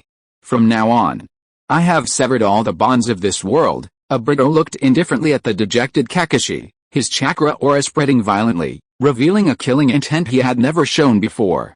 Even when Kakashi killed Rin, Obito never harbored any murderous intent towards Kakashi. But now, Obito truly had the resolve to kill Kakashi. Uchiha Hikaru was right, his domineering will wasn't enough. Having chosen to embrace the world of the infinite Tsukuyomi, how could he repeatedly hold back against Kakashi? For the infinite Tsukuyomi, to reverse the world and straighten Rin's reflection, eyes energy, activate. Upon discovering that Uchiha Hikaru's power was beyond imagination, Obito had already used the transcription seal to preset the eyes energy technique. He just hadn't expected that he wouldn't be killed by Hikaru, but rather lose this resurrection coin under Kakashi's Chidori. The three tomo in Obito's left eye slowly spun into a crimson glow, the power of the genjutsu beginning to alter reality. Obito, pierced through the heart, shattered into a phantom. The next moment, Obito reappeared in the world behind Kakashi, the hole in his chest restored, his face contorted in a terrifying grimace, pulling out a kunai and attempting to charge at Kakashi. "Wait, where's Black Zetsu?" Obito was startled, realizing that Black Zetsu hadn't reset along with him. Instead, when Obito used eyes energy to distort reality, Black Zetsu had reverted to a puddle of black mud and landed on the ground. Eyes energy, the so-called ultimate technique for distorting reality, still had its limits. The one possessing Obito was Black Zetsu, the third son of Kaguya, the progenitor of chakra in the ninja world, the younger brother of the Sage of Six Paths, and the greatest mastermind behind the scenes in the ninja world for 1,000 years. The level of eyes energy was simply insufficient to rewrite Black Zetsu's reality. Damn it! Why didn't it reconstruct itself on the spot? Why did it have to go to Kakashi's side? Black Zetsu cursed inwardly, transforming into a black streak of light and lunging towards Obito. However, someone was faster than it. 8,000 spears. Uchiha Hikaru sensed the mark on Obito again and instantly activated his ability, reconnecting and controlling Obito's spirit and chakra. A red light flashed in Obito's eyes, and the rapidly lunging Black Zetsu passed through his body and landed on the ground. So much yang released chakra, it smells just like the Senju clan. Uchiha Hikaru smiled slightly, as if she had tasted a delicious candy. Staring at the formless Black Zetsu, she asked curiously, "You can even block the seal?" "What is that?" Black Zetsu's jet-black body grew even darker, and without a word, it burrowed into the ground, disappearing from Hikaru's sight. Hikaru frowned, and finding no trace of Black Zetsu, she turned and walked towards the shelter. Her newly acquired puppet, maintaining its intangible state, floated behind her like a ghost. Kakashi raised his hand, but quickly lowered it in despair. Snowflakes fell from the ruins, quickly covering Kakashi's shoulders and hair, but he ignored them. Kakashi stood blankly in the snowstorm, his head raised, staring blankly at the interplay of dark clouds and the setting sun's glow, motionless like a lonely scarecrow in a wheat field. I should have known better than to save that good-for-nothing Obito. Now we've even lost a specially made white Zetsu. Black Zetsu swiftly traversed the underground, quickly finding a nearby white Zetsu and repossessing it, regaining control of the white Zetsu. Then, it received extremely bad news. Nagato might not be able to hold on, a white Zetsu reported. Nagato, how could he lose? Black Zetsu was stunned, feeling as if the whole world was against it. A white Zetsu muttered, he hasn't lost yet, he still has the upper hand, but I feel his life force might not last until he kills Uchiha Gen. No, it had to help Nagato. Black Zetsu's mind raced, and it was about to set off, but it stopped after going only a short distance. Without using the power left behind by Kaguya, its combat power was essentially zero. The Akatsuki members are still useful. Tell them to retreat, and send Toby to the vicinity of the battlefield. Black Zetsu paused, then said, if Nagato loses, prioritize retrieving the Rinnegan. If all else fails. Black Zetsu hesitated for a moment, a struggle flashing in his eyes, before finally frowning and saying, if all else fails, even if Uchiha Genji takes the Rinnegan, we cannot let it be destroyed. The Rinnegan is the key to rescuing Kaguya. As for who holds that key, it's important, but not that important. After giving the order to White Zetsu, Black Zetsu surfaced, gazing absently at the newly risen crescent moon. Above that moon lay Kaguya, whom he had longed for 1,000 years. He had successfully guided the Rinnegan for the first time, and even gained Madara's trust to orchestrate the infinite Tsukuyomi plan. Two joys overlapped, a moment that should have been a dreamlike happiness, finally offering hope of rescuing his sealed mother. However, why did it turn out like this? The stars and moon shone brightly, their light dazzling. A great battle raged from the afternoon until the moon was high in the sky. Rumble. The colossal Gato-Mazo swung its arms, all traces of wood release now gone. Uchiha Gen was only maintaining the third stage of Susanoo, frequently shattered and sent flying by the Gato-Mazo without resistance, but the Susanoo always quickly regenerated. A massive tremor, accompanied by billowing dust, swept outwards. Cough cough, Uchiha Gen fanned his nose with his hand, his breathing becoming rapid. Although feigning weakness was partly an attempt to appear weak, he was genuinely exhausted. However, Nagato's condition was even worse. Kneeling atop the Gato-Mazo's head, Nagato's hair was now completely white, his body emaciated. The first Hokage and Madara fought for 3 days and 3 nights because they shared the Nine Tails as a power source, one absorbing its energy while the other continued to absorb it, while the final battle between Naruto and Sasuke at the Valley of the End only lasted a day and a night. After fighting for half a day, Nagato was almost at his limit. Nagato, now possessing wood release, was incredibly strong. Even Uchiha Gen couldn't stop him if he wanted to escape. But Uchiha Gen, like a persistent online shopping platform, kept giving him hope. Just 1% away from defeating Uchiha Gen, just 0.1% away from defeating Uchiha Gen, just 0.00001% away from defeating Uchiha Gen. Are you sure you want to give up now? Seeing the victory so close yet so far, Nagato sank deeper and deeper, finally unable to extricate himself, falling into Uchiha Gen's deadly trap. Well, it's about time. Uchiha Gen's eyes flashed, and the Susanoo, which had just been shattered, quickly rebuilt. At that moment, the Gato-Mazo once again swung its arms, attacking Uchiha Gen with the same overwhelming force, but its power was far less than when it was first summoned. Whoosh! The suddenly appearing, fully formed Susanoo spread its wings, sweeping away the dust and debris, and slammed its fist into the Gato-Mazo. Caught off guard, Nagato was thrown to the ground by the enormous Gato-Mazo, looking utterly disheveled. Using a weak Shinra Tensei to deflect the flying debris, Nagato's gaunt face was filled with fear and confusion. He couldn't understand why Uchiha Gen, who was finding it increasingly difficult to even maintain his third stage Susanoo, could suddenly unleash a fully formed Susanoo again. At that moment, Uchiha Gen's gaze sharpened on the Susanoo's brow, and a 100-meter-long ice sword materialized in its hand, wreathed in endless Amaterasu black flames. A dazzling sword light pierced the heavens and earth, illuminating the entire night sky, eclipsing the stars and moon. Boom! A massive explosion resounded, sparks flying everywhere. The Gato-Mazo let out a piercing scream, its arms blocking the path of the sword light. Why is this happening? Nagato, now a desiccated corpse, gaped, his face filled with disbelief. Crack. Crack. Crack. In the dazzling night sky, the complete Susanoo, like a god, gripped the sword hilt and exerted tremendous force. The dazzling swordlight piercing the Gato-Mazo began to slowly descend. The Gato-Mazo's limbs were incredibly sturdy, each step forward was accompanied by a piercing, teeth-grinding scraping sound, yet it resolutely tore through the Gato-Mazo's body. Looking up at the black flame ice sword hanging above his head, Nagato's chest heaved violently like a bellows, his purple rinnegan contracting sharply. A final burst of energy, it must be a final burst of energy. Uchiha Gen is finished, he can only hope this last burst defeats me. Nagato had already staked everything, no matter what, he had no choice but to continue betting. I am a god. Blood seeped from Nagato's 7 orifices, his teeth clenched so tightly they creaked, and he gasped for breath, his withered chest, thin as a centenarian's, Super Shinra Tensei, boom. The earth, already altered countless times, trembled once more. Amidst the deafening roar and billowing dust, the fallen giant sword was slowly raised, even causing the perfect Susanoo to take a small step back. Then, the perfect Susanoo, which had been wrestling with the Gato-Mazo, suddenly disintegrated, and Uchiha Gen's chakra reaction vanished from Nagato's perception.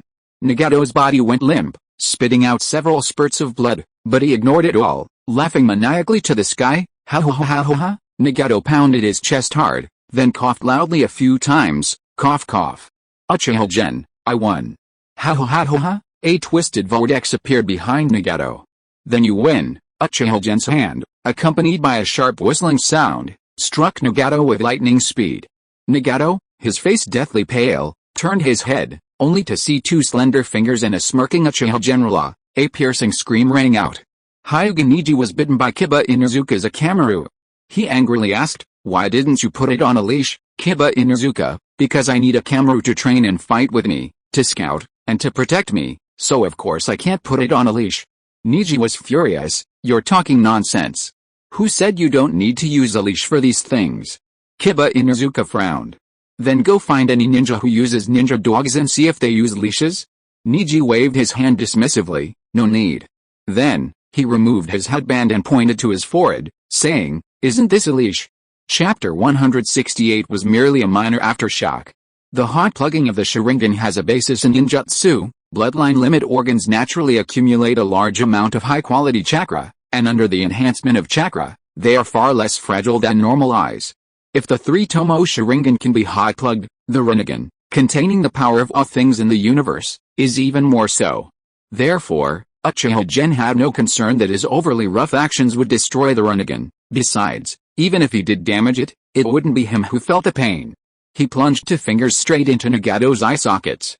Just then, a sudden change occurred. Swoosh, 2 vines suddenly emerged from the ground, wrapping around Uchiha Gen's hands and pulling sharply. Under the restriction of wood release, Uchiha Gen's fingers, about to touch Nagato's eyes, paused. His gaze sharpened, and his arm suddenly exerted force against the vines, twisting diagonally and gouging out a rinnegan from Nagato's right eye. The opportunity was fleeting. Nagato screamed in pain and retreated violently, clutching his bloodied, empty right eye socket. Crack. The ground beneath Uchiha Gen and Nagato's feet suddenly split open, and Toby, with his swirling face, leaped out, attacking Uchiha General. Having lurked and observed for a long time, seeing Nagato's defeat, it finally couldn't resist making its move. How? Uchiha Gen sneered, his sleeves fluttering, and a kunai appeared in his other hand. A red light flashed in his eyes as he dodged Toby's attack, his body moving swiftly, his sleeves flicking, the kunai shooting through the night like a shooting star. PFFT, the finely crafted kunai pierced Toby's forehead to the root, but no blood spurted out. At the same time, another Toby appeared behind Uchiha Gen, one hand turning into a knife, stabbing towards Uchiha Gen's back. Abi had never stabbed someone in the back before, but this move seemed ingrained in its genes, executed with incredible fluidity. The strike was swift, precise, and ruthless. The wooden sword pierced through Uchiha Gen's chest, the tip protruding slightly. However, Abi showed no joy. Instead, with a somber expression, it used body flicker technique to create distance between itself and Uchiha Gen, its hands forming hand seals. Clang. The wooden sword pierced through Uchiha Gen's body and landed at his feet. Uchiha Gen, having used Kamui in time, avoided this anti-Madara-specific heart-piercing attack. Instead of pursuing Abi, he twisted his body and pressed towards Nagato once more. Wood release, wood splinter technique. Abi finished the hand seals, and a vast array of vines and branches sprouted, instantly enveloping everything around them. Uchiha Gen frowned, his pursuit halting.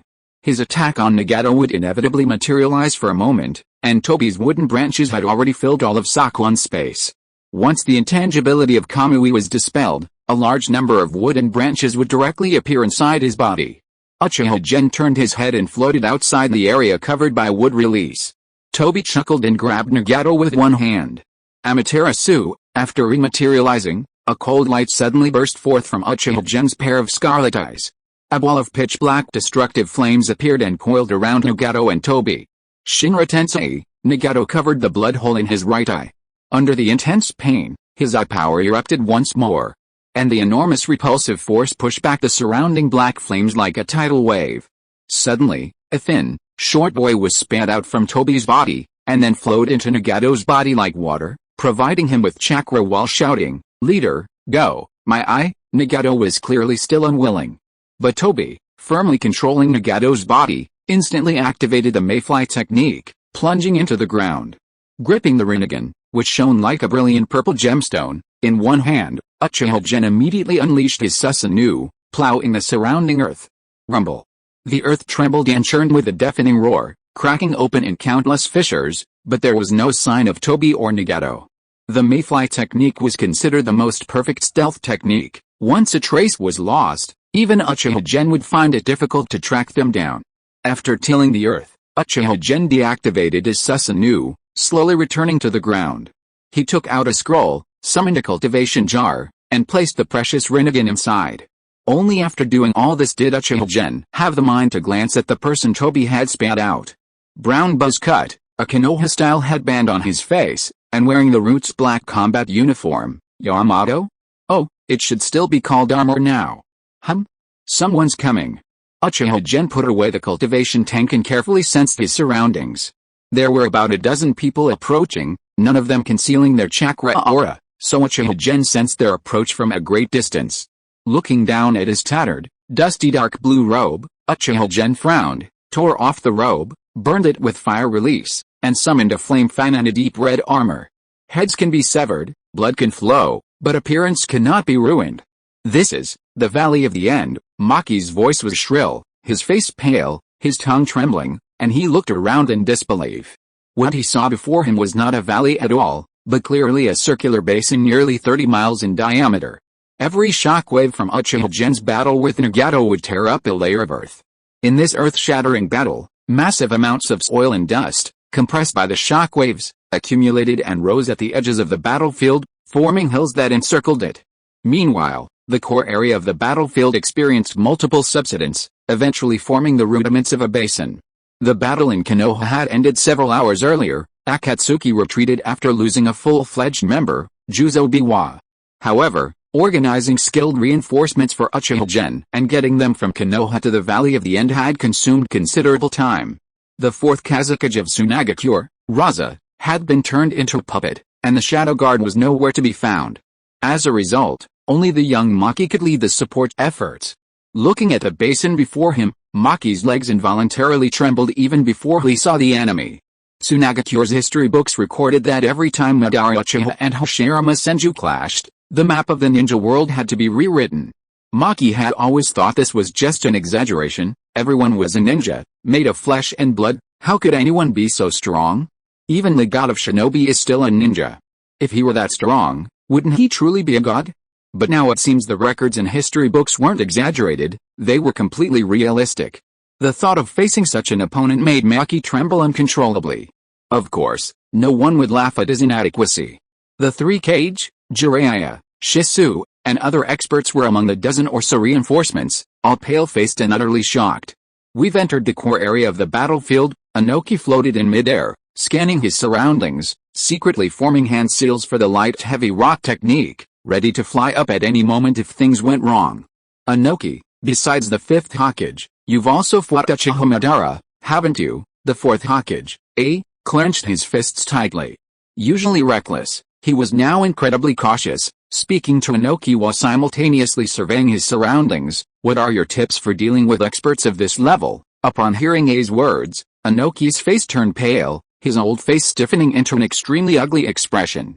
If it weren't for the possibility of needing this Cloud Village barbarian's strength later, Inoki would have loved to send the fourth Hokage, to meet his dead father with a single dust release. Is this even human language? Am I supposed to tell you I was one-shotted by the Uchiha Genji Susanoo, or that my teacher and the second Tsuchikage, Mew, were swept away like trash by Madara? Inoki glared angrily at the fourth Hokage, but suddenly his pupils contracted, his face turned deathly pale, and large beads of sweat appeared on his forehead. Uchiha? He stared ahead, his lips trembling, finally managing to utter the last word. Madara. Everyone drew their weapons, following Inoki's gaze. The bright moon rose from the clouds, its light like a white veil. On a distant, raised rock, a tall man stood with his arms crossed, a flame fan slung over his shoulder, his red armor shimmering in the moonlight, his crimson Sharingan brighter than the stars and moon. Hokage-sama. The shouts of the Konoha ninja brought Inoki back to his senses, but his legs, which had been trembling slightly, continued to shake. Whoosh! Uchiha Gen used a body flicker technique to land in front of them, his armor as new and spotless as if it were brand new. Fifth Hokage, Nagato, Jiraiya asked tentatively, his voice bitter yet tinged with hope. He fled after losing to me. Uchiha Gen selectively told the truth. Jiraiya clicked his tongue, scanning his surroundings, unable to imagine what kind of battle could have created such a cataclysmic, earth-shattering scene. Let's go, there's nothing to see, let's go back. Uchiha Gen stretched his limbs, his gaze sweeping over Inoki and the others, whose faces had darkened upon hearing that Nagato had fled, and smiled calmly. Just some aftershocks. On the way back to Konoha, Uchiha Gen remained silent. But after witnessing firsthand the changes in the terrain caused by the great battle, Inoki and the fourth Hokage, exchanged glances from time to time, and even had several exchanges of eyes with Yagura and Baki. The pressure from this battle was immense, especially since Uchiha Gen's final account omitted countless details. Nagato's defeat, the near-death experience, and the loss of one of his Rinnegan were completely different from the simple statement that Nagato escaped. A healthy Nagato was capable of destroying the 4 great ninja villages. Actually, keeping Nagato and Akatsuki alive isn't bad. They can take the blame, force the other 4 villages to rely on Konoha, and eventually make it easier to next them.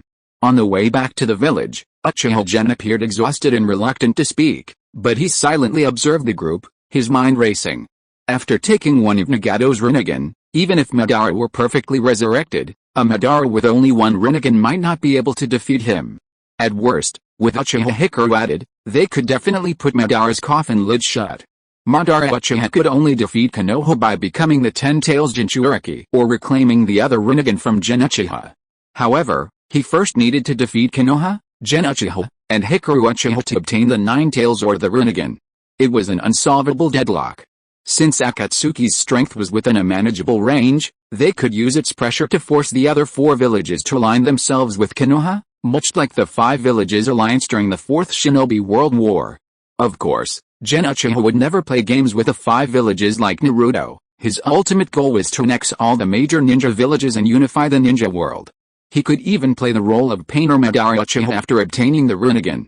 Sure enough, shortly after returning to the village, before Gen Uchiha could even read the village's reports on the battle, the 3 Kage arrived together, accompanied by an incredibly weak-willed Baki. After exchanging a few words, Yagura Karachi stood up. Gentlemen, regarding the threat posed by Akatsuki, I have a proposal. Wearing the Mizukage's hat, Yagura's face was grim as he spoke in a deep voice. I suggest that the 5 great villages jointly issue a warrant for the arrest of all members of Akatsuki, and form a joint elite force. The 5 great villages will provide this force with full support in terms of intelligence and authority, to investigate and hunt down all members of Akatsuki. Yagura's words were not influenced by his friendship with Uchiha Gen, rather, he genuinely felt a threat posed by Akatsuki. Akatsuki aimed to collect the tailed beasts and overthrow the 5 great villages, and Yagura himself, as the Jinchuriki of the 3 Tails, was one of Akatsuki's targets they would never abandon. Yagura's words were truly earth-shattering. For a moment, everyone fell silent, pondering the pros and cons. Chapter 169 The Ultimate Punishment for Obito. During the three shinobi world wars, the five great villages harbored deep-seated hatred. For one thing, the fourth Hokage's father, the third Hokage, had both died at the hands of Iwagakure. But now, were the five villages to abandon their animosity and unite? After much deliberation, Inoki was the first to agree with Yagura's suggestion. He bowed his head to Uchiha Gen and sighed softly, "That's what I think too. The Akatsuki leader is incredibly powerful. Apart from the fifth Hokage, no one in the shinobi world can rival him. Would it be possible to ask the fifth Hokage to personally serve as the commander of the allied forces?" Uchiha Gen and Inoki had a blood feud over the killing of his son, but when the survival of their villages was at stake, what grudge couldn't be set aside? Inoki even personally bowed his head to Uchiha Gen as an elder, pleading with him with utmost humility. Uchiha Gen turned his gaze to the fourth Hokage. The fourth Hokage nodded and said in a deep voice, "Kumagakure agrees too, Sunagakure too." "Sunagakure too," the obscure Baki hurriedly added. Gen Uchiha, the leader of the allied forces, gave Yagura a wink and said, "All right.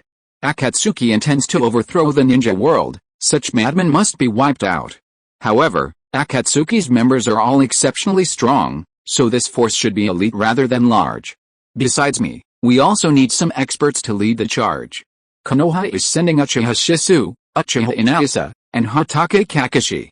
How many more do you want?" Upon hearing that Gen Uchiha had sent three such strong ninjas, Inoki and the others hesitated. Akatsuki's members were powerful, so sending experts to pursue them was necessary. But those strong enough were almost all pillars of their respective villages and cage candidates. Letting Gen Uchiha command such ninjas was a difficult decision. Kisame defeated Akatsuki's Juzobiwa, he's strong enough. Let his team join. In addition, Kirigakure will also send a double bloodline limit ninja. After Yagura set an example, the others couldn't refuse any longer. The third Suchikage frowned, and with a what's the use attitude, declared, "Iwagakure will send Han, a steam ninja, and two explosion-release ninjas." At this point, he had no choice but to trust Uchiha Gen's character. Furthermore, sending Jinchuriki to the allied forces was, in Inoki's view, a way to prevent Akatsuki from directly attacking Iwagakure. The Raikage and Maki nodded in agreement, but Maki, being of lower rank and authority, could only represent Sunagakure in agreeing to many matters in principle. The specific implementation would require discussion with the elders back in the village. After discussing some details, the meeting ended, and Uchiha Gen specifically kept Maki behind. Fifth Hokage, while the other Kage were present, Maki was trembling with fear, sweating profusely, and struggling to speak clearly. Now alone with Uchiha General Raza is dead. Does Sunagakure still have a ninja capable of succeeding the fifth Kazekage? Uchiha Gen didn't waste any words, getting straight to the point while simultaneously scribbling on a piece of paper. Maki hesitated, then cautiously said, "Elder Chiyo has immense prestige, she'll surely be able to stabilize the village. Chiyo has the strength and prestige, but both Kazekage were killed by her grandson. How can she possibly be Kazekage? Besides, she's getting old." Uchiha Gen didn't even look up, rejecting the candidate outright. Maki frowned.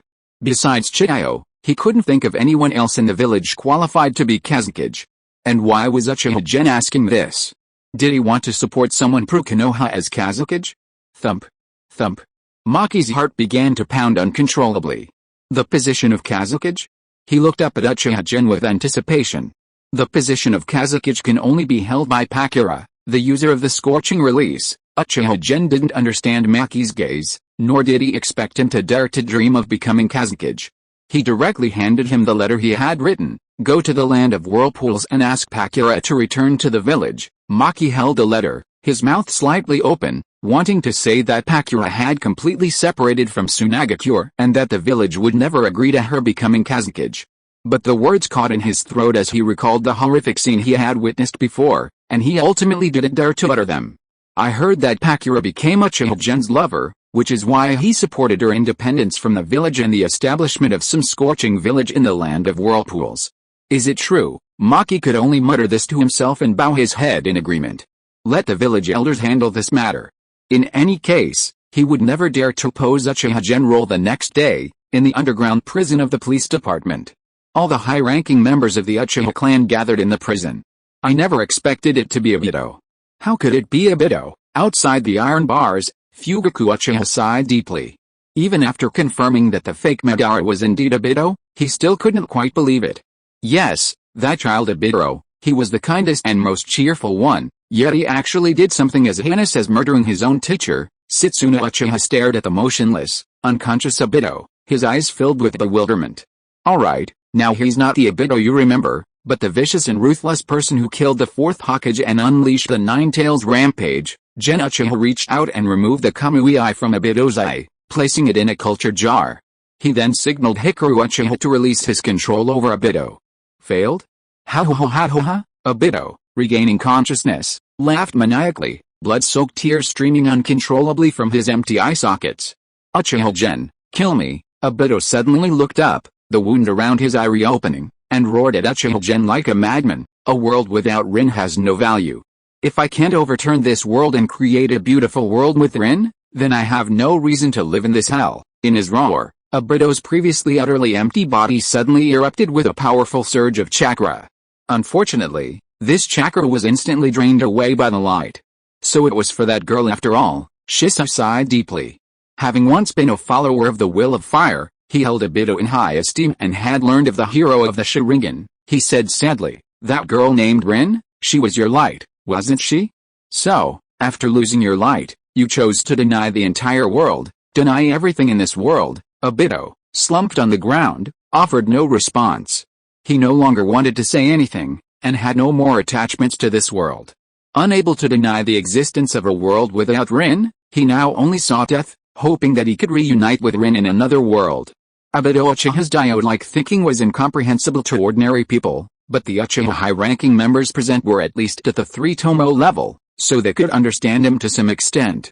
Obito, Susanoo Uchiha looked at the child he had watched grow up with some heartache, then turned to Gen Uchiha and said, Clan leader, could you? No. Gen Uchiha interrupted Susanoo directly, coldly saying, Susanoo, now I am not only the clan leader, but also the Hokage. For a moment, the prison was silent. Alright, Susanoo, take your Sharingan and transplant it to Obito, huh? Susanoo Uchiha's white beard trembled in shock, his eyes widening. Even if he said something wrong, he shouldn't have to lose his eyes, right? Didn't you lend one of your Sharingan to Kakashi before, and it was just transplanted back? Now that it's still healed, let's not let anyone else suffer like this. In the prison, upon hearing the name Kakashi, Obito trembled slightly, but remained silent. Uchiha Gen gestured for Uchiha Susanoo to remove his eyes, then said, Uchiha Obito, you killed the fourth Hokage and caused the Nine-Tails rampage. Your act of murdering your teacher is an outrage against both gods and men. Your harm to the village and its people is unforgivable. In the name of the Uchiha clan head and the fifth Hokage of Konoha, I sentence you to death, with no appeal. Do you have any objections, HMPH? How? A low laugh rang out. Obito tilted his head dismissively at Uchiha Gen, the blood holes in his eyes seeming like bottomless abysses. His voice was devoid of any emotion or inflection. Kill me, however, out of consideration for my clan, I will grant you the death you've always dreamed of. Uchiha Gen's lips curled slightly as he looked at the bewildered Obito. Did you yearn for a genjutsu world with Rin? I will grant you such a genjutsu world, and let you die within such a genjutsu. What? Obito could no longer maintain his indifference and exclaimed joyfully, really, that's right. Uchiha Gen nodded, a slight smile playing on his lips. Of course, he wouldn't be so kind to Obito, he had other plans. Normally, even if an Uchiha transplanted their own clan's Sharingan, it wouldn't advance the Sharingan's power. But there was an exception. Kakashi's 2-tomo eyes directly advanced to the Mangekyō Sharingan. This peculiarity, was it due to Obito's special abilities, Kakashi's exceptional talent, or perhaps Obito's powerful yin release during awakening caused a resonance with the Sharingan? All sorts of factors were possible. But as long as there was an example, it was worth trying. Uchiha Gen took Uchiha Susanoo's Sharingan and placed it in Obito's eye socket. Obito didn't resist, seemingly genuinely enjoying dying in a genjutsu involving Rin. So, let me see, Obito, can your love for Rin, create miracles time and time again? After installing the 2 Sharingan eyes, Uchiha Gen nodded to Ikari and took her hand in his. Smooth, soft, and delicate. Wait, time to get down to business. A seal appeared on the back of Uchiha Gen's hand, and Ikari's ocular power surged into his body, combining with his own ocular power under his control to activate Tsukuyomi, X2 Tsukuyomi Plus, activated. The greatly enhanced sealed Tsukuyomi instantly pulled Obito, who had just received the transplanted eyes, into an incredibly realistic genjutsu space. Ha! Obito, what are you doing here? The wedding is about to begin. A face of breathtaking beauty approached Uchiha Obito, making him suddenly freeze, even his heart skipped a beat. Short brown hair and large, dark brown eyes, her beauty was breathtaking, astonishing. Rin, Obito inexplicably felt a lump in his throat, and tears welled up in his eyes. What's wrong? Didn't you sleep well last night? Nahara Rin gently flicked Obito's forehead, smiling sweetly. Today is a very important day, you can't let me down. A very important day? What day? Rin, me. Obito vaguely felt something was off. In his memory, Rin shouldn't look like she was around 20 years old, nor was she this beautiful. No, Rin was the most beautiful. Alright, you silly goose, let's go. Rin handed Obito a bouquet of flowers, straightened her back, and playfully winked at him, making Obito's heart skip a beat. His gaze had been fixed on Rin's face the whole time, and only now did he have time to look at her clothes. Nahara Rin wore a gentle white wedding dress with silver tulle. The pure white skirt was cut into countless pleats, and white roses adorned her shoulders and head. Like a princess dressed in the Milky Way, she radiated an incomparably dazzling and dreamlike starlight, her beauty beyond description. Obito stood frozen for a long time before rising to his feet at Rin's repeated calls. Looking down, he saw himself in a dark black suit, elegant and poised, with a flower pinned to his chest. The wedding. My wedding with Rin. Obito leaped to his feet, ignoring all the incongruity and his memory loss, striding towards the hall Rin had entered, his face beaming with boundless hope and joy. He pushed open the hall door, his heart overflowing with happiness. Then, his smile froze. With a bang, a white-haired man in a dark black suit, handsome with refined features, knelt before Rin, holding a ring. You're the only one missing, best man. Someone seemed to push Obito, but he could see and hear nothing. In his world, only one image remained. Rin smiled happily, extending a slender hand for Kakashi to put the ring on her finger, then joyfully embracing him and sharing a passionate French kiss. No. Rin. Obito's face contorted, a surge of powerful yin-released chakra erupting, shattering the entire world in an instant. Obito. In the pristine hospital, gentle sunlight streamed down, making the girl's profile appear so pure and beautiful. Obito opened his eyes with a start. What? Had a nightmare? Rin peeled an apple, cutting a small piece and feeding it to Obito. Your injuries haven't healed yet, don't move. Obito was momentarily dazed, then he remembered.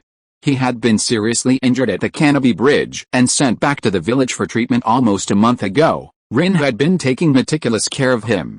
It was just a dream. Obito breathed a sigh of relief. He knew it.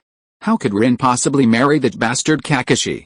Alright, Obito, stop thinking about that nightmare. Rin gently wiped the sweat from Obito's forehead, her swaying chest and the glimpse of white skin making Obito blush instantly. Obito turned his head away somewhat awkwardly, his heart filled with guilt and a strange thrill. A blush flashed across Rin's face, and she said softly, Obito, do you think if I confessed to Kakashi, he would say yes? What? Obito looked at Rin in astonishment, only to see that the face he had longed for was flushed, incredibly shy. Unfortunately, that shyness did not belong to him. Rin, no. Third loop 10th loop. The plot becomes more and more complex, more and more rich, and more exciting. On the eve of the Fourth Shinobi World War, Hyuga Neji went to enlist and wait for his squad assignment. A senior advisor from Konoha asked, what are your combat specialties? Neji honestly replied, I am Hyuga Neji of the Hyuga clan, a Jonin.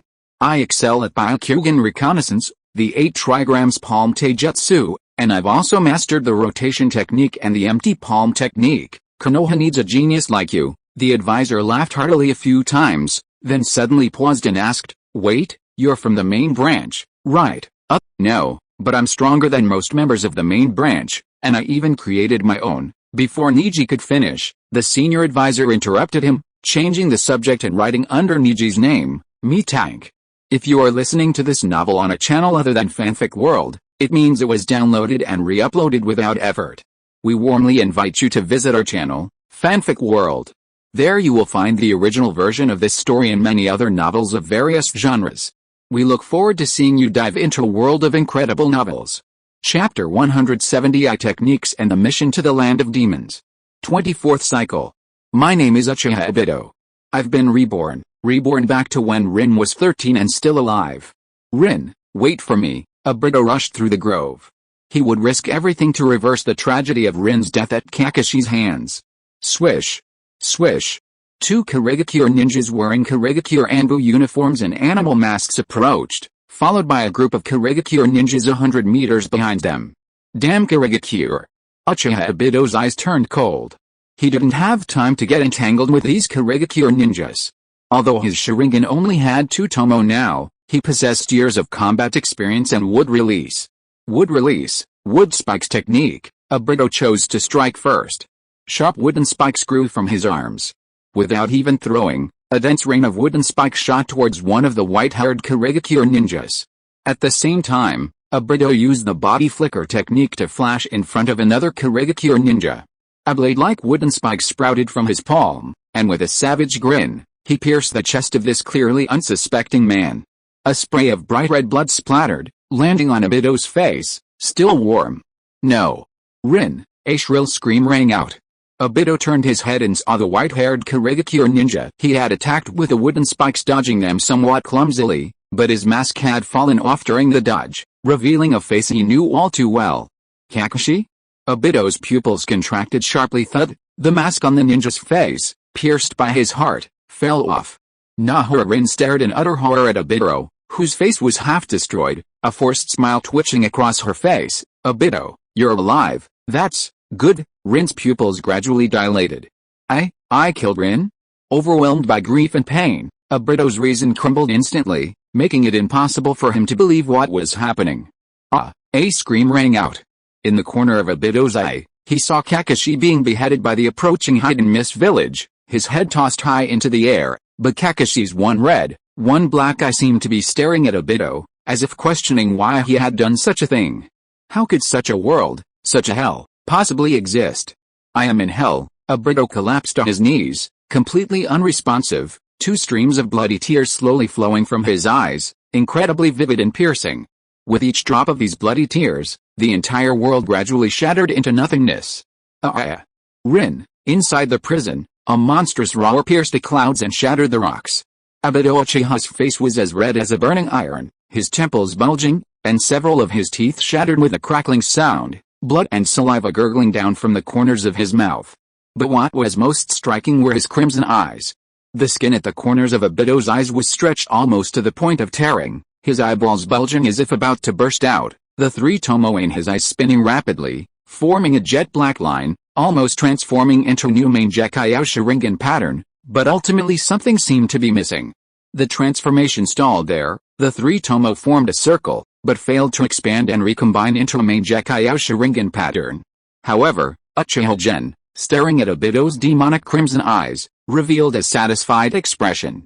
Within the enhanced Tsukuyomi, time and space were entirely under Uchiha Gen's control. The experience of the 24th cycle was compressed into almost a single second, and the yin-release chakra that Obito suddenly unleashed actually met the standards for awakening the Mangekyō Sharingan in both quality and quantity. The reason he couldn't advance to the Mangekyō Sharingan was simply because these Sharingan eyes didn't belong to him, the two were incompatible. This simp is truly amazing. Uchiha Gen reached out and removed the 2 Sharingan eyes from Obito's eye sockets, expertly reattaching them to Uchiha Susanoo. After losing his Sharingan, Obito seemed to have no outlet for his emotions and chakra. He groaned and collapsed limply to the ground. My eye power, my eye power. Having regained his Sharingan, Uchiha Susanoo felt his surging eye power. His initial slight dissatisfaction with Uchiha Gen instantly transformed into an overwhelming and unending surge of admiration. If there were a progress bar for the transition from the 3 tomo Sharingan to the Mangekyō Sharingan, Uchiha Obito had filled it to 99.99% with 24 heart-wrenching experiences. Now only Uchiha Susanoo's final 0.01% remained. Uchiha Susanoo only needed a tiny bit of emotional stimulation to complete this final step. For the Uchiha clan, what could stir their emotions more than the enhancement of their own eye power? Madara, Izuna, I finally caught up with you. Even at over 60, Uchiha Susanoo was anything but composed. He suddenly threw his head back, his mouth wide open, revealing a few missing teeth, his chest heaving violently, Ha ha ha ha ha ha ha ha. This burst of maniacal laughter lasted almost a minute, until he was nearly breathless from laughing. Only then did Uchiha Setsuna straighten his dislocated jaw, carefully picking up the 2 teeth he had lost, regaining some composure. So, you've awakened your Sharingan, Uchiha Gen asked calmly. Yes, clan leader. Uchiha Setsuna's smile was barely concealed. He closed his eyes briefly, then suddenly opened them again, a new pattern appearing in his crimson eyes. A hollow triangular shuriken, like Obito's Mangekyō Sharingan without its connecting scythe blade. My eye technique is called Divine Prison. The right eye's technique allows me to banish anything I touch, including objects and enemies, to another dimension. The left eye's technique banishes targets within my field of vision, though it consumes more energy. This technique also includes a small additional dimension, Uchiha Setsuna boasted proudly, but he quickly realized no one was paying attention. This was a noble space-time eye technique. Setsuna glared angrily at the crowd, only to find that almost all the Uchiha were staring fervently at Uchiha Gen, more intensely than if they had seen a stunning beauty after decades of being single. Some even looked at the unconscious Obito in the prison with ill intent. Their eyes all held the same desire, clan leader, I want it too. But Uchiha Gen turned his head and looked at Obito, who lay unconscious in the prison, his breath weak and tattered. He could sense that Obito's condition was more than just losing an eye and being unconscious. After forcibly assisted Setsuna in awakening his Mangekyō Sharingan, Obito Uchiha's originally solid and chilling yin-release chakra quality plummeted, even showing signs of dissipation. After all, he wasn't some intra-reincarnation. The fact that he could sustain another Mangekyō Sharingan awakening already demonstrated his extraordinary obsession with Rin, a true super Uchiha, a super-obsessed Rin fanatic. In Uchiha parlance, Obito's capacity had been significantly worn down, greatly increasing the difficulty of his awakening. If they wanted to use Obito to assist another Uchiha, the stimulation wouldn't be as childish as watching Rin marry Kakashi or killing her with his own hands. It would have to be 10 or 100 times more intense and extreme. Thinking of this, a hint of reluctance flashed in Gen Uchiha's eyes. However, faced with a contradiction between the Uchiha's ever-growing need for the Mangekyō Sharingan and their insufficient awakening, Gen Uchiha felt it was better to put Obito through a little more hardship. Ahem. Keep an eye on Obito, let him catch his breath. Faced with the fervent gazes of the crowd, Uchiha Gen couldn't take it anymore. Judging from his condition, he should be able to hold on for 1 or 2 more times. Oh ho! Long live the clan leader! Cheers erupted from the prison from several clan members. Obito, inside, had his brows furrowed tightly, sweat pouring down his face, as if he were having a nightmare. The KOF tournament was forcibly interrupted, and after the great battle, the 3 Kage remained in Konoha. As ninjas from Kirigakure, Kisame and his team members had no choice but to stay in Konoha for another 3 or 4 days. How much longer are we going to have to stay here? I heard they're going to form some kind of joint force. Are they going to make us stay in Konoha for a long time? In the Kirigakure embassy, Zabuza, his body wrapped in bandages, said impatiently. I think Konoha is pretty good. The weather is sunny, and there are lots of people. Ringo Amiri, still injured, grinned. Zabuza, a woman with small breasts and no brains, glanced sideways at his teammate and sighed softly. Was it because he wasn't used to life in Konoha? Was it because every time he saw the prosperity of Konoha, he was reminded of the utterly hopeless gap between it and Kirigakure? Kisame, what do you think? Zabuza ignored Ringo Amiri and turned to Kisame. A ninja's duty is to obey orders. No matter the environment, you just need to adapt. Kisame's answer was as typical of a ninja as ever. At this moment, some words slowly appeared on a water mirror in the room. The 3 ninjas, who had been somewhat lazy, instantly became filled with a murderous aura, each taking turns to patrol and check their surroundings. Then Kisame went to read the information on it. The information was short, recording that the Land of Demons had been attacked by a group of immortal rock soldiers, and the army of the Land of Demons was being driven back by them. The leader of the undead soldiers was the legendary demon, Morio, who threatened to ignite war throughout the entire ninja world. The priestess of the Land of Demons was forced to appeal to the various ninja villages for help, based on the treaty established when the 5 great villages were founded. Kisame's eyes showed a hint of surprise and astonishment. As far as he knew, the Land of Demons was merely a small, neutral country located on a plateau bordering the kingdom of Fugaku and the kingdom of Kizuto. Its ruler was a lineage of priestesses who had passed down their lineage for generations, supposedly possessing some special abilities. How could such a small country have a treaty with the 5 great nations? And the undead army? It was all too fantastical. 5 minutes later, Kisame Hoshigaki stood before the meeting room of the 4 Cages Council. To his slight embarrassment, waiting with him were 2 members of the Uchiha clan, Uchiha Shisui and Uchiha Inahi. Mr. Kisame, Shisui seemed to sense Kisame's awkwardness and gave him a gentle smile. He seemed like an easy person to get along with. Kisame nodded stiffly in response to Shisui and Inahi. The atmosphere became awkward again. Fortunately, they were quickly summoned to the meeting room. Kisame entered the meeting room and saw the 4 Kage gathered there, with a dark-skinned, white-haired man kneeling on one knee below them. Seeing them enter, Uchiha Gen smiled and casually tossed a pre-written mission scroll to Kisame. As Kisame opened the scroll to examine it, he addressed the group. When the 5 great ninja villages were established, the priestess of the land of demons did indeed request during the first 5 Kage summit that the 5 Kage be wary of the demon morale and provide assistance when necessary. Now, the 5 villages are forming a joint force to deal with the threat of Akatsuki, and the mission from the land of demons can be the first appearance of this joint force. After discussion, it has been decided that the 4 of you will be the first members of the joint force. Kisame handed the scroll he had scanned to Uchiha Shisui, then looked at Yagura Karadachi, who was seated at the head of the table.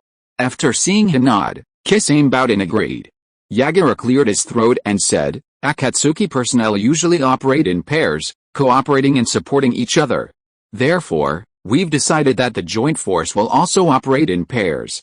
Daru from Kumagakure and Inagisa from Konoha will team up to reach the capital of the land of demons as quickly as possible to protect the priestess of the land of demons. Kisame, you will team up with Shisui Uchiha to investigate the demon spirits first. Yes. 4th Mizukage, my teammate is a genjutsu type Uchiha. Kisame glanced at Shisui Uchiha out of the corner of his eye, a hint of satisfaction flashing in his strangely shaped eyes. Yagura slowly stood up from his chair, pulling out a massive sword much taller than himself from under the chair, though he himself wasn't that tall. Kisame, you killed Akatsuki's official member, Juzobiwa, and helped the village reclaim the broken executioner's blade. This great sword, Samehoda, is now yours. From this day forward, you are one of the 7 ninja swordsmen of the mist. Kisame's eyes lit up. Even though he always believed that ninjas should be ruthless, his heart couldn't help but race with anticipation. The 7 ninja swordsmen of the mist were one of the greatest honors of Kirigakure. Even if 4 of them were kicked to death by a certain thick-browed man, it wouldn't diminish the allure of this title for Kirigakure ninjas. Moreover, the characteristics of Samehoda were undoubtedly the most suitable of the 7 swords for Kisame, a perfect complement to his strength, and the sword he had always desired most. Kisame excitedly received Samehoda from Yagura Karadachi, a smile spreading across his face as he gently stroked the blade. Out of the corner of his eye, he seemed to see his teammate, Shisui Uchiha, also smiling happily. As expected, this guy will be a good teammate, Kisame thought, stroking his beloved sword. However, unbeknownst to him, Shisui's amiable smile stemmed from a small pity for Kisame. Your dream sword Samehoda, which you handle with utmost care, has already been played with countless times by me. I've even let it spawn hundreds, even thousands, of baby Samehodas. The secret base of the police department now houses a large number of fire and wind attribute Samehodas, as well as rarer bloodline Samehodas like boil release and scorch release, though they're all still developing and relatively small.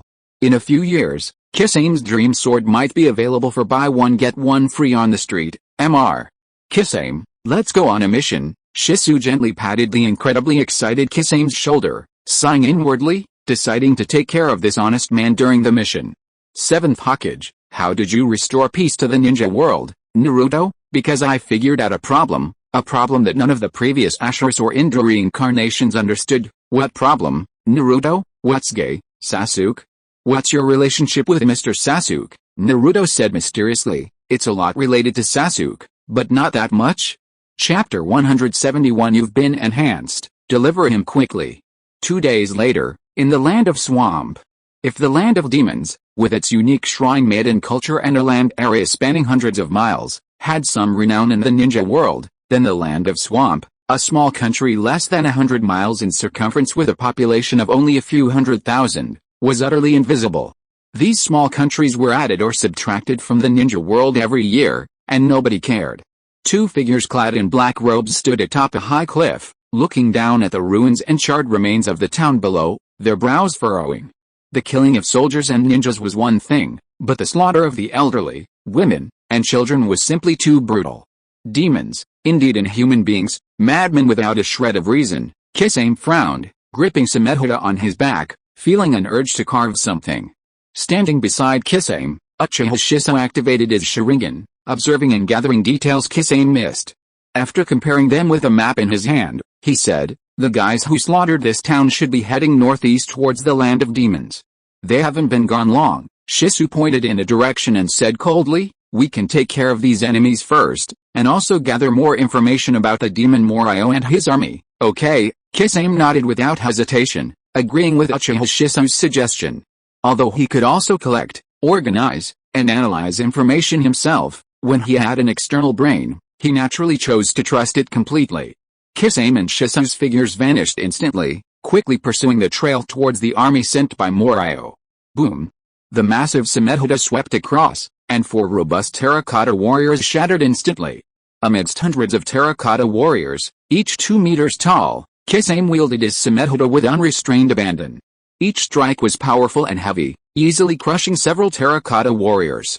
After familiarizing himself with the feel of his newly acquired Sumedhoda, Kisame's hands began to rapidly form hand seals. A massive amount of chakra surged from his body, condensing into shark-shaped water bullets that engulfed and shattered the terracotta warriors before him. Compared to the flamboyant Kisame, Shisui's fighting style was more elegant and composed. Numerous shuriken and kunai scattered like mercury, colliding crisply in the air, either piercing the bodies of many terracotta warriors or scattering on the ground. With a flick of his finger, Shisui conjured a dense network of steel wire traps within the terracotta warrior formation, restricting their movement. Phantom body flicker technique. 4 Shisui suddenly appeared around the terracotta warriors, simultaneously spewing flames that spread rapidly along the steel wires, burying all the terracotta warriors in a sea of fire within seconds. Too weak, Kisame landed beside Shisui with a body flicker technique, a hint of lingering satisfaction on his ugly shark-like face. These stone figures were only at the level of Chunin in terms of strength. Their agility, speed, and responsiveness were inferior to ordinary people. Even a typical genin from the 5 great villages could handle 10 or 8 of them. It was a waste of his talents to have him fight.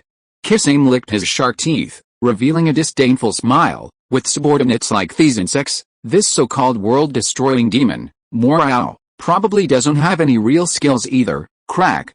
Crack! As soon as Kisame finished speaking, as if to slap him in the face, the fragments of the stone figures destroyed by water bullets and flames began to reassemble under some strange power. An immortal ghost, Shisui frowned, staring at the slowly reforming stone figures with his 3 black tomo. The sealing technique should work.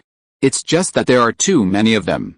If I seal them one by one, I might not have enough sealing scrolls. No need for that. Kisame waved his hand, his face grim as he formed hand seals, his hands moving in a blur.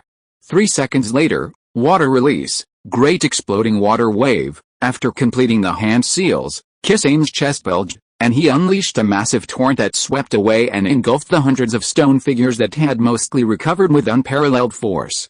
Water release, water clone, water release, water prison technique. On the vast ocean, Kisame neatly completed the hand seals for the 2 ninjutsu. The enormous water prison imprisoned all the stone figures within, and his water clone reached out to take over maintaining the water prison technique.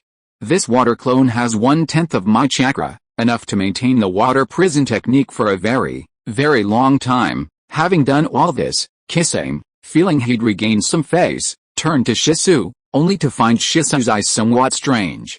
"So, the great explosion water wave has 18 hand seals," Shisui murmured. 18 hand seals, Kisame exclaimed, puzzled. Shisui nodded and then shook his head, dismissing the heresy water release techniques passed down from his ancestor, praising, "Kisame-sensei's ninjutsu is very powerful, and the hand seals, well, they're formed very quickly and beautifully. Ha ha ha, it's just a few billion chakra, nothing to brag about." Kisame laughed heartily, exhaling, "However, I'm quite skilled at hand seals. I can form 5 seals per second. Let's go. Let's continue our investigation along the direction the Legion came from." Within a massive volcano, within an ancient sealing barrier, a raging torrent of dark chakra surged forth. Ninjas, you wretched creatures, the demon, Morao, looked down at the ninjas kneeling before it, its menacing black snake heads intertwined, its massive body, tens of meters tall, radiating an incredibly cold and sinister aura. The wandering ninjas, prostrate at Morao's feet, were drenched in sweat, their bodies trembling and convulsing from the demon's overwhelming pressure. Those two ninjas are coming this way. You, go and kill those two ninjas who entered the land of swamp, Morao's voice rang out, calm yet undeniably authoritative. What? Us? The middle-aged ninja leading the group was startled, raising his head in astonishment. They were merely a group of wandering ninjas seeking warmth and comfort, who had stumbled upon the demon Morao while searching for treasure based on legends. Wandering ninjas, as the name suggests, are ninjas without a village, organization, or lineage, the three-nosed ninjas. Along with bandits, they are the two main cannon fodder NPCs for bloodshed missions involving Uchiha Gen from the 5 great ninja villages. Sending them to fight against the Jonin of the 5 great villages? The middle-aged ninja tremblingly raised his head, meeting the gaze of the snake head at the forefront of the demon, beads of sweat forming on his forehead. He stammered, Lord Demon, a chilling wind swept past. And the middle-aged ninja shuddered, coughing up blood as he collapsed to the ground. I don't like being contradicted. Demon's snake head twisted, and slippery tentacles emerged from its body, writhing and coiling around the remaining ninjas like living, breathing snakes, burrowing into their bodies. Accompanied by painful screams, the bodies of the dozen or so wandering ninjas rapidly underwent grotesque and monstrous transformations, but their previously meager chakra also surged dramatically. Roar. Roar. Due to the enhancement of the demon's chakra, the strength of more than a dozen rogue ninjas increased dramatically. Unable to control the powerful and violent chakra within them, they lost their minds and roared like wild beasts. Only one person, though panting heavily and with a ferocious expression, still maintained his sanity. Yomi, you have quite the capacity, qualified to be my temporary vessel. The demon let out a series of sharp, unpleasant laughs, its body, tens of meters long, surging into Yomi's body like a tidal wave along its tentacles. Yomi's body trembled violently, and after letting out a series of continuous wails, he slowly rose from the cold ground. Let's go, kill those two ninjas, then we'll head to the land of demons. Wisps of black smoke rose behind Yomi, and the cold voice of the demon echoed in his ears. My soul, my yin release portion, is still sealed beneath the shrine of the priestess in the land of demons. Perfect timing. Once I retrieve my soul, I can merge with her amidst her despair and wails. Once I merge with the priestess, the entire world will submit to my power. Yomi felt his chakra surge 100-fold, along with the almost inexhaustible dark chakra within him, a twisted, maniacal smile spreading across his face. Even without considering Lord Morao's power, my own chakra is enough to unleash dozens of B-rank ninjutsu. Perhaps even the 5 kage at the pinnacle of the ninja world are no more than this. A fervent, ambitious glint flashed in Yomi's eyes, his confidence reaching its peak. He clenched his fists, kicked his companions a few times, and calmed the influence of the dark chakra on their sanity. Let's go, Wang Quan grinned maliciously, calling to his companions, it's time to let these scum from the 5 great nations know who will rule the ninja world from now on. Uchiha Shisui and Kisame followed the direction the terracotta warriors came from and finally found their source. There are so many terracotta warriors, standing on a mountain peak, looking down at the tens of thousands of terracotta warriors on the humid plain. Even Kisame, who thought these terracotta warriors were nothing special, frowned. Some of these terracotta warriors held swords, some held spears, some held bows and arrows, and there were also horsemen and flag bearers. Each one had a different face, posture, and expression. They were arranged in rows and columns into a huge rectangular military formation, very orderly, as if they were truly an elite army that had fought in the north and south and was invincible. Monsters have never been taken seriously by the 5 great villages. At most, they might be considered a tailed beast, but their immortality is far inferior to that of a tailed beast that can revive no matter how it dies. Even the weakest of the 5 great villages, Susanoo, can easily suppress and kill all the tailed beasts except for the 9 tails. The fear of the tailed beasts stems more from the fear of their potential damage to the village if they were to erupt, rather than from a genuine fear of their power. However, a demon with tens of thousands of immortal minions is not merely a powerful monster, but a force even stronger than a Mangekyō during World War II, enough to shake the ninja world. I must report this to the village, Shisui said grimly, his pen flying across the scroll as he recorded what he had witnessed. Afterward, he summoned a ninja cat, gave it 1,000 ryo for cat food, and had the cat deliver the scroll back to Konoha. After finishing all this, Shisui pondered for a moment, then looked at the army of terracotta warriors below and said, "Kisame, these terracotta warriors don't seem to have awakened yet. They look like ordinary stone figures. Should we try to destroy them completely before they awaken?" "Alright," Kisame nodded, raising his hand eagerly. Suddenly, Shisui pressed down on Kisame's hand, his eyes transforming into 3 black and red tomo, looking towards the volcano the terracotta warriors were facing. Kisame followed his gaze but couldn't see anything, yet he understood Shisui's meaning and silently lowered his hand. 13 people. They just came out of the volcano and are heading straight for us. Shisui didn't know how he and Kisame had been exposed, but since the enemy's intentions were hostile, he had nothing to fear. It was just a battle after all. "Kisame-san." Shisui released his grip on Kisame's arm, glanced back at him, and gave him a light laugh. "Let's make a scene." "Alright," Kisame grinned, revealing his shark-like teeth, which gleamed in the sunlight.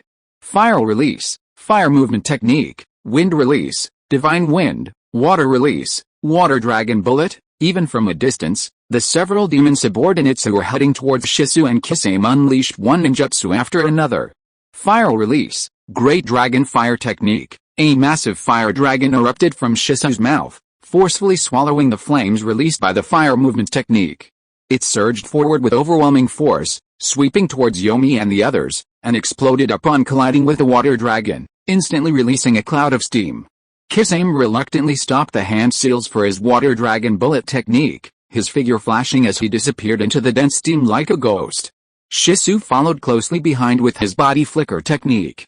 While steam obscures vision for most, it was a huge advantage for Kisame, who hailed from Kurigakure and possessed a silent killing technique, and Shisui, who had the Sharingan. Within seconds, cries of agony echoed through the fog. "Damn it!" Yomi roared furiously, slamming his hands on the ground. Wind release, wind pressure, the seemingly ordinary wind release ninjutsu, infused with a large amount of chakra, transformed into a powerful hurricane, howling and instantly clearing away the fog. Yomi glanced around. In just a few seconds, 4 of his men were dead. He glared at Kisame and Shisui, who had retreated slightly as the fog dissipated, but what met his eyes were a pair of crimson 3-tomo Sharingan eyes. "Uchiha?" His gaze glazed over. Roar! The enormous roar of the demon echoed in Yomi's ears, the surge of dark chakra jolting him awake from his genjutsu. "Uchiha Shisui!" Awakening from the genjutsu, Yomi pursed his lips, lowered his eyes. A shadow of gloom crossing his mind. He had heard of Shisui's reputation for body flicker technique. But, the demon's power was invincible. "You guys deal with that shark-faced guy, I'll handle Uchiha Shisui," Yomi instructed. At the same time, avoiding Shisui's gaze, he slowly walked towards him. "I've been reborn, become a true powerhouse," Yomi muttered to himself, solidifying his resolve, a surge of ominous dark chakra erupting from his body as he charged towards Shisui.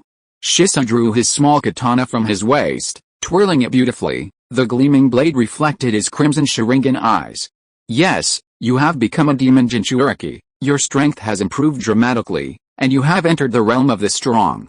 So, next you will face the peerless genius who awakened the Mangekyō Sharingan at the age of 11, the most outstanding master of the body flicker technique in Konoha, and the possessor of the strongest single-target genjutsu, Kado Matsukami, Uchiha Shisui."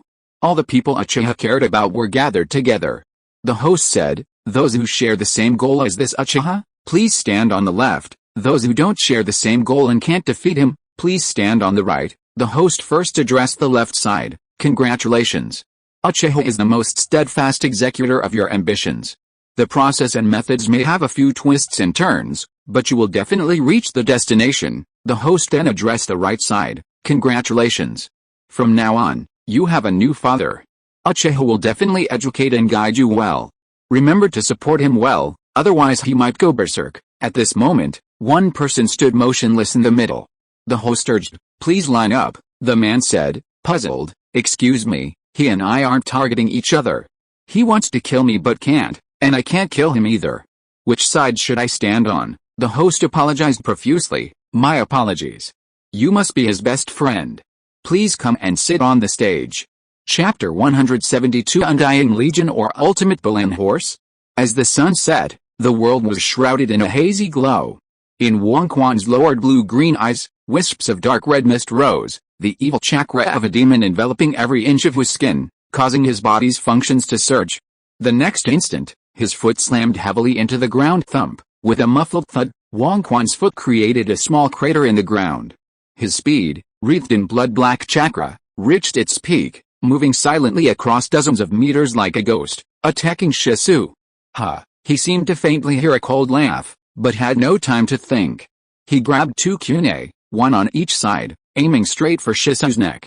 The sharp blades gleamed coldly, almost touching Shisui's throat, but Uchiha Shisui seemed completely unprepared, as if he hadn't even reacted. A reputation that doesn't live up to its name. No, it should be that I'm too strong and too fast now, Wang Quan smiled, a hint of pleasure in his eyes. As a wandering ninja, he had finally become a great figure, a master. The next instant, a slight cracking sound rang out. The moment the blade touched Shisui, to Yomi's astonishment, the kunai popped like a balloon, without any flesh or blood to obstruct the view. Shisui was like a pixelated figure whose signal had been interfered with. After flashing a distorted halo in the sunlight, he vanished without a trace. Phantom body flicker technique. After using this signature move, Shisui didn't create distance between himself and Yomi. Instead, he narrowly teleported directly behind Yomi. He had realized that after being enhanced by some special chakra, Yomi's physical attributes and chakra undoubtedly surpassed most of the 5 great villages Jonin, but his combat awareness and skills were still quite lacking, so there was no need to be overly cautious. Thud. With a sharp explosion, the blade sliced through skin and flesh, pierced the heart and ribs, and finally emerged from the chest. Wang Quan lowered his head, drops of blood trickling from the blade on either side of his chest, falling to the ground. Out of the corner of his eye, he glanced around and saw towering waves that had appeared out of nowhere. Kisame, wielding Smoldering, rode the crest of the waves, while his men fled for their lives. He had pledged his loyalty to the great Morio in exchange for immense power, and this brat was only half his age. Why was he so easily killed in a single blow? The difference? How can it be so vast? Was there truly an insurmountable chasm between a wandering ninja and a ninja from one of the 5 great villages? A look of confusion appeared in Wang Quan's eyes. He turned, his eyes wide with despair and rage as he stared at Shisui, meeting Shisui's deep, crimson Sharingan, seeking an answer. Shisui nodded, slowly channeling chakra into his katana. The difference was indeed immense. As fire-release chakra was injected, the short sword blazed with intense heat. A torrent of fiery flames poured from the blade, bursting forth in dazzling light, the extreme heat instantly carbonizing most of Yomi's body. After the flames subsided, a charred corpse lay on the ground. Shisui withdrew the short sword, glanced at the now motionless Yomi, and said to Kisame, "Kisame-san, didn't you leave anyone alive? This kind of cannon fodder wouldn't know any important information." Kisame Hoshigaki jumped off the wave, grinned, and shrugged at Shisui. "Isn't the demon seal inside that volcano? We can just go straight in." A hint of hesitation crossed Shisui's face as he looked down at the countless terracotta warriors and the distant volcano. While he didn't like using Susanoo to overwhelm opponents, could a demon possibly be stronger than the Nine Tails? Even the Nine Tails, with its 3rd stage Susanoo, could fight head-on. With Kisame's support, retreat was always an option if things went wrong. "Alright, let's go. Let's destroy these terracotta warriors first." Shisui tightened his spotless black robe, looked up at the slowly setting sun, and nodded. "Okay, watch me."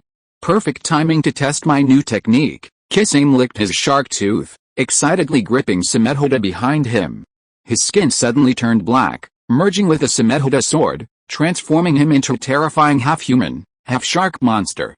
He shook the newly grown tail fin behind his tailbone somewhat uncomfortably. His chakra aura, already comparable to Jinchuriki, suddenly amplified significantly. Kisame, now a shark chili pepper, grinned maliciously, forming hand seals and shouting, "Water release! Great water release! Great water release!" A vast ocean erupted from his sky, rapidly expanding into a massive body of water, engulfing countless terracotta warriors. Water release, thousand-eating shark. After completing the hand seals, Kisame smiled at Shisui and leaped into the water, joining countless transparent water sharks in a frenzied attack on the terracotta warriors, tearing them to shreds. Shisui followed, moving with the water towards the volcano. In the barren foothills, only a pool of water and a charred corpse remained. Suddenly, the charred corpse, its heart and chest pierced by Shisui, twitched slightly, abruptly turning over and coughing violently. Yomi's face was still filled with shock. If he hadn't become the Jinchuriki of Morio and gained pseudo-immortality, if he hadn't feigned death in time, he would have truly perished here. Lord Morio, what's next? Yomi ran frantically away from the volcano, whispering to Morio within him. Go to the land of demons. Go to the shrine of the priestess. The hoarse, grating cries of the demon echoed in Yomi's ears. As long as I regain my soul and merge with a priestess, I will be the most powerful being in this world. Yes, Yomi, jolted awake by Shisui's slap after his extreme self-inflation, nodded, but still couldn't help but have some doubts. Even if he could do everything the demon said, could it be a match for the 5 great villages? Could it be a match for Uchiha Gen, the strongest ninja in the world right now? Yomi didn't know, but he could only choose to believe. In the afterglow of the setting sun, Yomi quickened his pace, transforming into blur as he headed straight for the land of demons. Konoha, Police Department Underground Laboratory. Uchiha Gen, dressed in a white lab coat, shifted his gaze from the crystal-clear, gem-like Rinnegan before him, and immediately saw a rather pleasing scene. Wearing a white lab coat, Uchiha Hikari leaned against the table, her face delicate and beautiful, her features refined, her skin like porcelain, dazzlingly bright. The black-rimmed glasses on her high-bridged nose and the slightly undulating curves of her hair added to her fresh, charming, and vibrant appearance.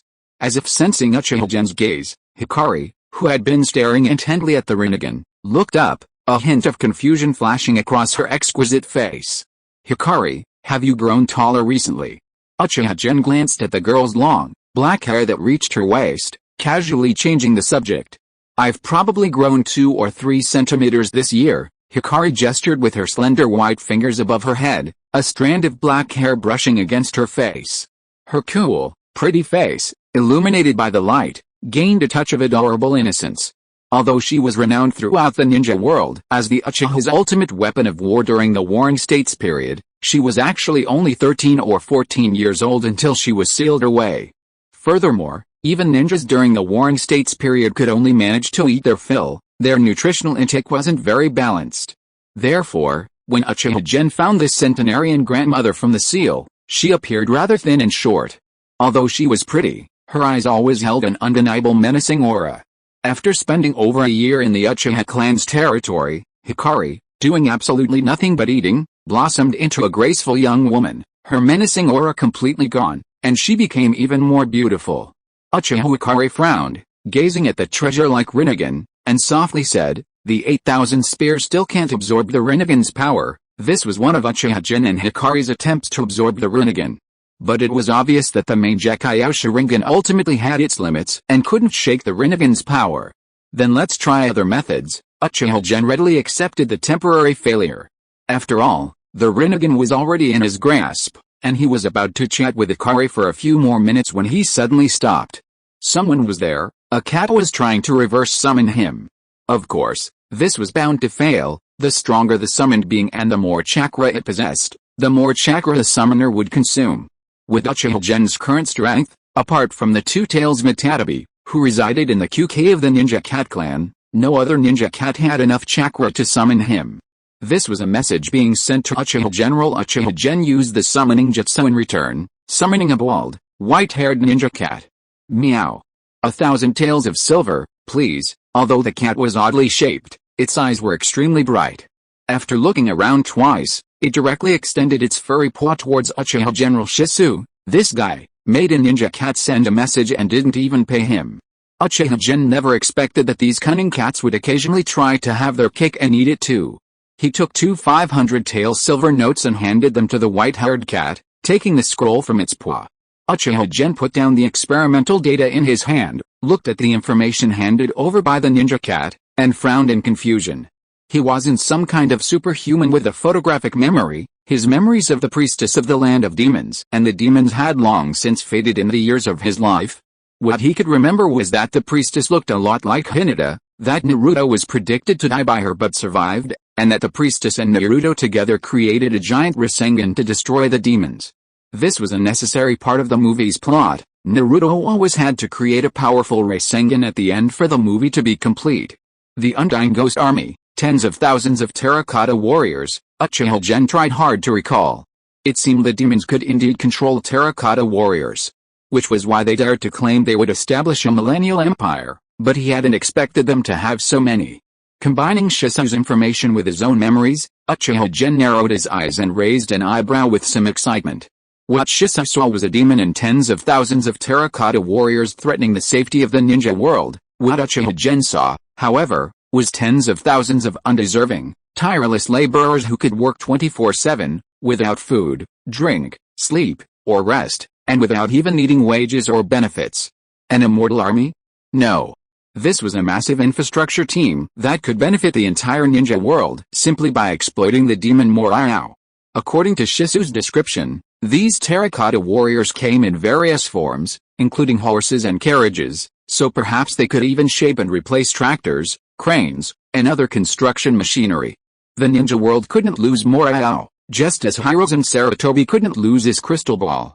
Moreover, Morao's power is one with the priestesses. Perhaps after merging with a priestess, it could contribute even more free labor. Thinking of this, even without activating his Sharingan, Uchiha Gen's eyes reddened slightly. He was currently arguing with a cage of other villages, waiting for Yekira, who was preparing to succeed the 5th Kazekage, to arrive in Konoha.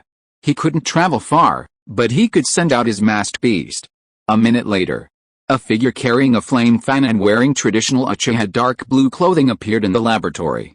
Beneath the white three-tomo mask, a Sharingan and a Rinnegan shone brightly. Considering the legend of the world-destroying demon beast and the uncertainty of its power after fusing with a priestess, Uchiha Gen gave it the highest respect. Holding a flame fan, possessing the Kamui and Rinnegan, and with a chakra level exceeding that of the Eight Tails, the masked beast was fully qualified to call itself I am half of the 6 paths, the only existence in this world. Go, retrieve the backup hidden energy source for our infrastructure team. Uchiha Gen waved his hand, and the space in front of him distorted for a moment before returning to calm. Land of Demons, Priestess's Palace.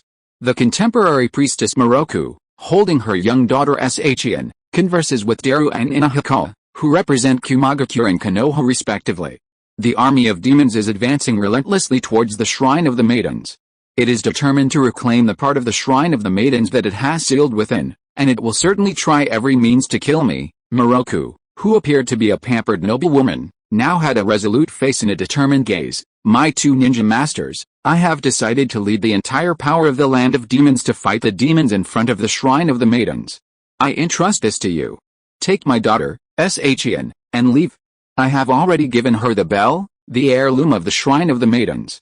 If I fail, she will be the next Shrine of the Maidens, and the only hope to defeat the demons. Mother, I don't want to be separated from you. Shion, with her long white hair and tears in her eyes, clutched her mother's collar tightly, desperately trying to return to Moroku's arms, but Moroku resolutely picked her up and handed her to Inahi and the other 2. Mother, Shion's choked sobs were heartbreaking. Uchiha Inahi bit her lip, frowning, and said, Mirai Moroku, since you've entrusted us with this, you can rest assured. We'll just help you eliminate that demon. Morao, impossible. Moroku shook her head, a complex look flashing in her eyes, but she quickly concealed it. She said gently, only the power of a priestess and sealing techniques can subdue Morao. As for sealing Morao, I know you 2 are very powerful ninjas, but ninjutsu has almost no effect on Morao. Rumble. A rumbling sound rang out, the house shook, and Moroku's straight back instantly collapsed, her face filled with astonishment. It's here. Who is the most filial disciple in Naruto? Naruto, me. Nagato, no, Naruto, you're not the best. You didn't even attend your teacher's funeral. Obito, it's me. I not only attended my teacher's funeral, but also my teacher's wife's funeral on the same day. Has any of you attended your teacher's wife's funeral? Chapter 173 The Witch and the Demon. As dusk faded, the last rays of light on the horizon disappeared, leaving the sky dark and somber. Yomi, having rushed as fast as she could, finally arrived at the shrine of the demon country and unhesitatingly released the half-body of the demon within her. Roar. The demon's roar echoed through the heavens and earth, its pure malice and killing intent piercing through the buildings, sending a chill down everyone's spine. Boom. A massive explosion rang out, and little Shion, terrified, began to sob, burrowing into the arms of Moroku, who bore a striking resemblance to her. Moroku instinctively shielded his child, but after the initial panic, he forcefully lifted Shien's small body, tears welling in his eyes, and turned towards Uchiha Inui. "You two ninjas, please take Shien." Moroku's beautiful purple eyes widened in surprise, only to find that Daru and Uchiha Inui had vanished from his sight. "Ninjas can't defeat the Wraith," Moroku said, her eyes filled with worry. She glanced down at her young daughter, tears welling in her eyes, and cruelly handed her to the guard beside her. Outside the shrine of the priestess, flames were already shooting into the sky. Moroku hurried into the courtyard and saw a hideous, multi-headed black monster crushing through the buildings, advancing towards the shrine that sealed the Wraith's soul. "Wraith, I will not let your ambitions succeed." Moroku stared at the enormous monster in the distance, the screams of countless civilians dying beneath the undead terracotta warriors seeming to echo in her ears. Her gaze hardened. Facing the Wraith, a being as large as a tailed beast, a veritable catastrophe, she felt no fear. She knew that no matter how powerful the Wraith was, it would be as fragile as a blown soap bubble to her, easily shattered. However, the price for resealing the Wraith would be her life. Moroku glanced back one last time in his daughter's direction, then resolutely ran towards the sealing shrine, activating various seals and barriers along the way. This ominous yet powerful chakra, coupled with its size, truly gives off the feeling of a tailed beast. Uchiha Inui looked up at the enormous demonic body of the demon, showing no fear, but instead clicking her tongue in amazement as she said to Daru beside her, "This demon, with over a dozen heads sharing one body, is quite unique. Be serious, this demon is no ordinary creature." The usually lazy and carefree Daru was never careless in battle, saying somewhat speechlessly, "This guy's chakra reserves have already exceeded half of the two tails, making it a genuine tailed beast level, and it's said that a portion of it is still sealed. If it were to fully revive, it would be very troublesome. Even a tailed beast must submit to the power of the Uchiha's eyes," Uchiha Inui said dismissively. "Who doesn't know that tailed beasts are born as mounts and slaves of the Uchiha Mangekyō Sharingan? Fire release, Great Dragon Fire Technique." A massive fire dragon bared its fangs and claws, tearing at the enormous body of the demon, Morio. The sudden burst of flames didn't harm Morio, but it did cause it to stagger and halt its advance. Morio's several enormous heads, each the size of a carriage, turned towards Uchiha Inui, its dark red, eerie eyes filled with killing intent. "Lord Morio, they are ninjas from the 5 great villages. There's no need to fight them. The most important thing now is to reclaim your other half of power." With one of Morio's heads in its mouth, Yomi, his heart broken, didn't want to cause further trouble. He only wanted Morio to regain his other half as soon as possible. "Who do you think I am?" The shrill cry of the demon was piercing and filled with displeasure and rage. It was the world-destroying demon, the great being destined to rule this world. "Get closer." The demon's dozen or so heads roared in unison, instantly unleashing incredible speed, like a bulldozer crushing towards Uchiha Inui. Each of the demon's heads was ferocious and terrifying, like a demon, glaring at the ignorant who dared to attack it.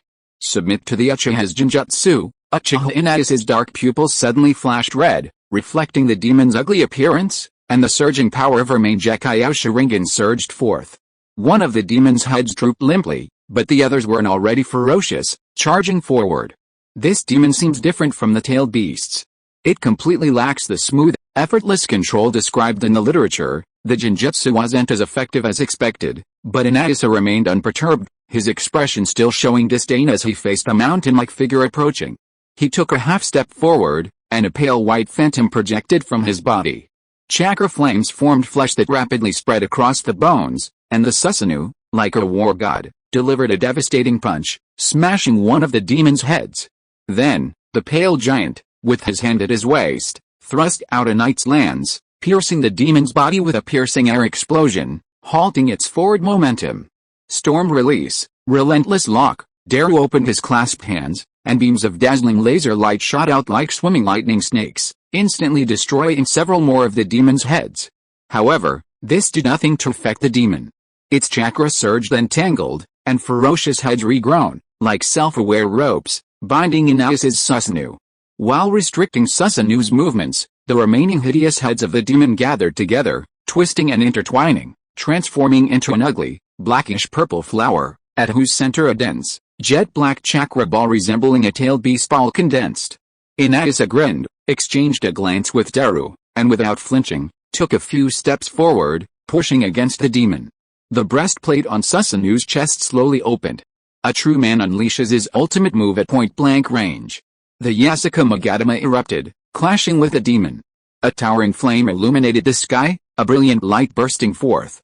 At the same time, Daru's long-awaited killing move, Black Lightning, Double Lightning Barrier, was unleashed at just the right moment. Combined with the Yasuke Magatama of Susanoo, it instantly destroyed all of Morio's heads, and Yomi was also obliterated in the explosion. Cough cough, Uchiha Inayasa half-squatted on the ground, a faint, sweet taste lingering in his mouth. Even with Susanoo's protection, he had still been somewhat impacted by the explosion. He looked up, a shadow crossing his face. Morio, though its chakra reflexes were weakened after all its heads were destroyed, was still alive, and new heads were emerging from its body. Muta, the newly formed head of the demon emitted a series of sharp, eerie laughs, a sound that was both howling and wailing. Humans, weak humans.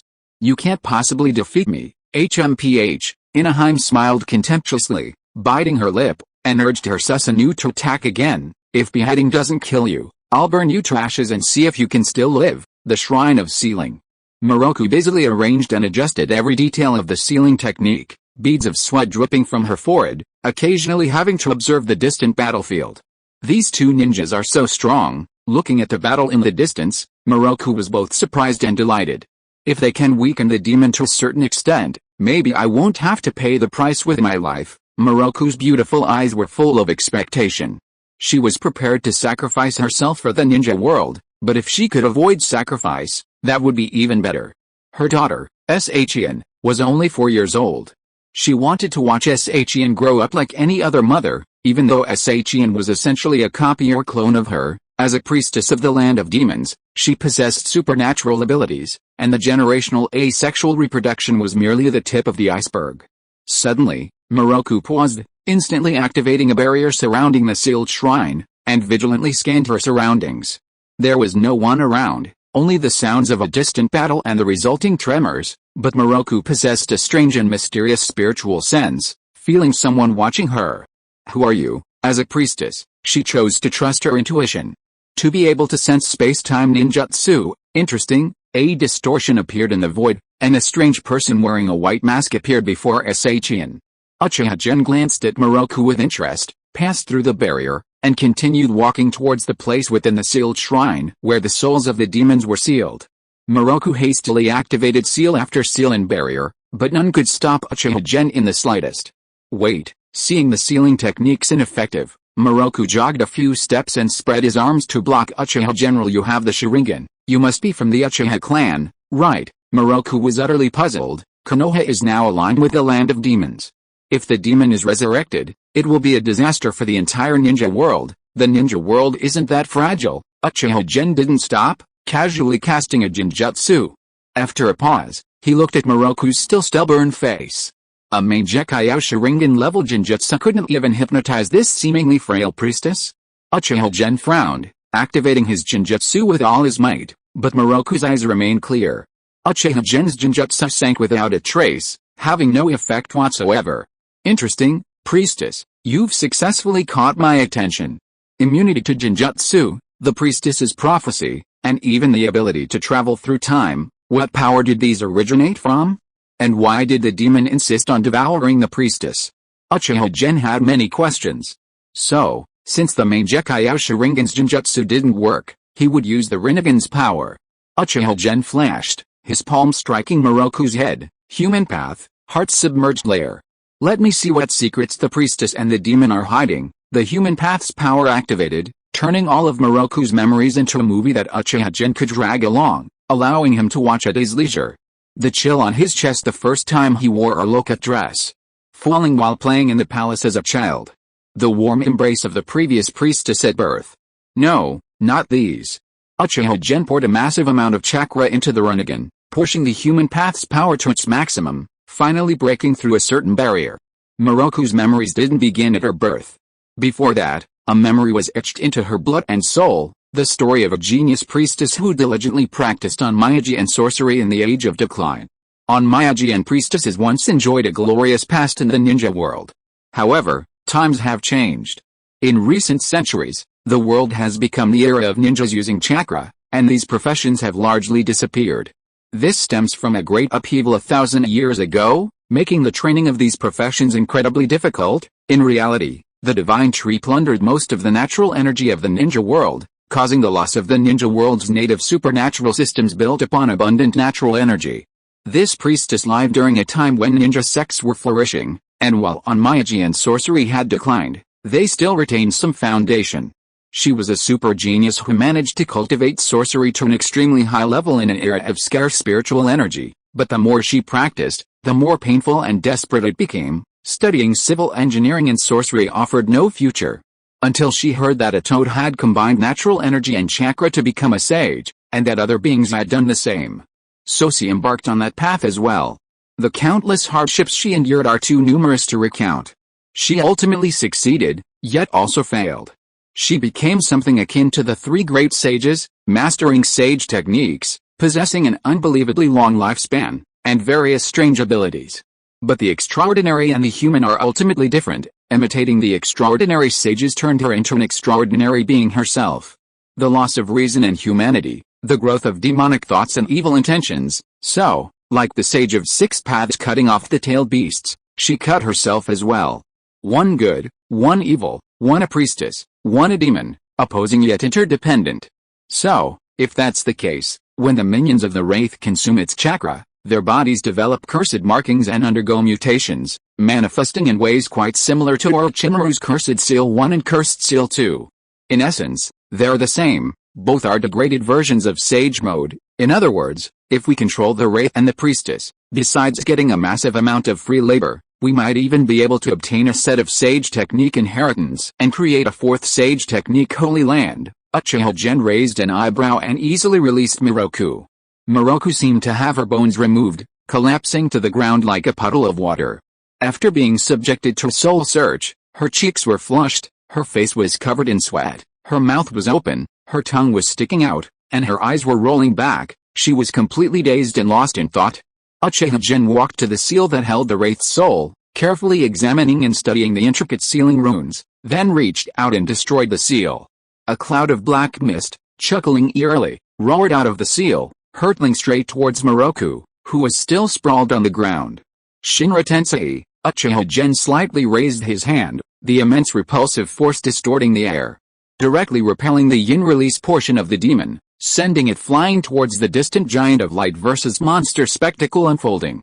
Haha, Miroku gasped for breath, struggling to sit up, weakly questioning, what are you going to do?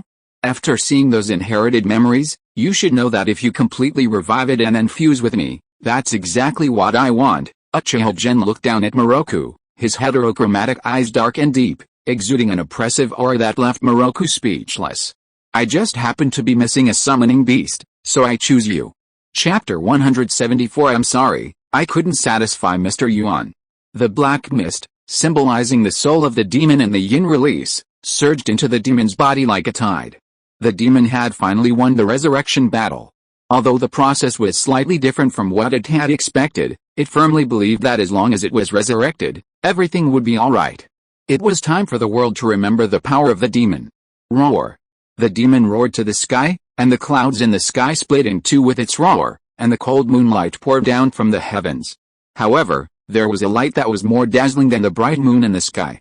In the demon's roar, a towering dark red chakra flame soared into the sky, the dark red light like a black sun, illuminating the entire world with a dim light. Maitreya, why are you hiding from me? The already enormous body of the demon grew even larger, and its more than 10 ferocious dragon heads turned towards the direction of the priestess's palace. The heavy roars formed a huge sound wave, stirring up large clouds of dust. On the day you and I become one, all those who oppose us shall die, and the whole world shall grovel at our feet. The demon's roar shook the heavens and the earth. Even an elite ninja like Daru was momentarily stunned and lost in a daze. The shimmering blue laser in his hand blazed brightly, his gaze fixed on the demon, and he said to Anaheim, this chakra level is almost as strong as the Eight Tails. When will the other two arrive? Anaheim, suppressing his frivolity and arrogance, covered his eyes, wrinkled his nose, and said in a deep voice, about a quarter of an hour. Rip. Daru ripped off his shirt and threw it on the ground, revealing a muscular chest like cast iron and the lightning character tattooed on his shoulder. His dead fish eyes blazed with fierce fighting spirit. Then, let's go all out. Let's hold out for a quarter of an hour, and then we'll fight them together when they arrive, okay? Inohime responded seriously, his pupils flashing red light. Then suddenly his face froze, and he frowned. Wait, Inohime stopped the eager Daru, his eyes flashing, and said briefly, they're here, what's coming? Daru's dark face was full of question marks. Inohime didn't know either. He only caught a fleeting glimpse of a figure carrying a flame fan soaring into the sky from the Shrine Maiden's palace. Boom! Abler struck the demon, a deafening impact like a meteorite crashing into the ground. The demon's massive body was sent flying backward, landing nearly 1,000 meters away. The ground trembled slightly, and the surrounding dilapidated houses shook and collapsed in droves. Even with Inohime's Mangekyō Sharingan, he couldn't capture the figure's trajectory, only managing to leave a faint afterimage on his retina. A small mushroom cloud rose in his field of vision, followed by a huge cloud of dust. A visible shockwave spread outward, and a strong howling wind forced Daru to shield his head and eyes with his hands, his white hair disheveled by the sudden gust. Finally, the thick smoke dissipated. In the huge crater, a figure stood silently, carrying a flame-shaped fan on his back, a white-haired shrine maiden held at his waist. Uchiha Inohime rubbed his eyes, his brow furrowed, his face full of surprise and doubt. The flame-shaped fan, the Uchiha clan robes, these features should all point to Uchiha Gen, but he clearly saw that this person possessed one Sharingan and one Rinnegan. Leave this to me. You guys go help the soldiers of the land of demons evacuate the civilians. This place will become a battlefield. A familiar voice rang out, and Inohime's expression turned strange. What trick is the clan leader playing now? Inohime thought to himself, but his mood immediately relaxed. After all, could anyone in the entire ninja world possibly stop Uchiha Gen? This is the fully formed Morao. Uchiha Gen looked at Morao with suspicion, asking strangely, so weak, it's still far inferior to the Eight Tails. Moroku, if you combine with it, you can reach the level of the three great sages? The immortals of the three holy lands, taking the slug sage as an example, just based on its body, which is much larger than the fully evolved Ten Tails, its combat power is definitely far superior to the Nine Tails. Fusion summoning also has to follow the basic principles.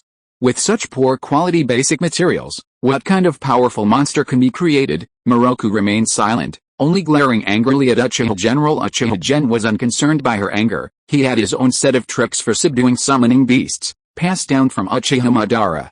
What to do if a summoning beast is disobedient? Beat it a few times. Lifting Moroku, Uchiha Gen leaped in front of the wraith. The wraith was quite shaken by Uchiha Gen's kick, and seeing Uchiha Gen approach, it immediately launched an attack again, baring its fangs and claws. The huge dragon heads intertwined and slammed down on Uchiha Gen with immense force, crashing down in an instant. However, just as the dragon's head was about to collide with Uchiha Gen, Morao's movement suddenly froze. Even with all his chakra, he couldn't advance an inch further. Using the power of Shinra Tensei to block Morao's attack, Uchiha Gen placed his hands directly on Morao's body. His body erupted with an even greater and more sinister chakra aura than Morao's, and numerous runes surged from his hands, instantly covering Morao's massive body. 4 symbols, Morao Coffin Seal, downgrading the 6 paths, 10 Tails Coffin Seal obtained from Obito by 1 level and combining it with Konoha's 4-symbol seal, Uchiha Gen directly sealed Morao into Moroku's body. No, the demon howled pitifully. It wanted to devour Moroku, not be devoured by him. But it couldn't resist Uchiha Gen's sealing technique and surged into Moroku's body like a tidal wave. As the demon merged into Moroku's body, Moroku underwent a strange, visible change.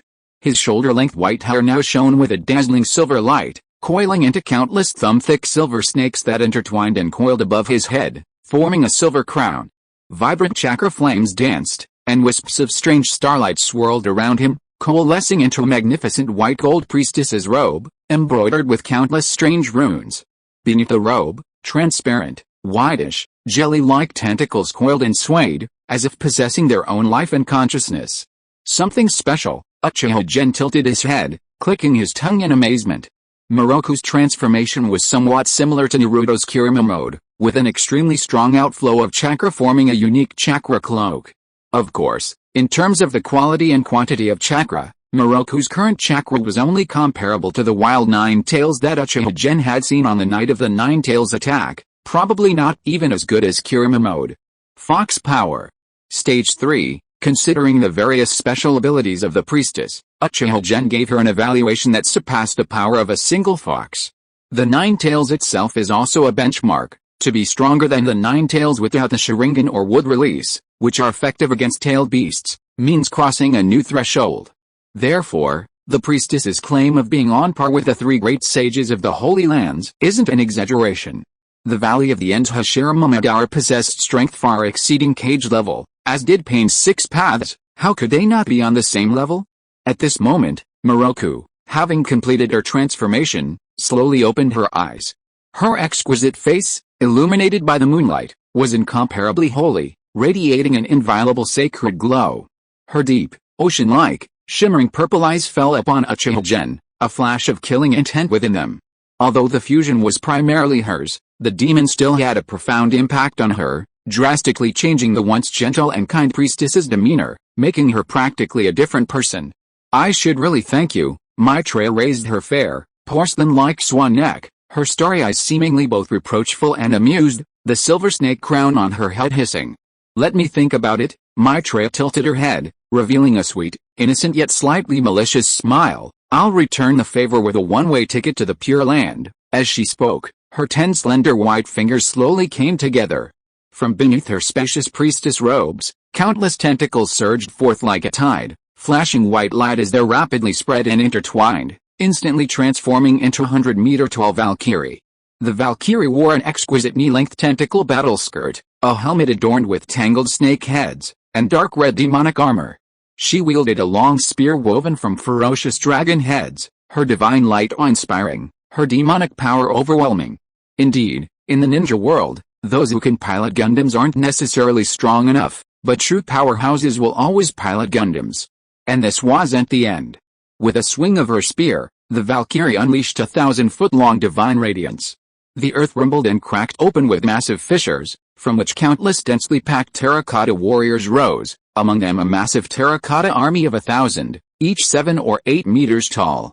These terracotta warriors surrounded the Valkyrie, like a knightly order serving and protecting a goddess. Miroku slowly floated to the Valkyrie's brow, looking down at Uchiha Gen with an air of superiority. Confident in his victory, he coldly chuckled, "Don't worry, I'll give you a quick death, why bother?" Uchiha Gen clasped his hands together, the power of his Rinnegan mixed with chakra flowing into his palms, slowly forming a strange black sphere. Even with 1,000 troops, you'll still be fighting alone. The black sphere, imbued with immense gravity, flew from between Uchiha Gen's fingers and floated into the sky. Soon, the ground began to crack, and all the terracotta warriors were pulled into the sky by the powerful gravity of the planetary devastation, buried by countless rubble and mud. Uchiha Gen stretched his limbs. Alright, warm-up's over. Let's begin the real battle. Let me show you what a true battle between strong individuals should look like. Ice release, Shakyamuni Indra. A massive amount of ice release chakra surged forth like a tidal wave, transforming into a majestic deity standing tall and imposing, holding a Vajra height in a wrathful posture. Boom! Uchiha Gen unleashed a powerful strike, followed by a piercing, icy beam of light carrying endless frost, emerging like a galaxy. This beam of light stretched for nearly 10 miles from near the Shrine of the Maidens, mercilessly freezing everything in its path, houses, mountains, rivers, the earth, leaving only a bone-chilling cold in the world. This sudden attack was intended to strike the Valkyrie directly, but Miroku's eyes narrowed, and time seemed to freeze for a moment, giving the Valkyrie enough time to dodge. After sidestepping the frost storm, Miroku's expression turned utterly grim. The ice release giant before her, seemingly even larger and more imposing than her own Valkyrie, filled her with an immense sense of threat. She glared fiercely at Uchiha Gen, biting her red lips. It seemed the appearance of the ice giant had altered the heavens. A strange chill enveloped her, spreading inch by inch down her spine, causing her to shiver involuntarily.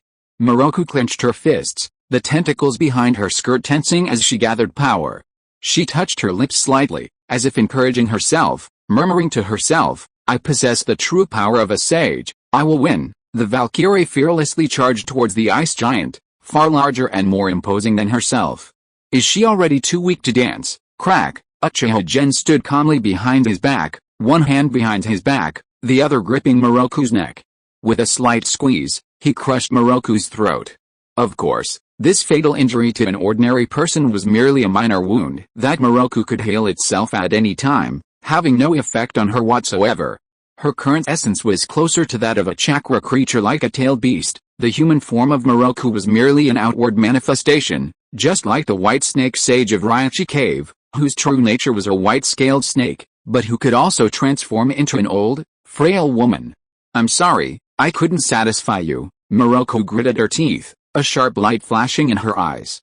She felt incredibly disgusted by the guy in front of her, but had no choice but to bow her head and admit defeat.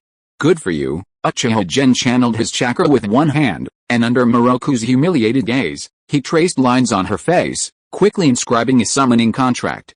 "Alright, now I'll ask your answer." Releasing his grip on Moroku's throat, Uchiha Gen's tone softened slightly as he faced his newly acquired summon beast. "Are there any limitations on the distance, shape, or number of the terracotta warriors you can control?" "No." Moroku pursed her lips, taking a long time to utter a single sentence, but quickly realized it seemed disrespectful to her master, and added, biting her lip, "There are no limitations. As long as the stone terracotta warriors I create aren't sealed, no matter how far away or how many years have passed, I can imbue them with sage chakra and make them fight for me. This should be considered a unique sage art of mine." Moroku's answer made Uchiha Gen's eyes light up. "Not limited to terracotta warriors, of course," Moroku said matter-of-factly. "Horses, oxen, carriages, weapons, and all sorts of other random things are fine, as long as they're driven by my chakra." Uchiha Gen's smile softened further. He stared at Moroku, who was still oblivious to his own worth, as if he'd discovered a treasure, and chuckled. "I've decided. I'll fully support you in creating a fourth holy land. From now on, you can be a mechanical, civil, and dust-discarding sage. How about that?" Moroku only half understood Uchiha Gen's words, but she understood the word support. She immediately blinked and gave a clear smile. "That's great, you're actually quite nice." However, during the establishment and development of the Holy Land, Uchiha Gen's deep gaze fixed on Moroku, his true intentions revealed. "You'll need to learn a little bit first, and then do a little bit of work." The review process kept failing, I don't know why. So there are no jokes. Chapter 175: The Era of Mass Infrastructure Construction. The Land of Frost, a graveyard of hills. The Land of Rain, Nagato's stronghold, had been exposed, forcing the entire Akatsuki to relocate to this barren land. The moon hung high in the sky. The moon was silent, but Black Zetsu on the ground longed for his mother. Black Zetsu sat in Obito's favorite spot, gazing at the bright moon. All around were desolate hills and exposed skeletons, a scene of utter desolation. But it wasn't the weather that was cold, it was his weary and desolate heart. Obito had been sacrificed, Nagato had exhausted his life force and lost a Rinnegan. A seemingly promising situation had been destroyed in an instant. How could he not be heartbroken? "Toby, how is Nagato?" Looking at the swirling white Zetsu emerging from the ground, Black Zetsu asked, "Is his condition stable now?" Toby replied, "I possessed his body for a month to nurture him, and I managed to save his life. But his life now, well, it's like a candle flickering in the wind. It's good that he's alive." Black Zetsu's voice was hoarse as he sighed deeply. This was the only good news he had heard in days. After a moment's thought, Black Zetsu arranged, "Your most important task for the next few years is to possess Nagato and help him recover his strength. The entire Akatsuki organization will also go into hiding, awaiting Nagato's recovery." "Alright, I can experience the feeling of pooping a little longer," Toby joked playfully, then added, "Nagato's life has been ravaged to the point of being like that of a 60 or 70-year-old. Even with my nourishment, he can probably only recover about 70 or 80%, and he's no match for Genji Uchiha. After that, we just need to wait patiently." The Hashirama cells weren't fused for nothing. After that earth-shattering battle, Nagato's development of the Rinnegan has reached a very high level. He should have already mastered the Ryan rebirth technique. We just need to wait for Orochimaru's impure world reincarnation technique to be perfected, then we can control Nagato to revive Madara. This decision was actually one that Black Zetsu had consistently advocated and supported. His greatest wish was for Nagato to lie low for over a decade developing the Rinnegan, and then, once Nagato's Rinnegan was nearly complete, to be used as a tool to reincarnate Madara Uchiha and collect the tailed beasts. Unfortunately, Obito and Nagato each had their own ideas, resulting in chaos, one dying and the other crippled. Now, without Obito, this exceptionally intelligent proxy, interfering, Black Zetsu could finally make a decision that suited his own desires. Once Madara is resurrected, everything will be back to normal, Black Zetsu said, then suddenly paused. It seemed to have said something similar before. Once Nagato fused with Hashirame's cells, he could kill Gen Uchiha, and everything would be back to normal. That was the same confident statement it had made to Obito. Madara with only the Rinnegan could surely defeat Gen Uchiha, right? Black Zetsu wavered for a moment, the images of Hikaru Uchiha, Shisui, and other powerful figures flashing through its mind, before falling silent in contemplation. After a long silence, Black Zetsu asked, "What has Uchiha Genji been up to lately?" He was initially negotiating a cooperation with the three Cage of Lightning, Earth, and Water, and later reached some kind of agreement with the daimyo of the Land of Fire. These past few days, he's probably been negotiating a cooperation with Chiyo and Pakura of Sunagakure. A glint of light flashed in Black Zetsu's eyes. Others might not know, but it knew that Obito's attempt to control Yagura with genjutsu had failed due to interference from Uchiha Genji. Yagura definitely had Uchiha Genji's hidden hand, and might even be under his control. Now, Uchiha Genji was expanding Konoha's influence in the mortal world while simultaneously pushing his ally, Pakura, to become the fifth Kazekage. In a few years, half the ninja world would fall into his hands. Afterwards, relying on his personal strength and a revitalized Konoha, he would control Sunagakure and Mist villages. Does he want to become the daimyo and cage of the entire ninja world, like the emperor of the land of ancestors? For some reason, after deducing Uchiha Genji's purpose, Black Zetsu felt a faint sense of relief. Uchiha Gen has his own goals, so as long as Akatsuki doesn't block his path, he probably won't expend all his energy chasing after and eliminating Akatsuki, right? But why does it feel so frustrating? Black Zetsu, his face dark, sighed as he gazed at the bright moonlight. The soft moonlight brought a moment of peace and comfort to his soul, as if all his troubles had been dissolved by his mother's touch, leaving only beauty and sleepiness. For mother's sake, Black Zetsu murmured, "I'll just have to endure it for now." Konoha.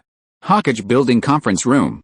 Then, regarding Konoha's aid project to Sunagakure, let's tentatively set it at 156, Uchiha Gen signed the agreement with satisfaction, then shook hands with Pakura and Chiyo, who were sitting opposite him. Pakura, who had unexpectedly gained the position of fifth Kazekage, was clearly in a good mood, laughing heartily, but Chiyo beside him was half happy and half sad, only managing a forced smile when shaking hands. This was partly because she hadn't been able to laugh since learning that her grandson, Sasori, was the murderer of two Kazekage, and partly because Konoha's aid was so extensive, covering so many areas. Sounds amazing, right? However, repairing the river required ninja labor, and ninja needed to be paid to work. Sunagakure didn't have the funds to send so many ninjas to repair the river.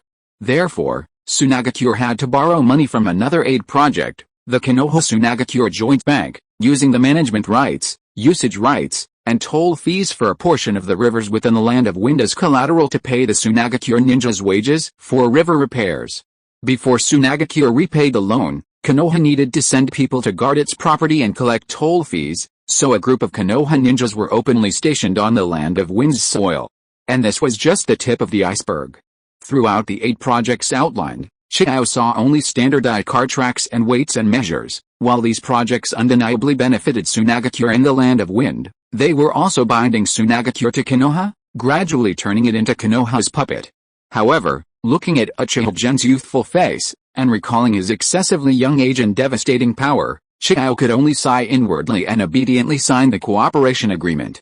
Being a loyal dog might allow her to enjoy 10 or 20 years of good life, not being a dog meant waiting for Uchiha Gen to raise his club and devour her. She was already over 60. And most likely wouldn't live to see Sunagakure's welcoming of the king's army. Since she couldn't resist Uchiha Gen now, she'd trust in the wisdom of future generations. With this thought, she suddenly felt a sense of vastness. Watching Uchiha Gen pack up to leave, Chiyo's wrinkled face deepened into a sincere smile. "Fifth Hokage, I have another request." "Oh?" Uchiha Gen stopped what he was doing, raising an eyebrow. "Granny Chiyo, if it's about Sasori, it's best not to bring it up, lest it damage the harmony between Sunagakure and Konoha. The deaths of the third Hokage and his 2 advisors have been definitively attributed to Akatsuki." although it's said that a certain fierce-eyed individual laughed heartily after beating up the third Hokage's puppet. Setting aside the numerous individual cases involving the Uchiha, from Konoha's perspective, there's absolutely no possibility of forgiveness for Shisui, who used the third Hokage's puppet.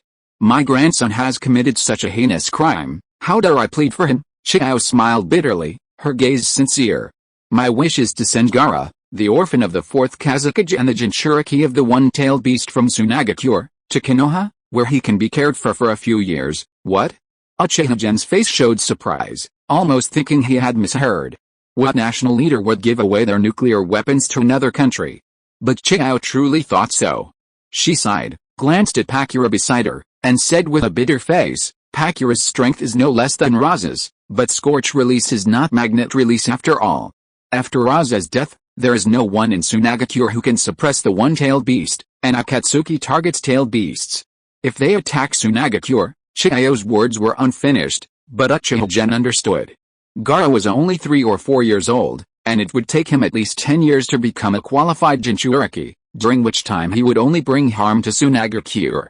Furthermore, Tsunagakure knew they were no match for Akatsuki, so they wanted to pass the hot potato of the one-tailed beast to Uchiha Gen, figuring they could always take Gaara back later. Okay, Uchiha Gen pondered for a moment and nodded. He wasn't acting out of pity for Gaara's tragic fate as a Jinchuriki, but rather, the cultivation of love and respect for nature should begin from childhood.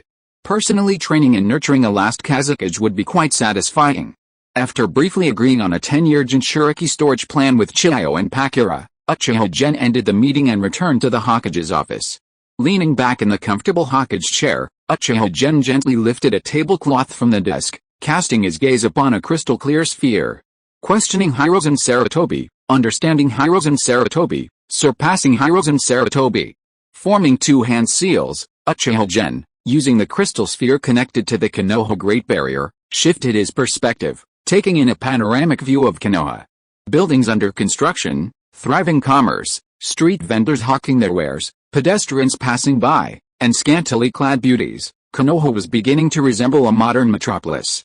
However, Uchiha Gen knew that in many parts of the Land of Fire, the most prosperous and advanced region in the ninja world, a large number of people still lived a primitive, slash-and-burn lifestyle. The ninja world was called the Ninja World. But the major ninja villages often included the character hidden, symbolizing the mystery surrounding them and their ninjas. During the Fourth Shinobi World War, the 5 great ninja villages, after years of recuperation, only managed to muster 80,000 ninja soldiers.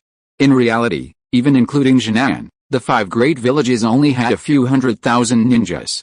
Adding smaller villages and wandering ninjas, the total number of ninjas in the entire ninja world was probably less than 500,000. However, the Land of Fire alone had nearly 60 million people, and the total population of the ninja world was estimated at around 300 million. This was why daimyo and nobles still existed. While the ninja class possessed extraordinary power, they were too few and too far removed from ordinary people. Many people might never have seen a ninja in their entire lives. Their impression of ninjas was simply that they were warriors or mission takers. Gen Uchiha could easily spend 10 days killing off all those who disobeyed him, and 10 months purging the entire ninja world of those who dared to oppose him. However, making the entire ninja world submit to his will and rule might take 10 or 20 years. Since these things had to be done eventually, it was better to do them sooner rather than later. Moreover, a glint of cunning flashed in Gen Uchiha's eyes. He didn't want to devote all his time and energy to ruling, but rather hoped to seize the Silver Age, the period between 20 and 30 years old, when a ninja's strength could be greatly enhanced, to further improve his own power, complete his envisioned 9-faced Savaha, and reach the 6 paths level. Might makes right. In this situation, the infrastructure projects throughout the ninja world would make it easier for him to find nodes of natural earth vein energy and plant small divine trees to improve his strength. Therefore, it's time to extend the Konoha model to the entire Land of Fire, to the entire ninja world. Gen Uchiha sighed softly. From then on, the ninja world entered an era of large-scale infrastructure construction. Due to the devastation inflicted on the ninja world by the Third Shinobi World War, which lasted for over a decade, coupled with the peaceful development aspirations of Uchiha Gen, the new god of shinobi, almost all ninja villages and organizations entered a period of relative peace, characterized by the dovish faction rising while the Hawks remained dormant. In Konoha 54, 500 earth and wood ninja teams from Konoha ventured into the medium and large cities of the Land of Fire, undertaking massive construction projects and completing a series of infrastructure projects. In Konoha 56, Moroku, the fumigation sage, who had spent 2.5 years studying mechanics, civil engineering, architecture, and water conservancy, finally emerged from seclusion, immediately producing hundreds of thousands of various engineering stone statues and puppets, greatly accelerating the infrastructure construction speed of the Konoha ninja. In Konoha 57, the west-to-east water diversion project was completed, irrigating the vast deserts of the Land of Wind, the super-large cross-sea bridge connecting the Land of Waves, the Land of Fire, and the Land of Water officially entered the preparatory stage. In Konoha 59, having completed the construction of the medium and large cities of the Land of Fire, Konoha turned its attention to the smaller towns within the Land of Fire. Kakashi, a Jonin of Konoha, was recognized for his superior construction skills, far surpassing everyone else in the village. He became the first disciple of the earth and wood ash-making Holy Land and earned the nickname Konoha's #1 technician, a testament to his unparalleled architectural prowess. In Konoha Year 62, a 6th-year student at the Junior Ninja Academy named Lee was rejected by all the advanced classes because he couldn't use ninjutsu. At this time, a hot-blooded, watermelon-headed boy passing by, seeing Lee's unwavering spirit, taught him his self-created 18 fists of earth and wood ash making, and made a 3-year promise, agreeing to take him as his apprentice after Lee graduated. Time flies, and in the blink of an eye, it's Konoha Year 63. Hinata, want to come to my house tonight to see the cat do a backflip? Naruto, or you can come to my house. Hinata, come to my house, my parents aren't home tonight. Naruto, my parents aren't home either. Sarada, want to come to my house tonight? My parents aren't home. Boruto, no way. What would we do at your house? Sarada, okay, actually my dad's home. I was planning to send him out to hide for a bit. Boruto, Sarada, what are you waiting for? Let's go to your house. End of this chapter. Thank you so much for reading until the end. Don't forget to give it a like. Looking for more exclusive content and immediate access? Subscribe to our Patreon. Remember, every like, subscription or donation encourages us to continue. Thank you all. See you in the next video.